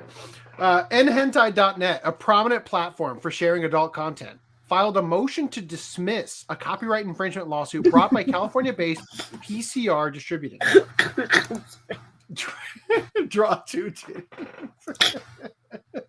It should have been draw 4 titties. Like, hold up. My tinfoil hat's on. The cool 2T, the cool 2 titties. It all makes sense now. But he was flat justice, right? So, therefore, that's why they're cold. That's why they're cold. There's no volume. That's why they're cold. Oh, it's not hot. They aren't hot. Why pink hair is green? Yeah, why were they all green or all pink? They were all pink, right? Were they? Hold on, let me look. Yeah, there was the blue, but the rest of them were all pink. Anyway, so they filed a motion to dismiss the copyright infringement lawsuit. PCR, operating under brands like J18 and Jast USA, alleged that Nhentai hosted copyright material without authorization, claiming this posed a threat to its business. In response, Nhentai challenged the allegations on multiple legal and procedural grounds. Here's the background of the case. PCR's legal actions began with a DMCA subpoena aimed at unmasking Nhentai's operators, citing the platform's failure to process takedown requests. After opposition from Nhentai, PCR escalated the dispute by filing a lawsuit in the Central District of California. The complaint accused Nhentai of sharing copyrighted works without securing proper permissions. Nhentai's motion to dismiss argued that PCR failed to meet the standards for copyright infringement and raised issues concerning ownership, permissions, and timeliness of the claims. So I've got some extra additional stuff here from the Anime News Network article. It said some of the alleged copyright infringement are time barred, as PCR's claims were brought beyond the 3-year statute of limitations. And Nhentai cited a book asserted by PCR titled, "Hey, let's do it," which was uploaded on the site 7 years and 3 months ago as an unpublished work then. And Nhentai stated that according to Copyright Office files, the work was published on July 1st, 2023, with an effective registration date of October 5th, 2023. The company adds that PCR cannot show entitlement to statutory damages or attorney's fees as the work was not copyrighted within 3 months of publication. Dude, that's crazy. This is literally the Valve service issue thing. It's like, well, bitch, were you selling it before? Well, how should we? But I think also that it was originally uploaded as like an unpublished work. Like the author or the artist for this smut, hey, let's do it, or whatever the Japanese title would be, that they uploaded it places, possibly even to Nhentai, to get it out there and get a name for themselves 7 years ago. And then only 2 years ago did it get an official, like, bound book release, right? Yeah, like an actual licensing thing. So it's kind of like, imagine trying to sue a manga platform because one who makes One Punch Man, his original webcomic is viewable there. And you're trying to sue them because you now have the actual Yusuke Murata version or something, kind of like that. So anyway, a detailed breakdown of Nhentai's defense. 1, the ownership discrepancies. Based on the U.S. Copyright Office catalog, at least 3 of the copyrights in question have JAST USA as the copyright claimant and legal owner. Nhentai cited that while PCR states that it operates under DBA JAST USA, so DBA means doing business as. So they're operating. It is a legal term, right? Like it is a legal term that we are. It's kind of like you would say, like the business is such and such LLC, or another way is we're doing business as, this is our business name, right? Or we are an LLC doing business as, like this is how we are known collectively, right? So it operates. So PCR states that it operates under doing business as JAST USA. It does not state that it has secured exclusive rights for the 3 copyrights from JAST USA. And Nhentai also pointed out that JAST USA's public recordings show that it has an entirely separate status as a stock corporation with different ownership, meaning no overlapping directors, officers, addresses, etc., from those listed on PCR's corporate filings. So if I'm understanding this correctly, what they're saying is you claim to be doing business as JAST USA, but nobody at JAST matches up with who you are. Like you're basically just claiming to be JAST USA for the sake of this lawsuit.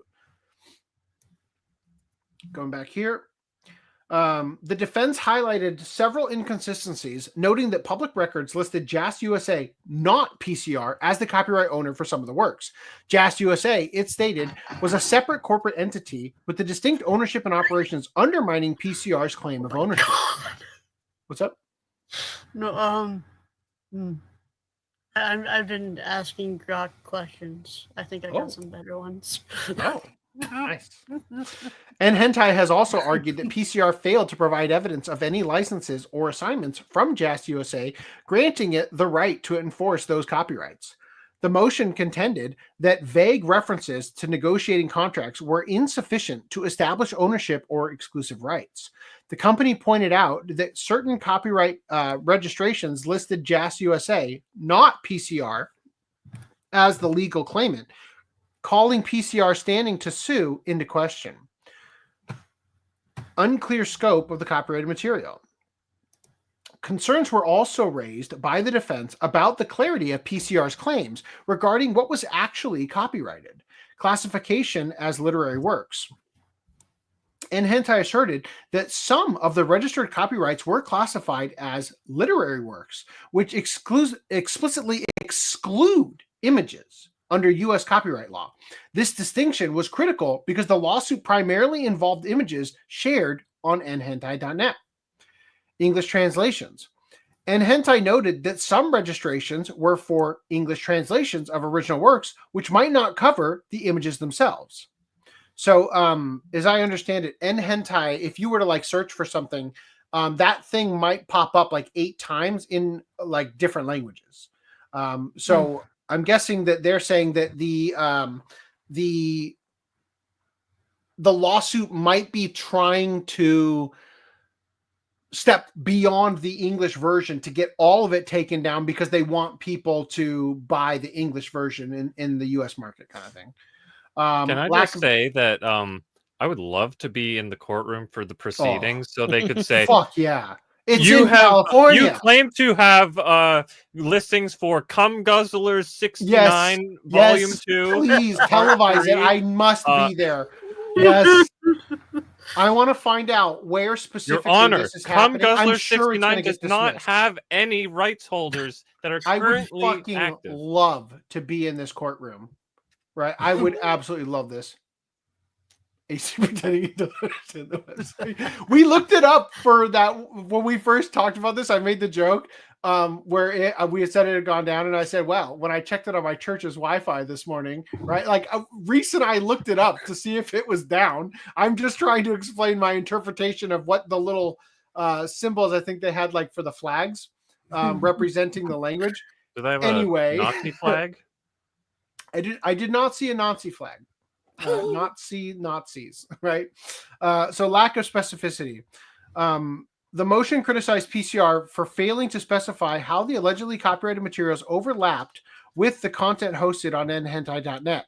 Nhentai argued that this lack of detail left both the defendants and the court unable to evaluate the claims.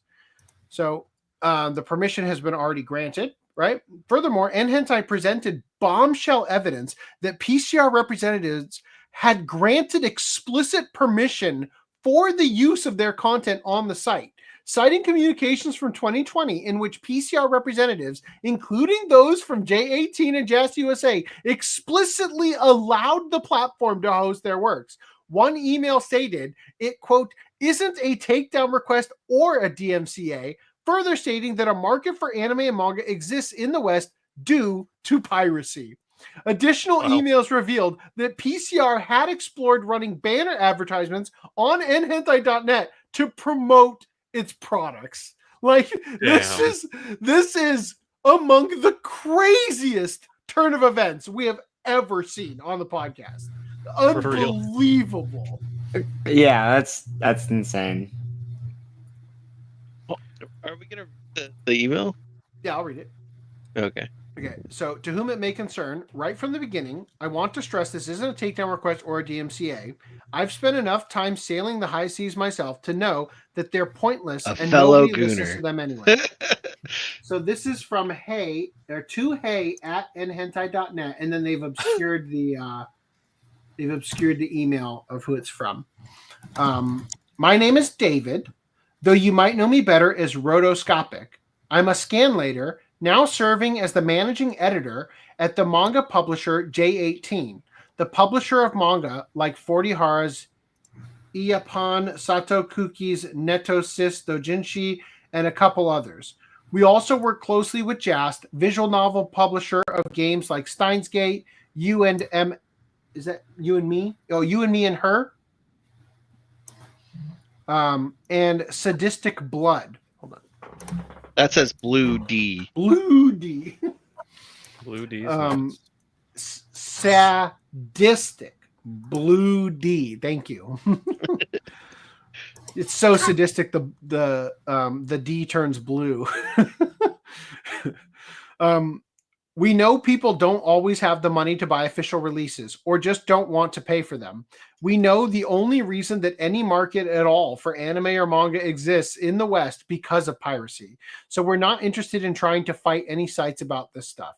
However, a few months ago, we were able to strike a deal with the admin over at X Hentai about what to do about properties to which we have the rights being uploaded to their site. When the raw scans, scanlations, or rips of properties to which we own or manage the rights get uploaded, we'd like to be able to slap a banner over the top, like so. I've attached 2 examples of what that looks like to this email. And Nhentai argued that these communications demonstrated a collaborative relationship, negating any claims of unauthorized use. They also... Did they accept? Is that the deal that was in place? Because... Yeah. They didn't accept. If that's just an email, that's not really permission. Yeah. And Nhentai argued they're demonstrating a collaborative relationship, negating any claims of unauthorized use. They also highlighted that these permissions were never formally revoked. Statute of limitations. The defense argued that PCR had been aware of the alleged use of its works since 2020. as evidenced by the permission granted during the time.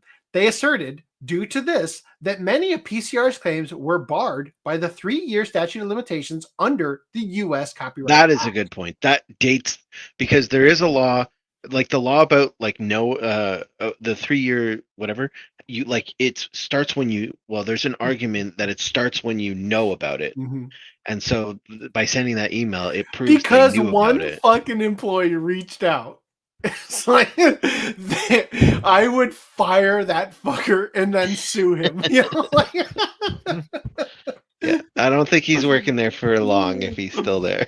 Nhentai contended that the continued presence of works on its site did not constitute separate acts of infringement and that the statute of limitations had already elapsed for the claims. Unrelated website claims. Nhentai also sought to strike all claims related to the domain nhentai.to, stating that it operated independently and had no affiliation with nhentai.net. Furthermore, according to the motion, PCR states that Nhentai also owns and operates the URL nhentai.to, with the .to referring to the Kingdom of Tonga in Polynesia. Nhentai states that it is not affiliated with the Tongan website. So it's basically a mirror site, re-uploads and stuff for that district, Polynesia. It's not a mirror. It's a copycat. Yeah. They're like they're trying to be Nhentai, but it's not the same site. Yeah, but I think the purpose of it is so that it's accessible to people in Tonga. No, it's just because .to is a popular URL domain name, so they sell them. I thought that stood for .torrent. There's it's the same as .tv. Like there's an Justin.tv, Twitch.tv. TV that's is my headcanon. TV. I forget what the name of the island is, but it's like a small little fucking island, and they make millions off selling their URLs essentially. That's funny. And there's different ones. That's really funny. The OCA podcast should launch M hentai. I don't want man hentai though.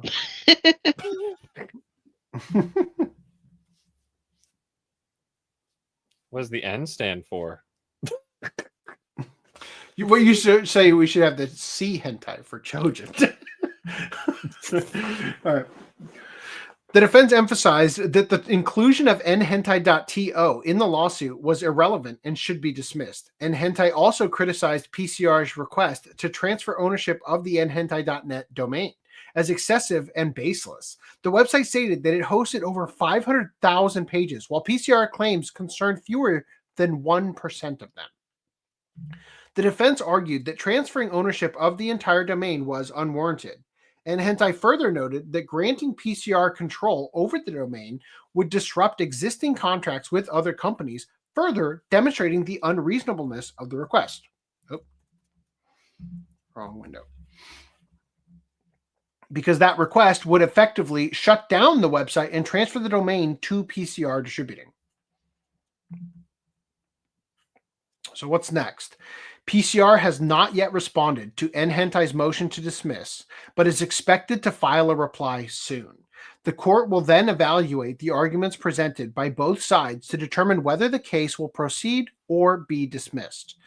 This decision could set a significant precedent for how copyright disputes involving online platforms are handled in the future. Wow!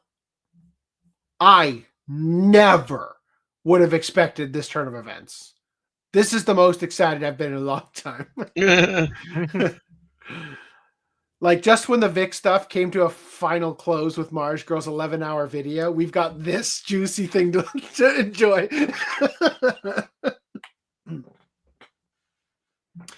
Only problem is they don't tell you which court. I'm sure you could look it up.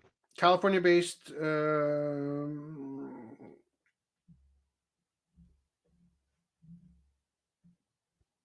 Yeah, I don't know. Pacer. Would Pacer tell us? Damn it. No. They didn't link to the actual thing. All right. Anyway, moving past that. Indie games news. You're going to love how quick this goes by. Most of it. Ba-doop, ba-doop, ba-doop, ba-doop, ba-doop, ba-doop.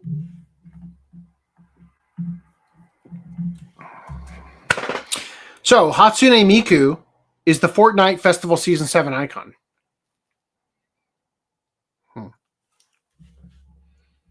Why is her dress like see-through? Almost. You're complaining? All right. So, Randy. Yes, See this outfit here? I do see that outfit. I Oh have my previously called attention to trans flag colors. You would like to argue against that. Coincidence? This person says this skin is going to hit trans girls like crack hit the streets in the 80s. I Are gotta you- say, You want? Yeah, yes. I thought you were joking. It's obviously not a trans thing. Like Yeah, her it's hair is obviously blue. really.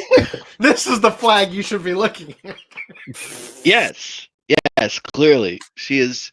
She has joined the ranks of Elon Musk. And then they're going to. Recruiting the trans kids to the Hitler Youth. The trans to Nazi pipeline. jeez. I had an argument with someone about this the other day about it's You argue with a lot of people. Are you okay? yeah, I do. It's a trans thing. It's a trans thing. Her hair is that color. That's not even a different color hair. Well, no, It's- it would be the outfit then if there is anything. Yeah, but I'm saying like her hair is that color. So like the argument is, well, it's light blue, pink, and white. Those are the three trans colors, right? One is already part of her outfit. Yeah. Two, arguably, the white is also part of her Is an outfit. accent. Yeah. Already. It's built in. And now, so the only additional color we've added to this outfit is pink. And Which is how does also adding pink to a well girl's done. character now make them trans? It Like, was that's a retarded take. also. Oh no, she didn't have the hairband thingy. All right, What? Anyway, Her hips look like they're really narrow, though. Like, even like if you look at the leg going up, oh no, it is like it dude. terminates. Shit, it kind of does. This Yeah, is and then meant to her be a- shoulders look broad by comparison. Yeah, Not that you're I'm right. saying, oh, it's part of the trans No, agenda, he's but right. Take that, Randy. You're wrong. No. Anyway, Cool TG says these are me side colors. Is that that is the color of the girl? Okay. Also, I saw this and now you got to see it too. Hatsune Miku Oh, doing the God. Godzilla emote.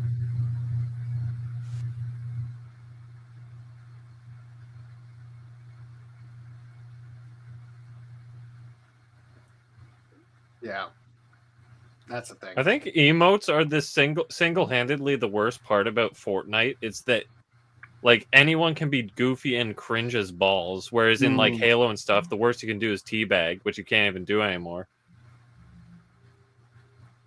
This seems like a dox attempt more than a lawsuit for the Nhentai thing. Yeah, they were abusing the DMCA takedown in the same way that Anime News Network tried to get Hirohei's address and real name during the Vic stuff. Again, I fully expect that Mars Girl didn't talk about that in her 11-hour video. You know,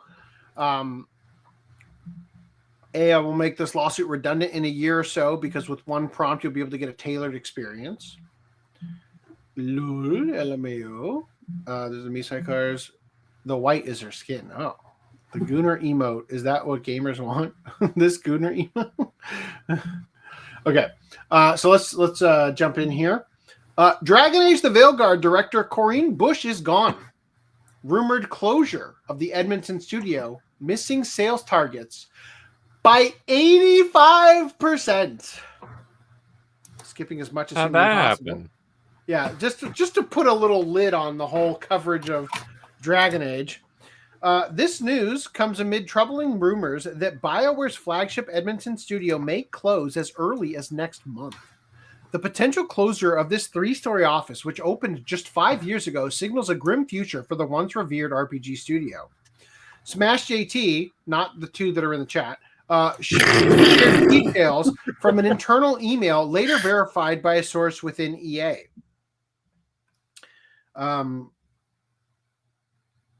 Looks like my highlights are all weird, but anyway. So Corinne Bush said, "Hey y'all, it's hard to believe I'm writing these words, but here it goes. It's time for me to say goodbye. Today is my last day at BioWare and EA. After so much contemplation, I've decided to pursue a new challenge and a new project, doing what I love most, making RPGs. What studio could be stupid enough to hire this person? It's tabletop. Watch. Like, it 100% is going to be them doing their own indie game. That is the only thing that makes sense. You could not pay me to employ somebody who wasted as much money as they did on Dragon Age: The Veilguard. That's like saying that the Concord team is happy to announce that they are working on a new game together. Like, fuck no, they're not. That's never going to happen. They should be laughed out of the industry altogether. It wasn't an easy decision, as I mean it when I say I love BioWare, the Dragon Age team, and what we've all accomplished together, destroying the company and the goodwill of the customers. That you accomplished that. My team with all of you has been the highlight of my career. The highlight. Failing catastrophically to the point where you need to quit is the highlight of your career. I want to offer my personal thanks to each of you for your trust, your companionship, and for the many ways in which you've inspired me and helped me grow. I'll be eagerly waiting to see what great experiences you create next. And as a fan, I'll be rooting for you. If I can leave you with any advice, we don't need advice from you. You're the whole problem. It is this. We all know making games is hard. It's part of why we do it. But making games is also about the people and the reliance we have on one another. So take the time to celebrate the wins and lift each other up. The challenge and the work will always be there, but the moments we have with each other are precious and few. Let's stay in touch, Corinne. But that's not the only major BioWare news. Inquisition on whistleblower and positive toxicity. Hey, Jeff, that's Smash JT's first name. Corinne is indeed gone. The current rumor is that they will announce the closure of BioWare Edmonton sometime around February, just before the Electronic Arts Town Hall, basically when EA talks about what has been going on for the last fiscal quarter and what's next. Her account was deactivated.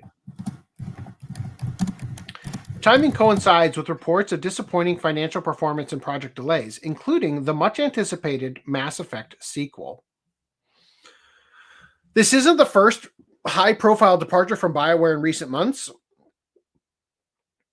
Sylvia Feketikuti, great name, a senior writer with 15 years at the company, also left following the Veilguard launch.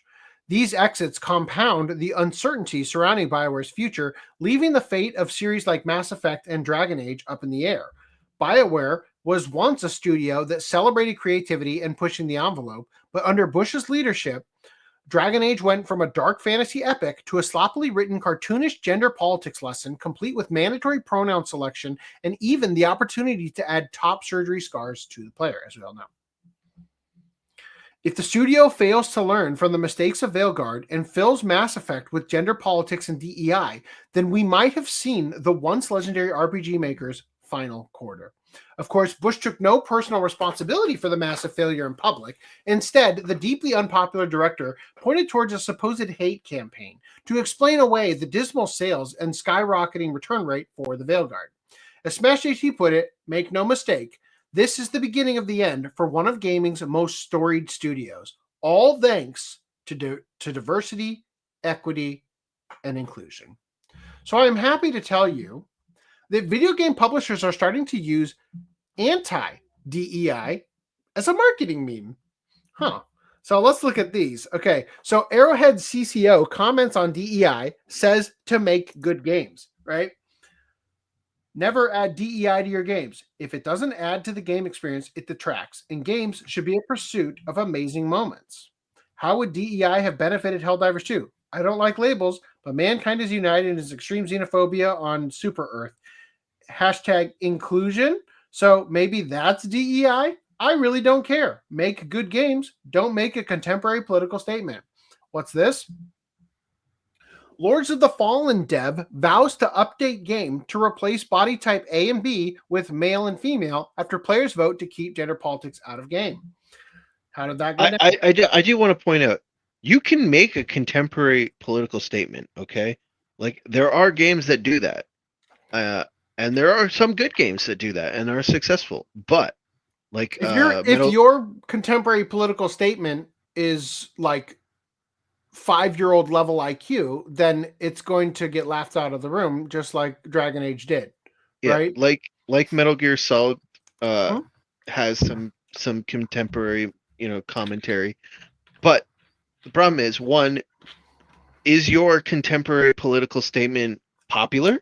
Because if it's not popular, your game's not going to do well. Yeah. And then secondly, if your game so if you pick a super divisive thing like trans issues or diversity issues or feminism, especially with the market for video games being mostly men, it's like the fixation of being quote unquote on the right side of history, right? Like they made a hardcore bet that the trans stuff was going to get pushed so hard that eventually everybody was going to swallow it, right? And so they decided to act like, okay, we're going to be on the outs for a little bit, but we'll be on the right side of history, and therefore this is the right move to make. It'll pay off in the long run. Didn't pay off in the long run. I think just yesterday, Donald Trump, after his inauguration, said it is the official perspective. What did he say? The official stance of the U.S. government that there are two genders, male and female, right? Yeah. And again, that isn't like an anti-trans thing overall. Like if your identity is that you identify as female and you're male, then that still effectively works, right? I think the gender thing he was making there was the made up gender, right? The demi-gender and like all the other made up shit that they've let permeate things. Yeah. So anyway, regarding also, I just quickly, if you do make your game into a contemporary political statement that is unpopular or divisive, that's still fine, actually. Just understand your game's not going to sell well, and then don't call all of your audience members bigoted for not buying your game. Don't blame totally. the buyers for not buying it. We talked about this with the anime Stars Align. Stars Align was the only anime so far that overtly embraced transgenderism and the modern pronoun nonsense, right? Like it actually went out of its way to really do it from the leftist Western perspective. And I remember talking about it. It didn't get renewed for season 2 or whatever. And I remember saying, look, I think this anime should exist. It should, right? Like there is a market for this kind of thing. People, very small group of people, want this kind of thing. You should be able to make it. The problem is you can't make it on the budget of something like you would do for a mass market appeal, because you're wasting your money to satiate an incredibly small market that isn't going to show up in the numbers necessary to justify the budget. And they're not going to pay extra into the franchise to make up for the fact that their numbers are too small. It's not going to happen. So if you want to make something like that, more power to you. I fully support your creative choice to make something I disagree with. But if the rest of the world also disagrees with it, you can't have an expectation that you can spend a shit ton of money on it when the rest of the world hates it, and therefore you will not end up going forward, because at the end of the day, if you can't pay for it, it doesn't exist, right? Like that's the bottom line. I don't care if you want to make Dustborn. I don't care if you want to make Concord, but you shouldn't make those things expecting them to be the next big thing / the future of PlayStation, right? That's insanity. So coming back to the poll here, this is actually what the poll said. In a medieval fantasy action RPG experience, what do you prefer to choose between? We will follow in the final result. body type A/body type B, or male or female. Almost 50,000 votes, 88% said male or female. That tells you all you need to know. Perspective. Yeah, that's all. Why? Honestly though, for a fantasy RPG game like that, where you have this caveat being where you have control over what the character looks like, why even have a body type option? Mm-hmm. Why even have a gender selector? Like, just give me a character and then say, how big are the boobs? You know, like it doesn't. So that's an interesting concept, actually, because how big is the waist? My wife. How big are the shoulders? My wife played Dragon Age, and then she played Baldur's Gate. Right? Baldur's Gate almost has more trans influenced stuff in the character creator than Dragon Age does. But by contrast, they give you way more options in general. See, well, and the thing is that Baldur's Gate, when they ask you what color your skin is, they don't have the audacity to call it a melanin slider. You know, they don't have like top surgery scars for you trans folks like highlighted as one of the options outside of the rest of the scar checkbox thing. Like top surgery scars is specifically called out in the character creator for Dragon Age the Veilguard. And then there's a whole separate section for body scars that you can choose from. So instead of just shoving that in there as something that, like, yeah, my character got scars here, and then people who are trans like, oh my god, that looks just like my top surgery scars. I want to do that. Right? It's the presentation. Baldur's Gate, although, has a lot of the same options as Dragon Age the Veilguard in terms of if you were trans, you'd be like, yeah, I'm all over this shit. I get to have a dick and tits. Awesome. Right? To be fair, Baldur's Gate did take crap when it first came out. But the thing with Baldur's Gate is it's pretty much isolated to the character creator. Yeah. So once you get into the game, you don't have his like, so anyway, I'm non-binary. Right? Yeah. That clip with Peter, like, who the fuck starts a conversation like that? You know? Yeah, 100%. Right? And the difference is that, like, you can make the political statement. The difference is that Hideo Kojima's not preaching at you as in the same sort of way as like I'm doing a bar, blah blah blah. We do the push-ups, you know. Yeah. Anyway. There's like picking the topic of like what you want your game to be about, and okay, you want to be like the super niche, unpopular political opinion. Mm-hmm. Okay, that's fine. And then there's also the how am I communicating this to the audience? Am I communicating it as I, as a video game developer, know better than everyone else, and I'm a better person for having this opinion, and everyone else sucks? Mm-hmm. Or am I putting it in a way that says, here, as an audience person that's playing my game, I'm going to make you empathize with my position by having certain things that piss me off, piss you off as well, so that you can kind of empathize or see my point of view. Yeah. So GT Vega says, I beat Dragon Age the Veilguard to know the issues of the game. Small indie projects are fine. Spending millions, you're risking more. Yeah, absolutely.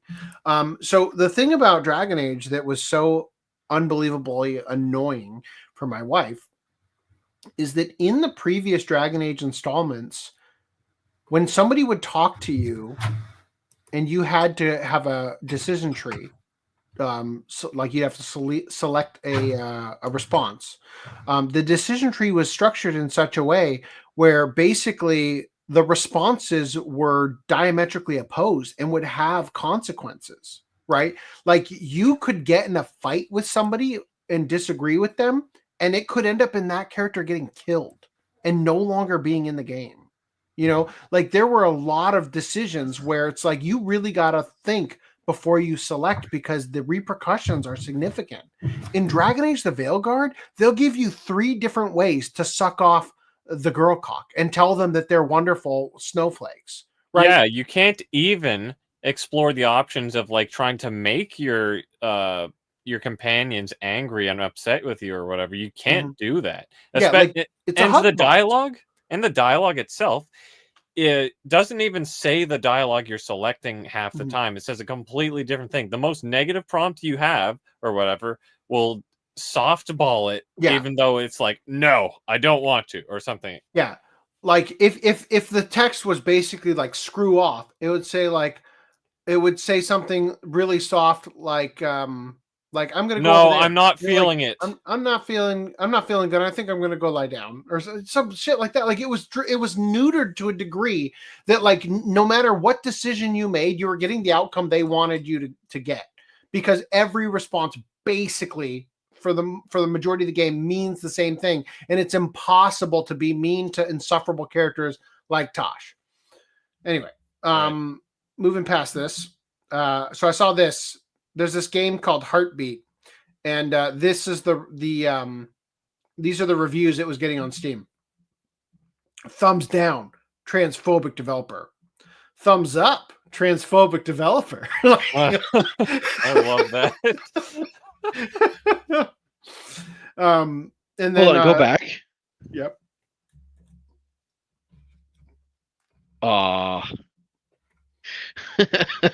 The hours played for the downvote. Yeah, downvote after I played it for 5.5 hours. Upvote after playing it for like 10 minutes. Yeah. So somebody had put this out here. Not recommended. Warning: Russian game. By buying it or adding it to your wish list, you're sponsoring terrorism. I love sponsoring terrorism. All right. And then lastly, Nintendo Switch 2 officially revealed. Finally. Are you guys ready to watch this? Actually, let me upload it the other way so we can. If you're going to show After the trailer, 10,000 years, it really doesn't show you much. Yeah, that we're not going to see in the pictures, but yeah. They don't even say anything like it's going to perform better. It's just watch. It's just bigger. Yeah, 100%. That's all it is. All right, let's start here.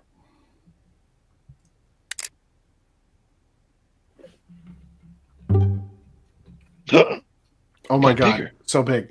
It's a digger big. Don't know why that was necessary. It's got a different texture now. Yeah. Buttons. A top USB port. Dude, this stand looks awful. Yeah, like they skeletonized it. I'm worried that's gonna be flimsy. Like, I mean, the original Switch had a super flimsy kickstand. But like the OLED Switch, yeah, the OLED Switch has an amazing kickstand. It's like half the back. Oh my god, you get more buttons on board. Okay, so you have like an L1 and an R1, or sorry, L1, L2 type deal. Just like on the other two. Please, can you link me that grok thing? No read. I'm pretty sure there's only one buffer on each side.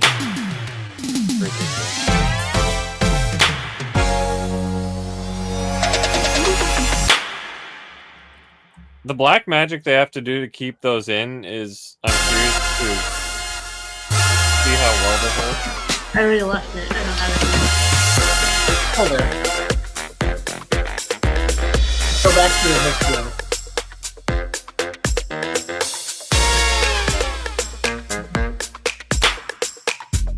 Snap.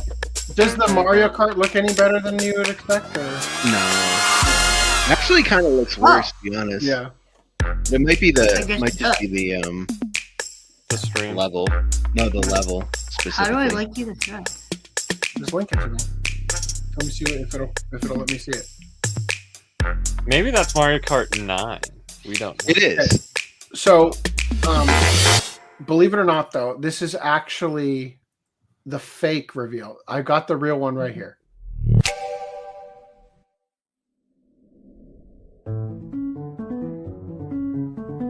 Unmute yourself. This is new.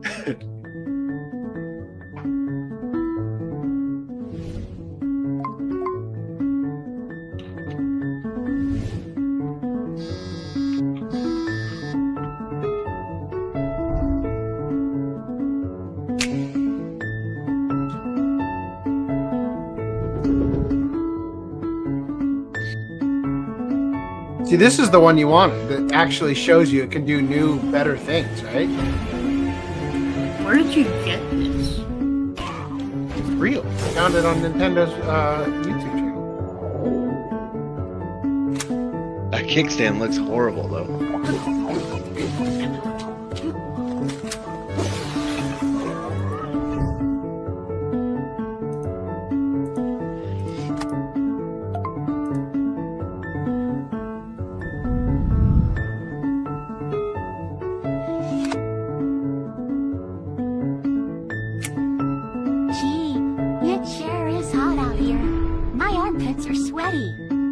Jesus Christ. Ever want to smell that? Hey Mario, wanna sniff?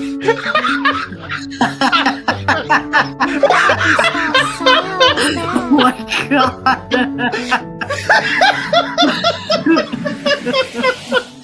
Okay, yeah. Everybody liked that. When was that made? Was it like a day after the official reveal? The amount of effort that went into that joke. My God. Did you make it? No. No. Okay. No. When was that made? I don't know. It took me a while to find it. My wife sent me the reactions on Instagram of people who it was like re-uploads of TikToks of people who had seen it. Reacting to it as though it was the real reveal. This is even better than the real reveal. Because I remember, I think you might have shared that the smell-o-vision thing was a thing before. I remember that being a thing. About it. Yeah. When we were looking at this yesterday. But that reveal trailer, that matched pretty damn close to the actual reveal trailer. So if that video was made before the trailer, that's pretty crazy.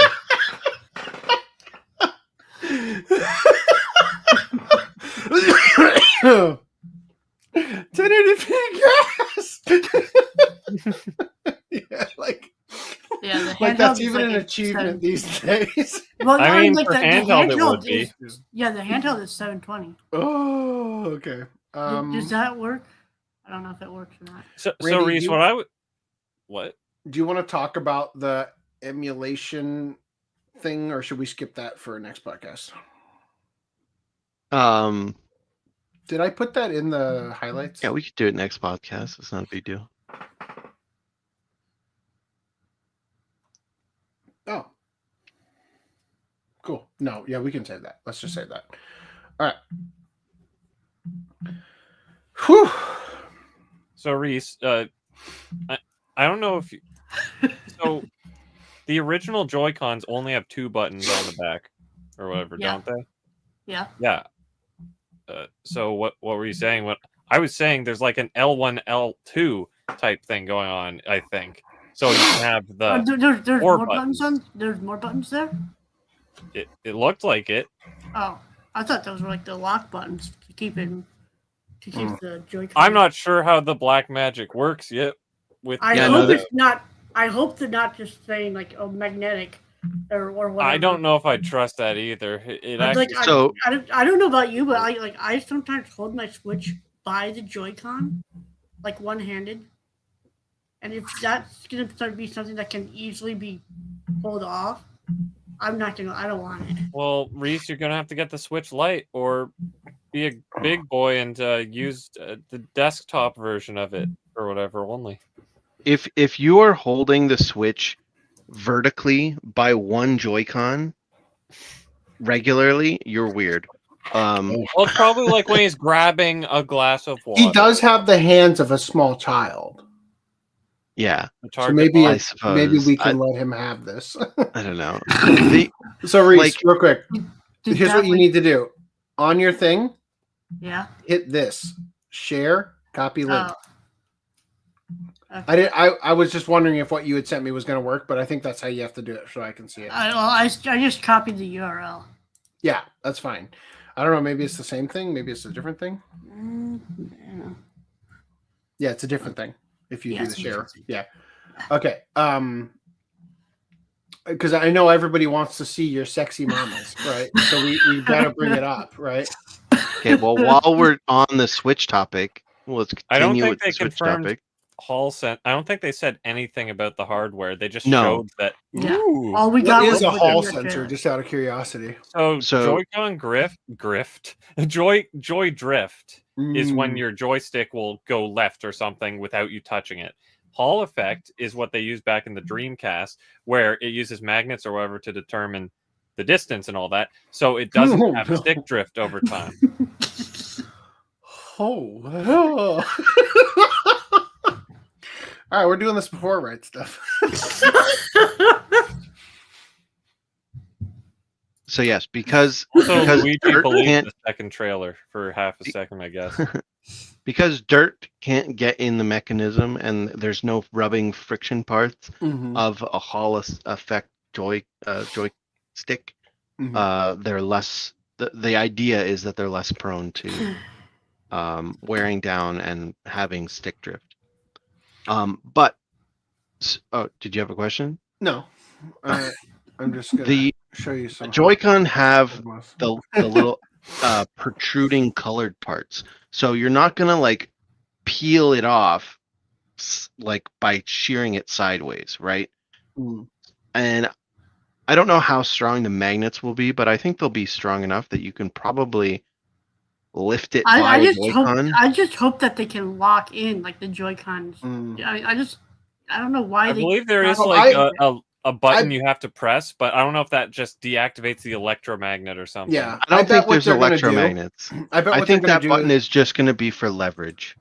I bet you they're going to have a they're going to have a version. They're going to release it, and then third-party people will make cases that lock in for a more secure thing if that becomes a problem. If it The becomes market a problem, yeah. the market will correct. I think for 99% of the time, it will be perfectly fine for people. Is it bad that I want them to make a second Pro controller that's updated? They will mostly. I mean, because it's got that other button. Yeah. So this was my chat with Grok. Generate me an image of a sexy anime girl pulling an Uno reverse. We don't need to go lewd, but could we significantly raise the sex appeal? And then I gave up. Young man Reese did not give up. Generate an image of a sexually attractive woman drawn in anime style, drawing an Uno reverse card. Do it again. But make the woman sexier. More! Do it again, showing more skin, and the woman has large breasts. Do it again with the woman on a bed. Well, I can tell. Again!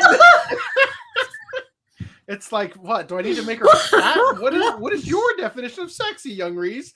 Again with the full body view. Look at that one. Look at the one above that one. The bottom, that bottom left one. She's like coming out of the bed. Bed Musume. What? In the third boob is happening here? That right boob's just a bit extra fat and has a lobe. I want to know how we can get that on that top left one unblurred. Yeah, is there a way? I don't know. I don't think there is, because this is the exact same image as the J. Jonah Jameson ones that wouldn't load. Like, this is just a generic blur image that they created.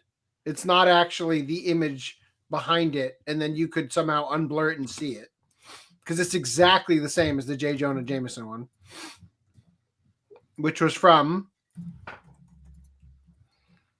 not 288. No, that was the Santa one. 290. Yes, see, this is the exact same image. Nope, not that. Skip that. See. Okay. Anyway, wonderful. All right, let's go to right stuff. I really like. Okay, Yes. never mind. Never mind. You really like Really? them? No, like I don't Pete? like anything about that. I was gonna say I like how you just interrupted the switch topic to talk about that, but you just wanted to move on, so let's just move on. Okay. Well, I mean, if you got something else to say about the Switch, we can. No, we could just move on. All right. It's not worth fucking with the Switch. timestamps. Alright. So, you want number 3, Hmm. number 4, 5, and 6, and 7. Hmm. Oh shit! 7, 8, 9. Hmm. That's it. Cool. All right. Shangri-La Frontier Season 1 Part 2 Blu-ray. Anybody watch this? Nope. I want to check it out. Allegedly, I've heard it's pretty Birdhead good. anime is good. Chilling in Another World with level 2 super cheat powers. Oh, Yeah. I hate this chillin' in the title of anime Yeah, trend. go to the secondary cover. That's the better one. He's Netflix and chilling with this cute girl. Go to the cover sheet cover. Mm-hmm. No, cover sheet cover. Next one. The under. Mm-hmm. Good God. You saying you wouldn't Netflix and chill with her? All right. Okay. One Piece Collection 37 Blu-ray plus DVD. What? Didn't they stop doing the Blu-ray DVD combos for One Piece? No. No, if they did, I would have been excited. No, it's that they're all DVD high. Is that what it was? Yeah. Yeah. Anyway. Classroom of the Elite. I Season forgot 3. there was even a season 3. Mm. I was about to say the same thing. I didn't even know there was a season 3. And Undead Unluck complete series. Complete Limited. series? Yeah. Fucking finally. Series, and they're like, it's done. We completed it. No, they just call them because there's no season 2 announcement. And it's Oh, but it doesn't say Uh, complete series on the Yeah, disc. yeah. It's just okay. Gotcha. I'm hoping there's a standard edition, but I'll buy this if there isn't. I mean, it's probably like the JoJo Wait, where they is want that- to sell out the LEs. This is an LE. I said that. You weren't Yeah. It listening. literally Sorry. says it right there in the title. Yeah, I see it in the title. I'm just wondering why, like, complete Because series the- LE. All that sounds made up. It's being released by Shonen Jump. Is that no Viz? No, it's Viz. Viz It's a has Shonen that. Jump Where's you? title. Look at every single JoJo's release, and it has that SJ at the top. And Okay. all the Hunter x Hunter ones.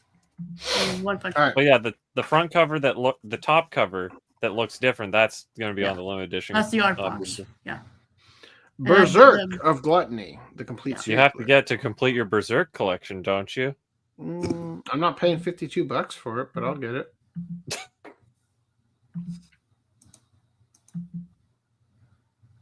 Oh my God, he's got the armor now. Cool. Anyway, and a certain scientific railgun. Little Gunt. We're finally getting the Gunt collection. This is a re-release. Yeah. It's the first completed right. version of it. And in significantly more appetizing news, but not actually really discotheque licenses, Urotsuki Doji and Higurashi Deers and more. All right. Urotsuki Doji and friends. What? Yeah, so Dear S, okay? Not deers. Jeez. okay. Been a while since I watched the show, but I'm pretty sure that they're called deers in it, but whatever. No, but it's spelt Dear S. Okay. Deer is Just like already Blue plural. D. You're right. Yes. Of course. How silly of me. All right. So yeah, I guess this is they're just going full on the hentai now, right? They did Kite and now Urotsuki Doji. Even though Urotsuki Doji literally already has a Blu-ray. The only problem with it is that it's cropped to Dragon And Ball Z censored. style. it's cropped to 16:9 and it's not 100% fully uncut.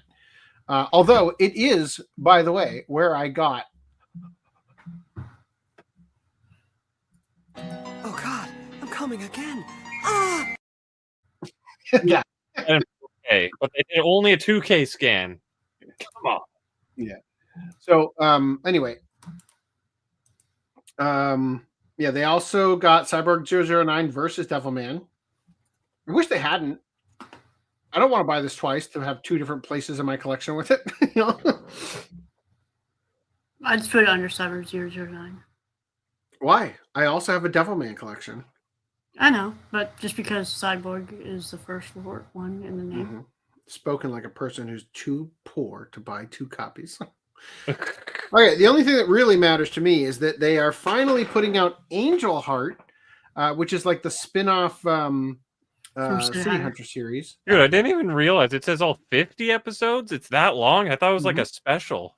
No, No. It's got a great theme song too. I said it was a long series when the thing. Were you not paying attention? And then Osamatsu-kun. I'm sorry, Reese. We were having discussion that whole time. All 86 episodes on SD Blu-ray. Flame of Rekka on SD Blu-ray. Damn. They were explaining how you basically it literally can't be native HD or whatever because it was a mixed media. Sounds like they just don't want to try hard enough. Yeah, this was the only title that I was remotely excited for. I don't know. Every time we do these like live streams of theirs, I'm like, okay. Thanks for disappointing me so much. Yeah, I've gotten. It's like more and more. They even sound like sorry we're such a disappointment when they describe some of them. Like right, but yet they'll hype it up on Twitter. Yeah, like no end. It's just like okay, this is gonna be like really amazing, right? Nope. Also, Space Adventure Cobra special yellow dubbed version. No. This is the UK dub with the soundtrack done by Yellow. Never heard of doesn't match the original film, so they literally had to put it on a separate disc or something. I mean, I'll buy it. But... They could have made a separate feature if they re-released Cobra. Yeah, put it on 4K. Lupin the Third, the live action movie from 2014. Yeah, I'll get it. Is this Vivid Strike? Never heard of it. Vivid Strike. Nanoha spinoff. Yeah, I was gonna say, is it part of that?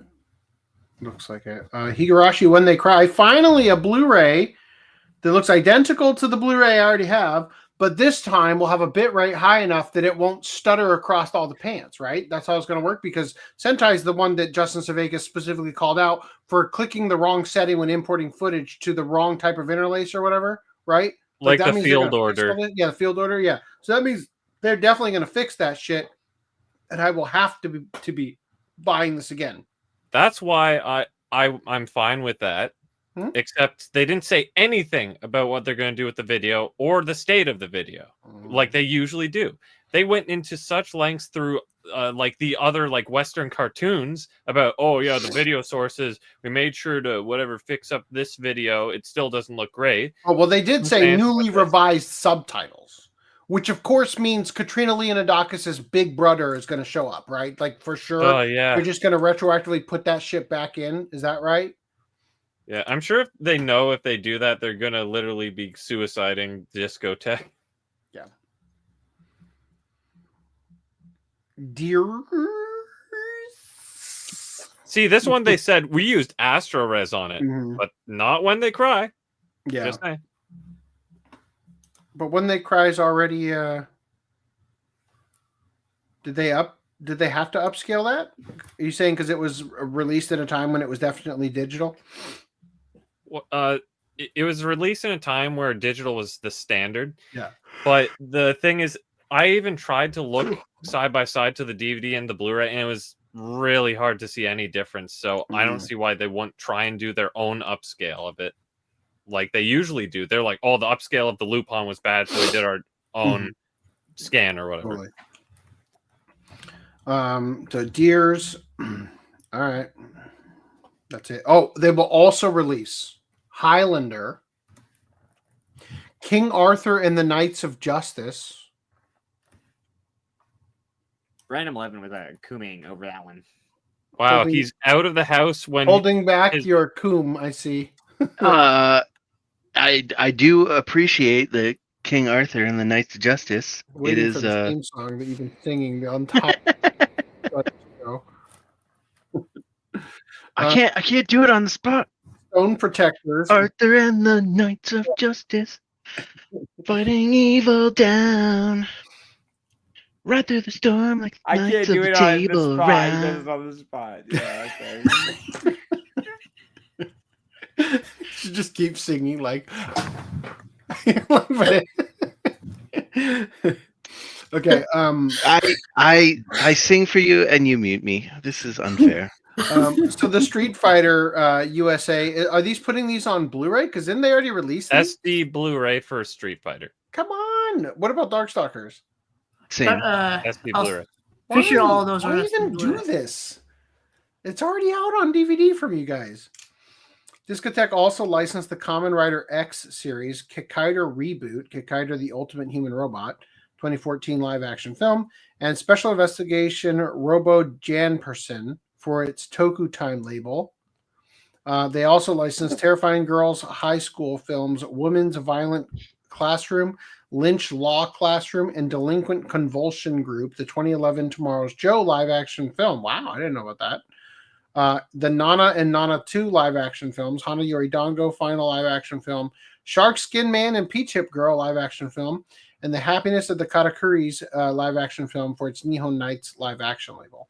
See, I wouldn't have been crazy if they announced Tomorrow's Joe like the TV series, but considering what we got, it would have. I just didn't even know there was a live-action movie. I didn't either. Yeah. Yeah. Overall, the thing that made Discotheque so disappointing is that they hyped it up with like, we have 24 announcements as if this is going to be some big deal. And it was agonizing how much time they spent on all of these things that weren't anime. And because there were so many, there was more things that weren't anime than were anime. I put off the podcast for this. Right? The whole time you're blue balled. And they ended the surprise encore was Urotsuki Doji, which, don't get me wrong, it sounds like, yippee, we got this and we were able to restore it nicely. But restore it in quotes. Whatever. That aside. Yeah. So I don't know if we have time to go through all this right now, but yeah, they seem to have butchered the color correction on it. Allegedly. Like it just but like that only goes further to my point that you're ending with that as if this is some bombshell that everyone's going to coom. I mean, people literally are going to coom over it, but I don't think that was the announcement to end off. Seb is asking, is it Kawajiri's Highlander that they got? No. That is it's the Western. No, Highlander's the anime. The Kawajiri's is the like Quest for Vengeance or something. I can't remember. Are you saying I have the Kawajiri one? Mirage Leonardo says Jan% is basically Japanese RoboCop. It's really That's good. what I was saying. Thank God for more Kamen Rider. However, the very first Kamen Rider still has no official release. I wish Discotheque would put some of the Super Sentai series. Yeah, I think Sentai film. No, Shout Factory. Shout Factory. I think Mirage is trying to say he's okay with the erosion of the anime catalog in Discotheque. Stone Protectors, anyone? No, me neither. Yeah. Yeah. You know what we need? We need Flint the Time Detective and Masked Rider. Cool 2T says, I had to watch the entire Nanohide to get to Vivid Strikers, but it was worth it. So what you're saying, Vivid Strikers is best MMA anime I've watched. Oh. Magical something. Mixed martial arts. That's what I thought. Magical martial arts anime. Ranma 1/2 seasons 1 through 7 in Japanese. I think their subs is on YouTube. Wow. Oh, I may or may not have just bought those expensive limited editions. Rats. I love how it doesn't even include the OVAs on the YouTube, so you're still out of luck. Yeah. All right, I'm gonna call the previous chats a lost cause to go back through, just so that I can keep us moving here. All right, something else happened this past week. I loved you, Media Blasters, for so long. I am so sorry for whatever brain-eating parasite you guys have had that has caused you to be fucking retards ever since. They tweeted out this image of Amazing Nurse Nanako with the pointiest nipples. Holy fuck. Got some. You got those metal caps from Kung Pao. Like, She's got some ballistics. I Yeah. mean, I think it just Media Blasters is just boomers. Yeah. Well, so they put out this image of the Geneon release of Amazing Nurse Nanako, and somebody said, if you go down this path, consider having Media OCD handle the video.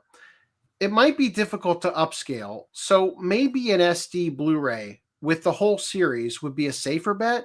Just my unsolicited 2 cents. Looking forward to whatever is next. I like this post, and I say, I second this suggestion. They respond to me, how about both on the same Blu-ray? And I died inside because, as I said here, a version upscaled to HD and an SD version on the same Blu-ray? I'm not sure I see what the point of that would be. Either it's worth upscaling or it isn't. We're suggesting that, assuming you want to put this on Blu-ray and assuming you don't have HD masters, Media OCD would be the only company you should trust to upscale it. Otherwise, don't bother upscaling and just put the standard definition transfer on a Blu-ray disc. I wouldn't be surprised if he said, I don't know how to put SD on Blu-ray. Seriously. Is it possible that they have a kid that's running the YouTube or the Twitter account? I think it's a sweatshop work. I'm pretty sure that other than Yara Nika, I have met every employee that Media Blasters has, except for Yara Nika and John Sarabella. And they are not young kids. They are boomer age. But do they have a young kid? No, I don't believe so. If they had a young kid, they had that young kid 40 years ago. Yeah. All right.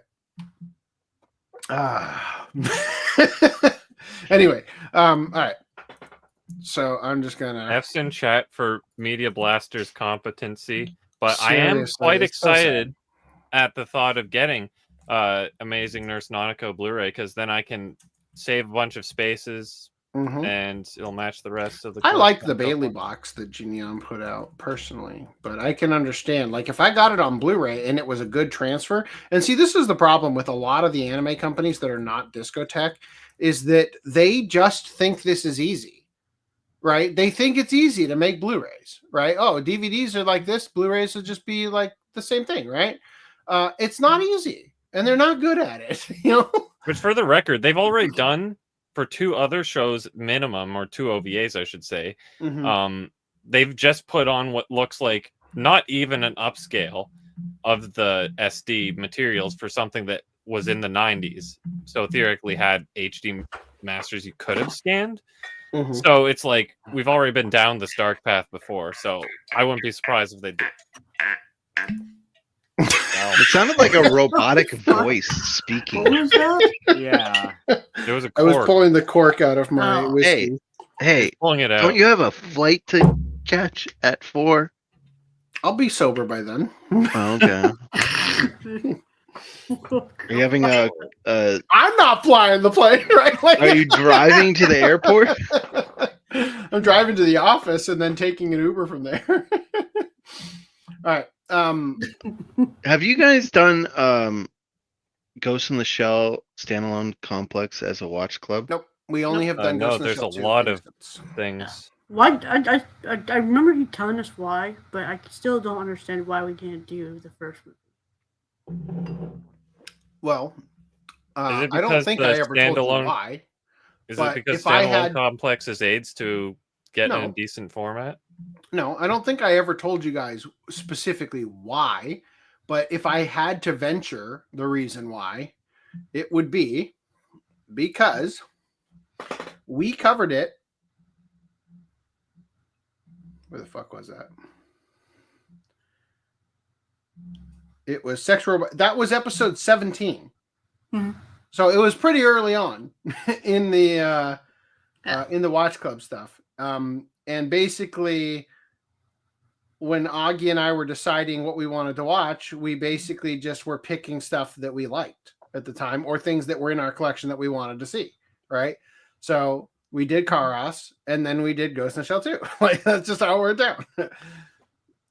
I guess you could say it's also because back in the day, it's like you wanted to also have excuses to watch stuff in your collection you haven't seen.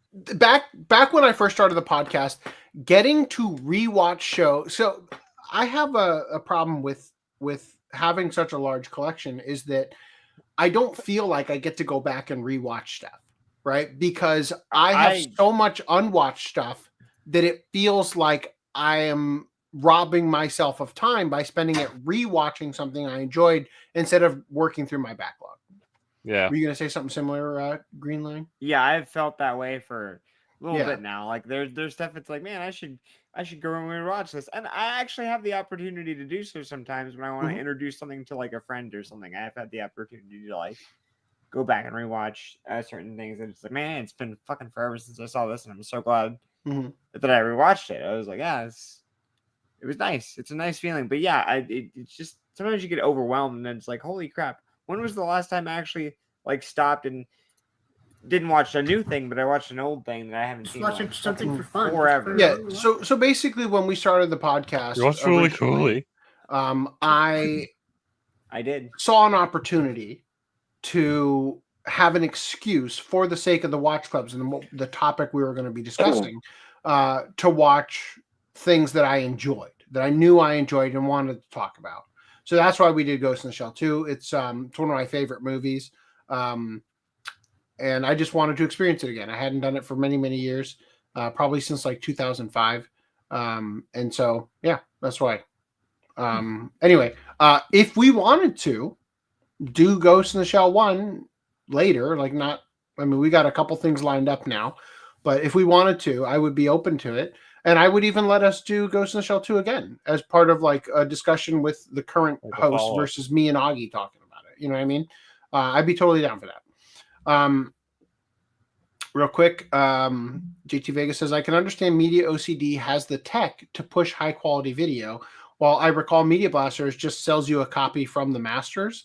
I think Media Blasters' version of releasing a Blu-ray is to take the DVD copy they had and upscale it. Like literally translate that shit, export from Premiere at 1080p preset. So now the video that previously was 4:3 got released because they just exported it at 1080p from Premiere. And now it's in 1080p. And therefore, that's how you make a Blu-ray. That's how it seems like they are a lot of times. You remember how before it was like they didn't have chapters and I pressed them for it. And I said, hey, I'll even do it for free. And they'll be like, oh, I'll think about it. Yeah. It's like, I mean, previously we talked about a Blu-ray that they did. I can't remember what it was for. Juden-chan? Was it Juden-chan? Yeah, where I forget specifically what it was, but like they were trying to dog on a reviewer who reviewed their thing accurately on their Amazon listing. Oh no. And I had to try to walk them through how stupid they were. Megalopolis or whatever. Yeah, that was what it was. Megalopolis. Yeah. I had to try to walk them through how fucking stupid they were to not realize. And I had to like go through Photoshop and stuff. And I think after, many different chats between back and forth, I eventually got them to understand and go, huh. Right. And then one time I explained to them the difference between replicating versus duplicating a DVD. And it's like, you guys are currently duplicating a DVD and you don't even know what it's called. Like, holy shit. Like, I know you've got literally 3 employees, but come on. They've been doing this for so damn long. And it's DEI. No, just to make it clear. In the mid-2000s, there was a 2008 financial collapse. ADV went out of business. Genio went out of business. A bunch of places went out of business. The only ones that really, truly survived were Viz, because they were kept afloat by manga, and Funimation, who ended up taking on the the baggage of Genion and ADV, which is hilarious because ADV not was literally what? Not all of ADV. ADV went under Sentai, I thought. Right. So it's hilarious though because when Genion was going out of business, ADV swooped in to rescue their licenses. And then ADV also went out of business. And then Funimation swooped in and rescued the licenses from both, except for the ones that ADV was able to hold on to because they basically had to sell off their licenses in a restructuring under Acer Holdings in order to make Sentai, right? I'm glad they're still around, don't get me wrong. But in this process, Media Blasters was kept alive because of the porn they were putting out. And they basically scaled back their company to the point where they went from like a full, building in New York to like the dumpster behind the building. Like they scaled down to the point where they had literally 3 employees. And that's basically how they've operated ever since. And they've just been trying to stay afloat, figuring it out for themselves. Look, I love Media Blasters. And if I had the knowledge that Savakis has, I would absolutely go to Media Blasters and say, if you don't care about how long it takes to do this, I will work for free for you and put out products that will reach a level that people will rant and rave about, just like they do for Discotech. And that will get you to the point where you're making enough money that you can then pay me to do it full time. And like, I'll bring this company back up. The thing is, I don't have that knowledge, right? I can't do it. I hope somebody out there does and would, but like, they really don't deserve this. They have so much, value given to this community over the many years that they've been in business. It's just that now they don't realize how much the quality has suffered because of the strategy they've had to employ in order to stay in business, right? Anyway. Old Man says, I have the Ghost in the Shell standalone complex metal art box set. Each DVD is also in a metal container. It's a huge set. I was considering buying the Blu-ray, but Footnum scared me. Yeah, you don't buy the Blu-ray. Don't buy the Blu-ray. It literally has the Korean track or whatever. Or no, the Japanese and English. So the people say to buy the Korean Blu-ray because it has the English dub on it.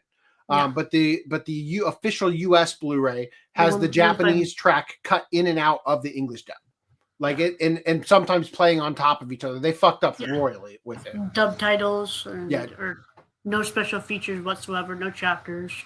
I believe that the Korean Blu-ray is emulating the Japanese, so I think the Japanese would also have the English dub on it. It's just that it probably costs more. Mm-hmm. So, real quick, JT Vegas says Funimation does a horrible job with Trigun's DVD collection. Their quality sucks. Seb says Bandai. Yeah, so Bandai made it through as well, but they folded a couple years later in terms of they stopped doing distribution in the US. That was valid. And then, of course, Nozomi also hung around. Yeah. They made it through the collapse as well. I miss anime DVD review websites back in 2000. Yeah, dude, we didn't know what we had, for sure. All right. Did you have something you want to say, Footnummer? I was just going to say that an alternative that popped up was the UK one, which doesn't have like super cancer like the US one. I think the Korean one still edges it out, but this one's still like a good option, and it doesn't cost a lot. Please, just I'll link him. Please. All right. Right? I'd rather Discotech come out with that. Yeah, absolutely. Like 100%. And that is one of those shows that is digital, right? And it would have had to have been upscaled. I actually don't know. It's hard to say. They used 30i or whatever, but they had to because of disparity with like CG and stuff. But they can make it look pretty good. So the thing that I find is that, look, I know that AI has ruined James Cameron's recent 4Ks, right? But there will come a time in the near future, and I think Doomsday is kind of doing this a little bit, where they're going to be able to utilize AI to restore stuff in a way that previously we've never seen. And a lot of stuff is going to get a really nice treatment, I think, in the future. The only problem is that a lot of the people who are making these Blu-rays have a backwards way of looking at AI and would refuse to use it, right? And I don't blame you when you look at the James Cameron stuff that you'd never want to use it. I just think that, just hang tight. It'll get there, right? Anyway. By the way, speaking of AI, I think there was this one, I can't remember which streamer was talking about, but it's like, yeah, there's this new AI game or whatever where the boss learns your whatever and stuff. We were going to cover that next podcast. Actually. Your attack patterns. Well, I'm basically just saying, and then he's like, yeah, so it doesn't use, like, it's not taking anyone's jobs. It's not blah, blah, blah. That's a good use of AI. And I'm like, I hate to break it to you, but video games are the platform that AI has been used in since the beginning, basically. Meaning like AI as in the programmed artificial intelligence of the character, like the non-player characters and stuff. Yeah, totally. Yeah, but this is the ACE AI from NVIDIA that is doing something a little different. Yeah, it's generative AI versus just like a AI algorithm. Yeah, exactly. Okay. Anyway, let's get caught up on these things. So, if you guys would like to support the OCA podcast, don't shop Still Bleed right now because fucking site doesn't work. I'm broken. I don't know what to do about it. I am looking for expert opinion. Random 11 is my expert. We'll figure that out eventually. I assume that the OCA podcast store is probably actually suffering from the same thing. But definitely when it does work, buy yourself an Ogloy shirt. It's wonderful. You get to remember the good old days when we made fun of Augie mercilessly constantly. We were making fun of Augie. We were making fun of Aloy. Aloy, that's right. That's who that is. Yeah, because it looked like Augie. All right. So, Ghibli, Komondoa, I don't know, are the little pockets of the anime world for storing your treasures. Just kind of look at these little trinkets. They're kind of nice. All right. He looks like he's made out of gelatin. Ooh, you could drop your coins in here if not for the fact that this is extremely fucking small. Yeah. Holy shit. Look at this as a ring. Look at how small this thing is. Yeah. If anybody buys this, it's going to be like the weed box. Don't stick your dick in it. Okay. There's a scene, I think it was SNL with Rob Schneider where he's like playing a guy in a weed shop. And he's got all these like weird decorative things, and he's just like, "Oh yeah, this is like an Incan whatever. It makes a great weed box." Like, "Oh yeah, this is a blah blah blah blah. It makes a great weed box." And it was a joke. The whole bit. Old man says, "I miss those awesome art box sets. It was really fun when I'd find a complete set I'd never seen before out in the wild. Bonus points if it was in a nice condition, and even better if it was cheap." Yeah, dude. Those were the fucking days when you didn't know the entire library that something had released and stumbling across something, you're like, I've never fucking seen this. Because like for me, especially as a collector back in the day, go to every Barnes & Noble, every Borders, every Suncoast Video, everyone that's in my local area that I could get to. I would do trips on certain weekends. I would literally just go to every fucking store I could think of and just. You were literally the anime Indiana Jones. Okay, and I gotta say, when Sentai first started putting out their premium editions, that was a resurgence of the joy I used to have, and they were like high quality for the most part and stuff. The Chunibyo one, for example, all that shit. I was so there for that. And then they made the giant oversized Umari-chan box and the Food War sets, and they've completely lost the plot. And now I don't want to buy them at all. Well, now they've basically just gone to steelbooks that are like still $100. Yeah, it's hard to be an anime fan these days, or especially a collecting.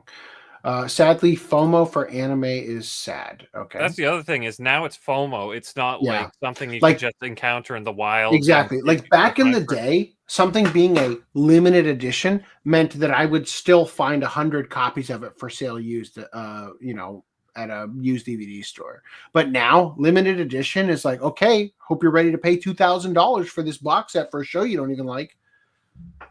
Yeah. Well, at that point, I just don't get it.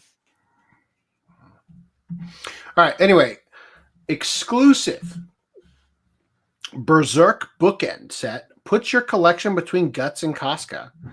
Fucking good luck having a shelf long enough to fit them. Right. all. Yeah. Oh, that's cute for the first three. But I then have what? all of mine on a shelf. On one shelf. No. On He one means shelf. with the bookends. Yeah. And I could fit the bookends too. Can you fit the sword bookends they released? Fuck no. Now, what they should have Guts' done, face like, looks so weird. Look at Casca's face. when you said between or whatever, and then it's between blah blah and Casca, it's like they should have just made between Casca, and then like one end is her legs. You know, each end is a different leg, and it's between Casca. Official OCA podcast merch is just a bookend that's like a woman's legs. You know, like. Well, my favorite manga is her pussy. I'm sure you could 3D print that. I almost went up and have it between her boobs. Mm.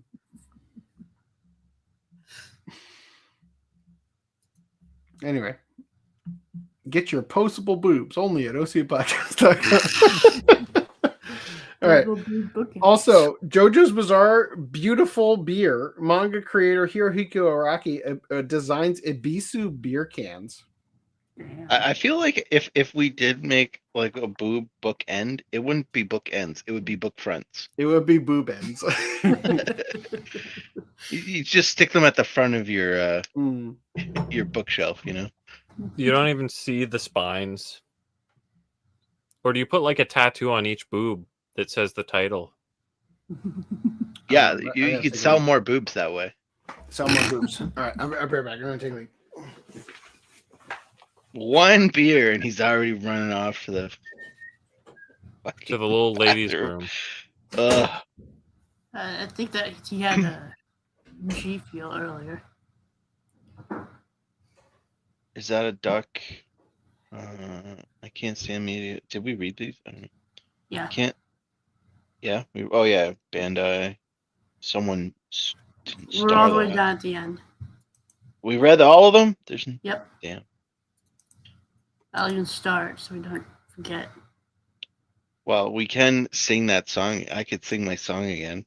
Go suck a dick. And the night of. Although it was the song that got. Got discotheque stream. Yeah, got the stream shut down. Maybe I shouldn't sing it. They could have. They heard you through the stream. That should be our bingo board. We should make a bingo board for like discotheque streams from now on, and just say, "Will their stream get shut down?" You should be glad I muted you. You muted me on the last line too. Although I screwed up the beginning because I didn't have it in my head anymore, so I was like trying to find it. You know.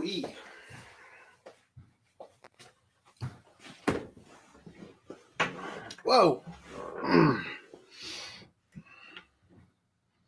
Also, when need you sit to down, see it sounds a like you're dick farting. erect.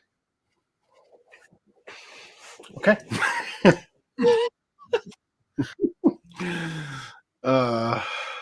What is the? Okay. All right. Anyway, yeah. Past this. Okay. Also, a Lego Ideas Megazord set with Power Ranger minifigs is up for consideration. I don't know if it got that far. I would consider it. It got submitted. Reese, as an are idea. you going to relapse again? I might. But there's no Harry Potters in it. I'll put. There's no wands to shove up your ass. Right? I guess there's a sword you can shove up your ass. So I think I'll be good. I'll just swap them out. Don't worry about it. All right. Anyway, it's just kind of a neat idea. Moving I'll past probably it. put in some Batmans and. All right. I needed to pee, so I could fit more whiskey in me for the next article.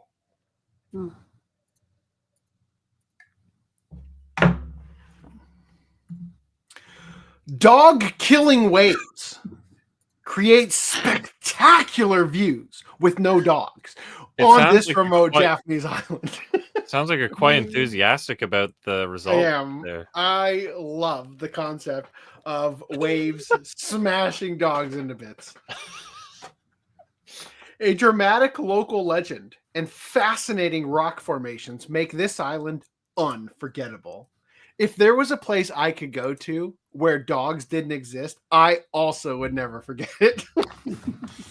Japan is a country of variety. Whether it's a local food that makes your mouth water or breathtaking scenery, each island feels like it offers something unique. Among the thousands of islands that make up the country, the island of Tokunoshima boasts impressive beauty. An endless horizon stretches as far as the eye can see, hovering above brilliant blue waves that ferociously crash against the sheer cliffs. Scenery you would only expect to find at the end of the world. A coastline called Inojo Futa. Reaching the island, part of the Amami Islands, requires a 15-hour ferry ride from Kagoshima. OCA podcast field trip to Japan, we're definitely doing that 15-hour ride. I have to visit heaven on earth, dog killing land.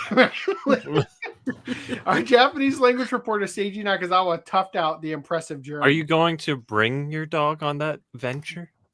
It's all the way south down there. God damn. Depends on how the story unfolds here. Because yes, I will. The island, the second largest in the chain, is divided into 3 towns: Takunoshima, Isen, and Amagi. It's within the town of Amagi that visitors are greeted with the impressive coastal views. From the observation platform, you can marvel at the rugged coastline. It's also an excellent place for whale watching. I'll be watching dogs die between December and April as humpback whales move into the area to raise their young. Do you think they also eat the dogs? I'd like that. This is gonna be a wild thumbnail. Why wait for the whales to do that? Why can't you just do that yourself? We found that Grok cannot generate an image of a dog falling down the Grand Canyon. And I am so mad at AI for not fulfilling my one dream in life. Will you be lucky and glimpse a whale?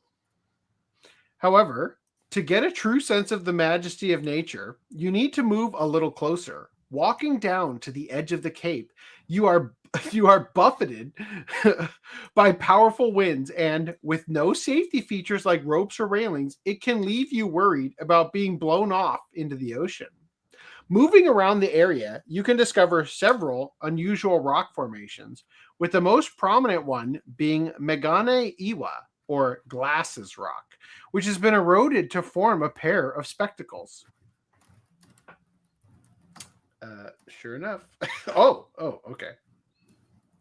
See, I thought this was like the bridge for the nose, but they're talking about like this. That's funny. Glancing over at the waves, the reason for the erosion can be clearly seen. The massive waves almost explode on the cliff faces, making you wonder if the ocean has some sort of vendetta against the island. Even though someone could easily lose their life if they got caught up in it, the view is nothing short of beautiful. The stunning color of the water extended all the way to the spray, which gleamed with a vivid blue. Wow, majestic. Where are all the dogs? While the origin of Inojo Futa's name is lost to time, a local legend offers a grim suggestion. During the time of a great famine, a pack of wild dogs that had been attacking people were cast into the waters in order to protect the villagers. Certainly, with the waves that surround the area, no amount of doggy paddle would have been able to save them. It brings a tear to my eye. It was from this story that the inn part of the name, was once claimed to have been derived, being a shortened form of the word Inu, like Inuyasha, which means dog. Like Shiba Inu. Yep. Well, the rest of the name is more of a struggle to fit into the story, though. Jo means gate, and Futa means lid.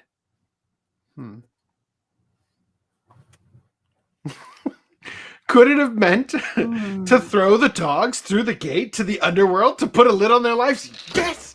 I approve. Yeet.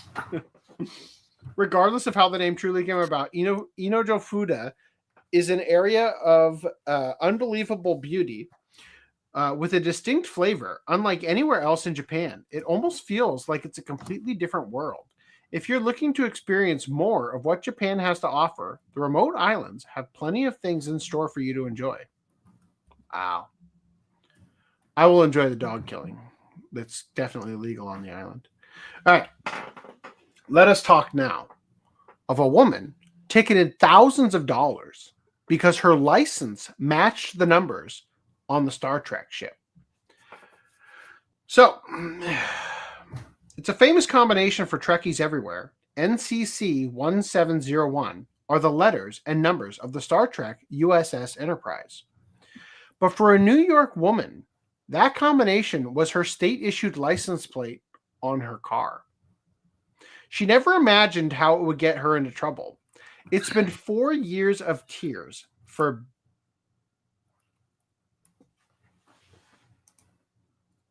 Beta? Beta? We'll do Beta. Beta Kuri. Beta. Right? The Huntington grandmother, who was losing her eyesight, gave up driving, sold her car, and surrendered her license plates in 2020. Quote, I want to cry because it's a simple matter they could have fixed, Kuri said. But Kuri's New York plates shared the same number as the Star Trek spaceship USS Enterprise NCC 1701. Trekkies all over the globe have been buying matching novelty plates, putting them on their vehicles, and racking up hundreds of tickets delivered to Kuri's mailbox. Is that from Grok? No, it's from Bing. Bing. So Bing also failed. Bing got significantly closer. I like that. Everyone liked that. Please DM that to me. He wants to make that his cell phone wallpaper. See, the only problem with it is that I want the dog to just be befuddled. That's what I asked Grok to do, befuddled. And it just gave me a dopey, stupid dog face, like a normal dog. This one's enthusiastic about death. This dog is like, yes, death! Didn't work out as well, though. I don't know. I think I appreciate it. It feels like the picture in the Sistine Chapel of God and Adam almost touching fingers, right? But instead it's the dog almost touching certain death. And I like that. All right. So anyway, within 2 hours of wait, hold on. Where was I? Kuri's New York plates shared the same number as the Star Trek Enterprise's ship. Come on, guys. We can go back to this. Thank you. Trekkies all over the globe have been buying matching novelty plates and putting on their vehicles and racking up hundreds of tickets delivered to Kuri's mailbox. She even received threats from Ohio and Canada, where someone with those fake plates committed crimes. Within 2 hours of receiving the letter, I got a call from the general counsel, Kuri's attorney, Kenneth Mullins said. Mullins saw Kuri's story and volunteered his expertise. This is a lady who was beaten up by a big bad corporation for 4 years, Mullins said.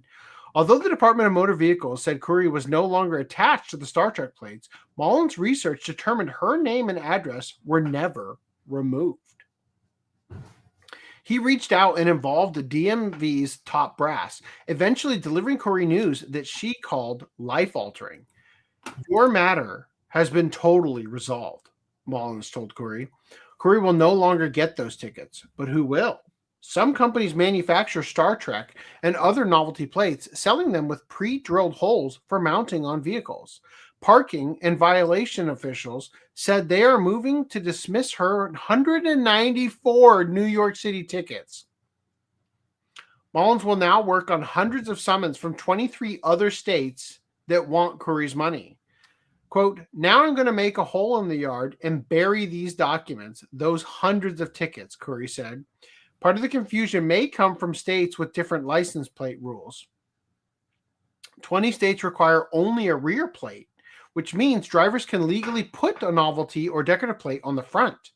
The remaining 30 states require a state-issued plate on both the front and back of the vehicle. New York is one of them. That may explain why law enforcement would assume a decorative Star Trek plate on the front of the car would be a legitimate license plate. I don't know. What do you guys think? Change your license plate. She didn't know. She's never watched Star Trek. She's uncultured. There was a story of this person that thought they would be funny and get their license plate as null. And if you don't know computer language, generally null means blank, like empty. And did they ship him a license plate that was empty? No, they shipped him a license plate that said null on it. But okay, he thought that he would be able to get away from speeding tickets and like automated speeding tickets because when it comes up, it would just say null. Yeah, and then it would put it in the system as a blank and then not send it to him. He was wrong, very wrong, because every time the speeding cameras caught a license plate that it couldn't like convert to text, it would put in it as a null. Oh, so he got everything. Yeah, and he got all of the speeding tickets. Nice. All for all. One for all for one. Wow. Damn. All right. Next, I overdid it. Man in Japan fired after ditching work 633 times to go to the gym. Now, if you're good at math, you recognize that's about 2 full years worth of days, assuming that each instance was 1 day only. But he wasn't there to pump iron. Having a gym near your workplace is handy. If you're an early riser, you can probably sneak a workout in before clocking in at the office. And as long as you don't get hung up with overtime, hitting the gym on your way home from work is an option too. However, the convenience of a nearby gym proved to be too great of a temptation for Kazushi Kono, a 55-year-old civil servant in the city of Matsuyama in Ehime Prefecture. Well, technically, he's now a former civil servant, as he was fired late last month for skipping out of work in the middle of his shift to go to the gym. Outright axing someone for just for that might seem like overkill, but this wasn't a one-time transgression. Following an anonymous tip in August that Kono was routinely ditching work, the city launched an investigation and found that between April of 2021 and November of 2024, Kono had snuck off to the gym a total of 633 times. It's amazing to me that they're able to determine, like, you find out about it once and then you're like, well, let's just go look. Oh my God, 633. Like, how do you determine that? Was he clocking out? They probably went to the gym and asked him, like, because it's probably like a paid thing. That's a good point. Like, they could just ask, how many times did this person come in and say, 633, and how many of those were during work hours? All of them. Yeah. Oh, you magnificent bastard with these dog pics. I'm going to sleep so well tonight, dreaming of this. Send D pics. All right. Where was I? Assuming 20 working days in a month, that would be 633 unauthorized trips in 820 days, meaning that on any given day he was working, there was nearly an 80% chance that he'd be headed to the gym during work hours. The investigation was also able to determine the total time Kono had spent at the gym while ditching work, right down to the minute. 658 hours, 36 minutes, making his sessions an average of approximately 1 hour each. It's funny. So, like, the thing that preceded my my boss having the we're quitting talk, Moments before that happened, so one of the big issues we've been having with him is that he sucks at communication. Literally, our business is that he is a coach to teach people how to communicate, and he sucks at it, right? Like just fucking horrendously bad text messages being sent with instructions that are completely unclear, right?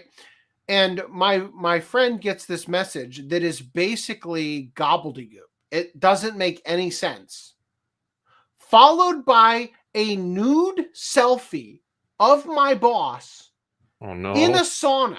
Now, look, you don't see anything, but it's like nobody needs to see your shirtless ass in a red lit sauna, right? And then he says, a new man. So my friend texts back a question mark, obviously about the gobbledygook before it. And he's like, I'm in the sauna. No fucking duh.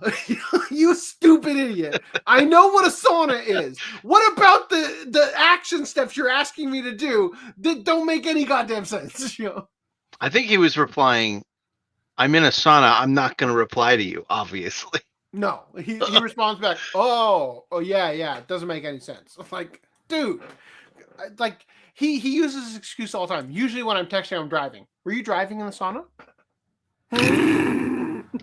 Dumbass, like better pull over in that sauna. Slow down. All right, so anyway, all right. Outright axing someone just for that might seem like overkill. All right, so he stuck off the gym a total of 633 times. That was I already read this part. An hour, an average of an hour each time. This might have you thinking that Kono is some sort of extreme fitness maniac who simply can't make it through a workday without pumping iron. But actually, though, Kono, who is a member of the city's parks department, went to the gym to stretch and soak in its hot spring water bath, saying that it helped alleviate numbness in his arms, which he suffers from. Nevertheless, the city didn't take kindly to Kono building a paid near daily rest and recuperation break into his work schedule without permission. And he admits the error of his conduct, saying, I overdid it, and I regret that. He's still been sacked, though, and 4 of his supervisors have also been officially reprimanded for not noticing his absence. The city is also insisting that Kono pay back 1.768 million yen, or roughly $11,300, the calculated amount of money he was paid for working during the 658 hours, 36 minutes that he was actually at the gym. I like the idea that he's like, glad they didn't check how long I've been in the bathroom during work. So while his gym sessions may have made his arms feel better, it looks like they're going to hurt him in his wallet. All right. Let's read about the Chinaman arrested for spraying bodily fluids on 2 women taking purikura photos, which are like photo booths, right? There's your flat justice, Cool 2T. It's being overshadowed by the bazongas, though. Sorry. Can't win them all. So a Chinese man residing in Saitama Prefecture was arrested for releasing bodily fluids, a.k.a. semen. Oh, wow. I'm shocked, really. On 2 women who were taking pictures. Imagine it's like bodily fluids. Well, was it snot? No, semen. Who were taking photos inside a Purikura photo booth. The only thing I'm interested in was, did he throw it, or like did he did it come from the source?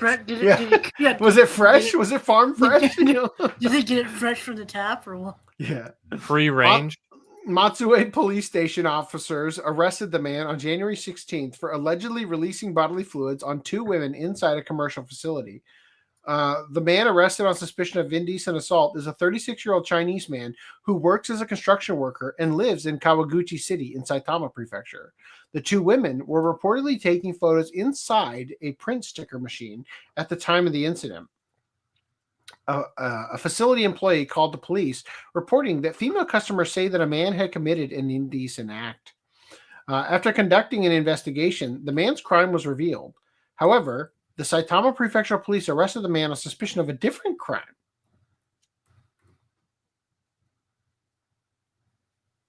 That's weird.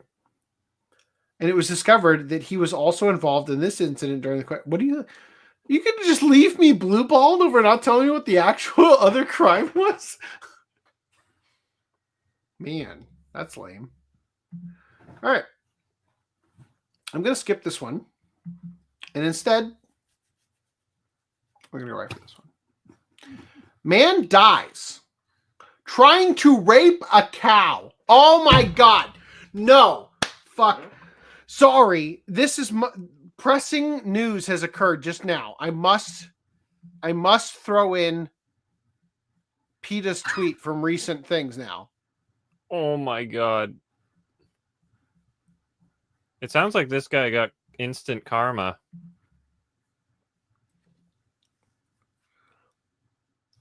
Fucking goddamn you.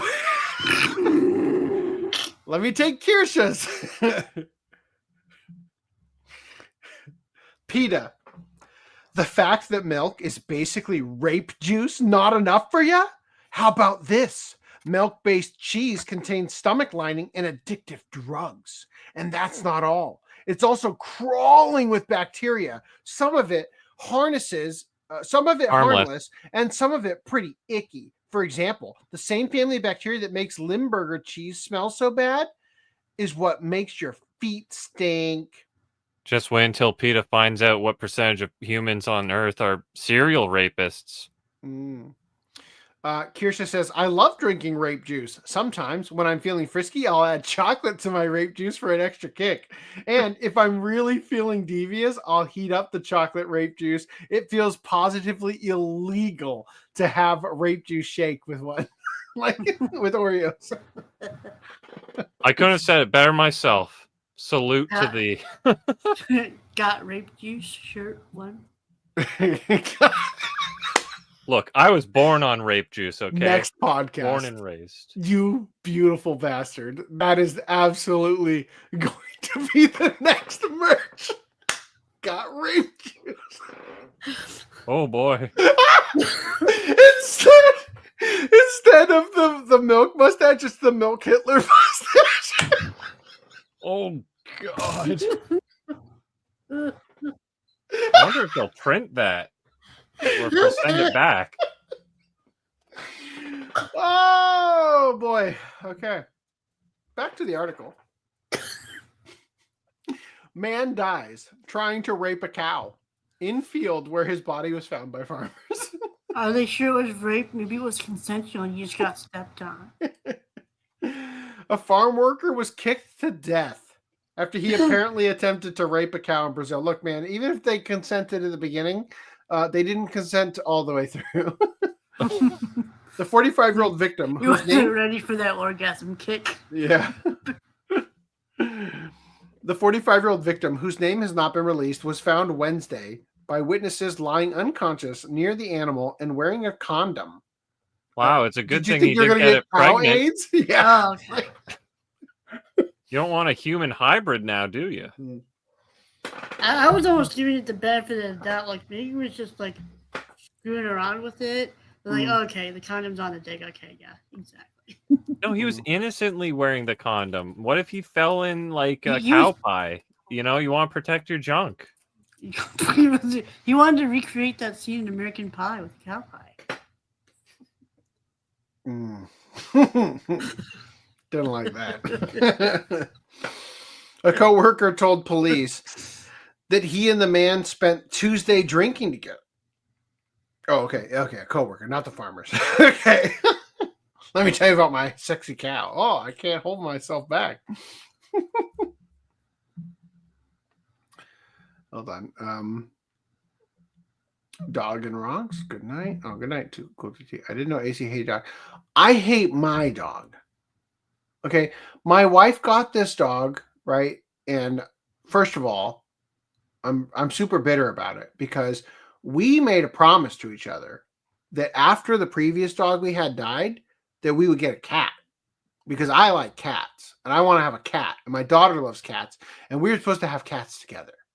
And instead we got this annoying ass, bitch ass dog who now has developed a fucking pancreatic disease that is costing me an additional $500 a month just to keep this bitch alive. Okay? I fucking hate this dog. It brings me no joy. I have to walk it every fucking night because it's uncontrollable on the leash, and the smallest thing causes it to go goddamn ape shit. Okay? I hate dogs that I have to watch and take care of. Okay? And I'm responsible for. Fuck those dogs, mostly in particular. Other dogs are mostly okay because I'm not responsible for them. Whales don't eat dogs. In my head canon, they do. Okay? In my dreams tonight, they will. And they will be killer whales with the sharp pointy teeth. All right? Whales the ocean would lack dogs. I love that. You'll have a literal wet dream. Any dog-eating whales would starve because the ocean lacks dogs. Well, this is the you most heard him. Luigi the Metal 64 comment I've read from the Cool TV. No. Hold on. He's absolutely right. So instead of the shelters holding on to these dogs that no one wants, they should just put them out to the ocean to feed the whales. Save the whales. Save the whales. Save the whales. Feed them dogs. I thought you said Futa Island at first. I did. Inojo Fuji Island. Inojo Futa Island. Yes. Are you sure you want to go to Futa Island? Who wouldn't want to go to Futa Island? Can you imagine that experience? Like, wow. So all the chicks here have dicks. Wow. Congratulations on your being a Futa Island. Look, if that's your goals in life, I'm not going to stop you, AC. But personally, for me, I'm okay not going. Personally, I'd sue the gym for doxing me. Some jobs give 1 hour breaks. LMAO, this guy sounds insane.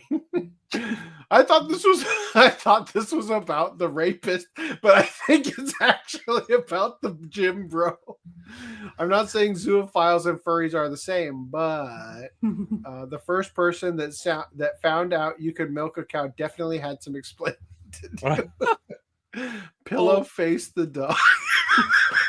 Now hold up. In fairness, you're gonna see, like, out in the wilds, the first cows, you're gonna see their young feeding off of their udders, and they'll be like, that must be like the boobas that we suck on. Milk comes out of booba. Does milk come out of cow? We could use cow booba instead of my wife's booba. Milk comes out of booba shirt. What? People die when they are killed, and milk comes out of booba. All right. So a coworker told the police that he and the man spent Tuesday drinking together at the property where the victim lived. The farm worker woke up on Wednesday around 5 a.m. to milk two cows before he met the owner for breakfast. The coworker revealed that the man then returned to collect even more milk from the cows. Little did he know the cow milked him instead. When the man failed to return, the coworker told investigators that he and others became concerned. He went looking for the man and discovered him lying unconscious next to one of the cows around 6:35 a.m. The coworker moved the man's body and noticed he was wearing a condom. So if he is dead, you think he was still erect? Like the death erection? To some degree, you'd be like, oh, thank God he's still alive, right? But at the same time, you're like, that's nasty. Like, paramedics attempted to revive the farm worker, who did not have a heartbeat, and pronounced him dead an hour later. I like to picture them CPRing his balls and his dick. Oh no! Do you think you would want to be revived after that? Though? This is the worst fucking thought that's ever popped in my head. Thank you. Like, do you think so? The concept of the death erection is that when they used to hang people, they would notice that oftentimes in the process of that autoerotic asphyxiation, they'd get an erection. So if that stiffy stays erect after the person's dead, could you jack them off to completion in death? Oh no. No.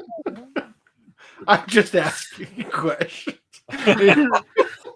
You're I remember innocent. Say that again Sorry, in Jesse Ventura voice. I'm just asking. I can't do it. I'm just asking questions. Death Erection Sakura, the upcoming hentai. There's a clip of Gura asking Ame if she's ever lactated before. Surprisingly, though, Ame refused to answer. Oh. Well, that means yes. Who's Ame? Which Probably some other VTuber is big that? VTuber. The one called Ame, actually, in case you didn't know. Ame means rain in Japanese. Yeah. Paramedics attempted to revive the farmer who did not have a heartbeat and pronounced him dead an hour later. The incident comes almost 5 months after a Russian tourist who allegedly tried to rape a cow was killed in Thailand. No, you know, maybe he did survive and they just execute him, being like, "It's not worth it." Like, yeah, Evgeny Kushinov. Ilya, I hope your family isn't related to this Kushinov. 26 is said to have stripped off and sidled over to a male bull before turning his attention to a female tied to a wooden fence in a field. Oh. I ask for clarification because what you've just written makes me feel like he almost raped a bull, but then saw a hot lady tied to a fence post and said, all right, fine, I'll go with the woman. But I think actually what you meant to write is that he sidled over to a male bull before turning his attention to a female cow. A male bull? Yeah. Are there female bulls? Well, see, this is the problem. They use these words, and it makes you wonder now what they meant. He attempted to climb on the cow. See, there you go. Just calling the fat lady a cow because you didn't clarify previously. And I'm just assuming that the woman he's trying to rape is actually a woman. But he attempted to climb on the cow, but she reacted violently and pinned him to the ground before goring him. She resorted to violence. How do you gore without horns? Cows can have horns. I thought that only male cows, bulls, had horns. No, the female Minecraft cows lied to me. The female cows have to get dehorned if you want to not have them with horns. You got to keep them unhorny, okay? I was thinking just... How do you look at this and think, oh, man, I got to get in that thing? I don't know, man. Like, the closer you get to it, the worse it smells. It must be like a fetish about the smell, too, right? Like, that's the only way this makes sense. I hope not.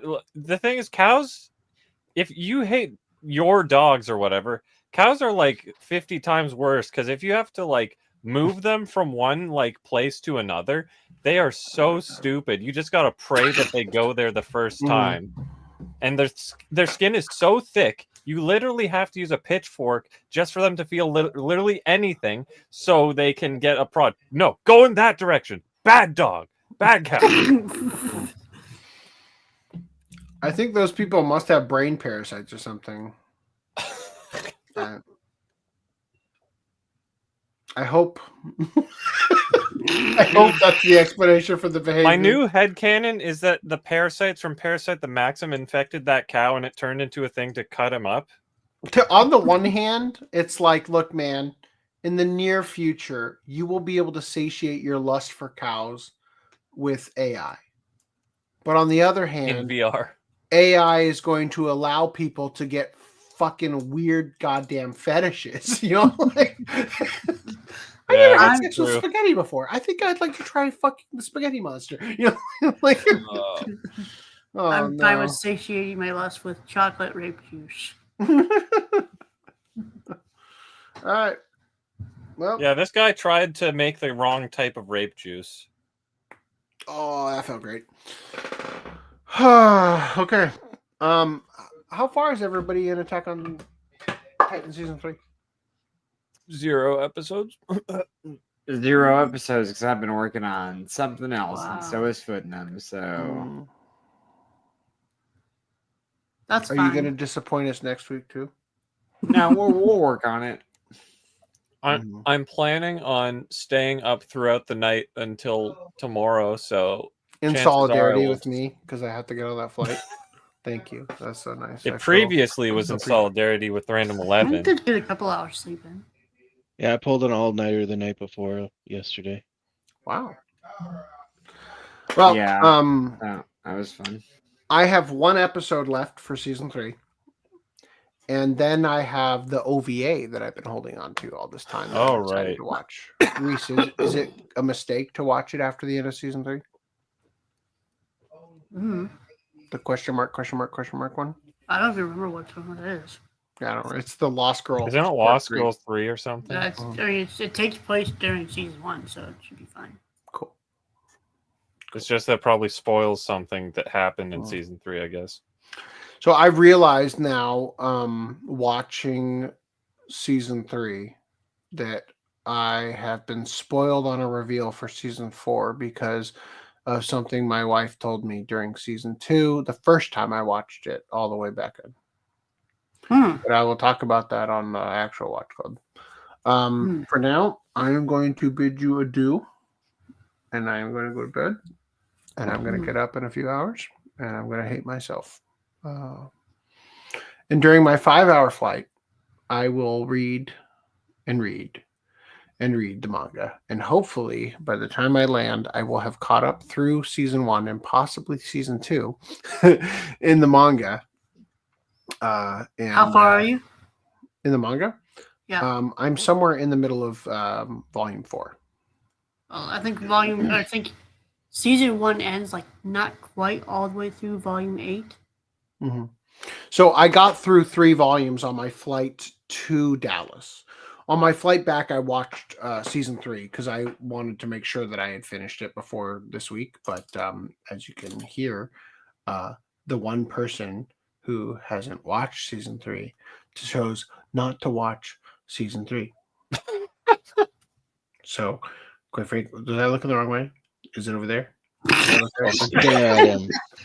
So quite frankly, so anyway, but the point is that the flight to Dallas is only like 3 hours, and the flight to Orlando is like 5 hours, right? So, so I'm thinking I'll be able to get pretty far, assuming that I will. That work? Damn it! You fucking keep moving them. So anyway, since the flight is 2 hours longer, I think I'll be able to get through probably I'll probably be able to get through season 1 in the manga. I will say one thing: my favorite line from the anime is different in the manga, and I believe the Japanese version of that line is actually verbatim what's written in the manga. And that line, which I love so much in the dub, actually comes up many more times in season 3 in the original line, and it feels like they were trying to build something up to like make it significant, and I feel kind of bad. I like the line enough that I'm glad they didn't use the actual line from the manga, but I feel like I wish they had tried to localize the line as well as they could in the same way for when it comes up repeatedly in season 3. Anyway, with that, I will say goodnight, and we will listen to our amazing Attack on Titan musical once again. Good night. No place to hide. The Titans come to take Mama, stop this. Can't take anymore. Who will save us from this horror? Roar!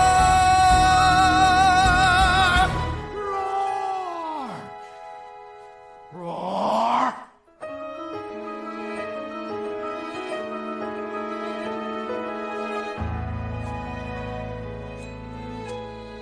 He tears through walls with rage and might, no end in sight, just endless.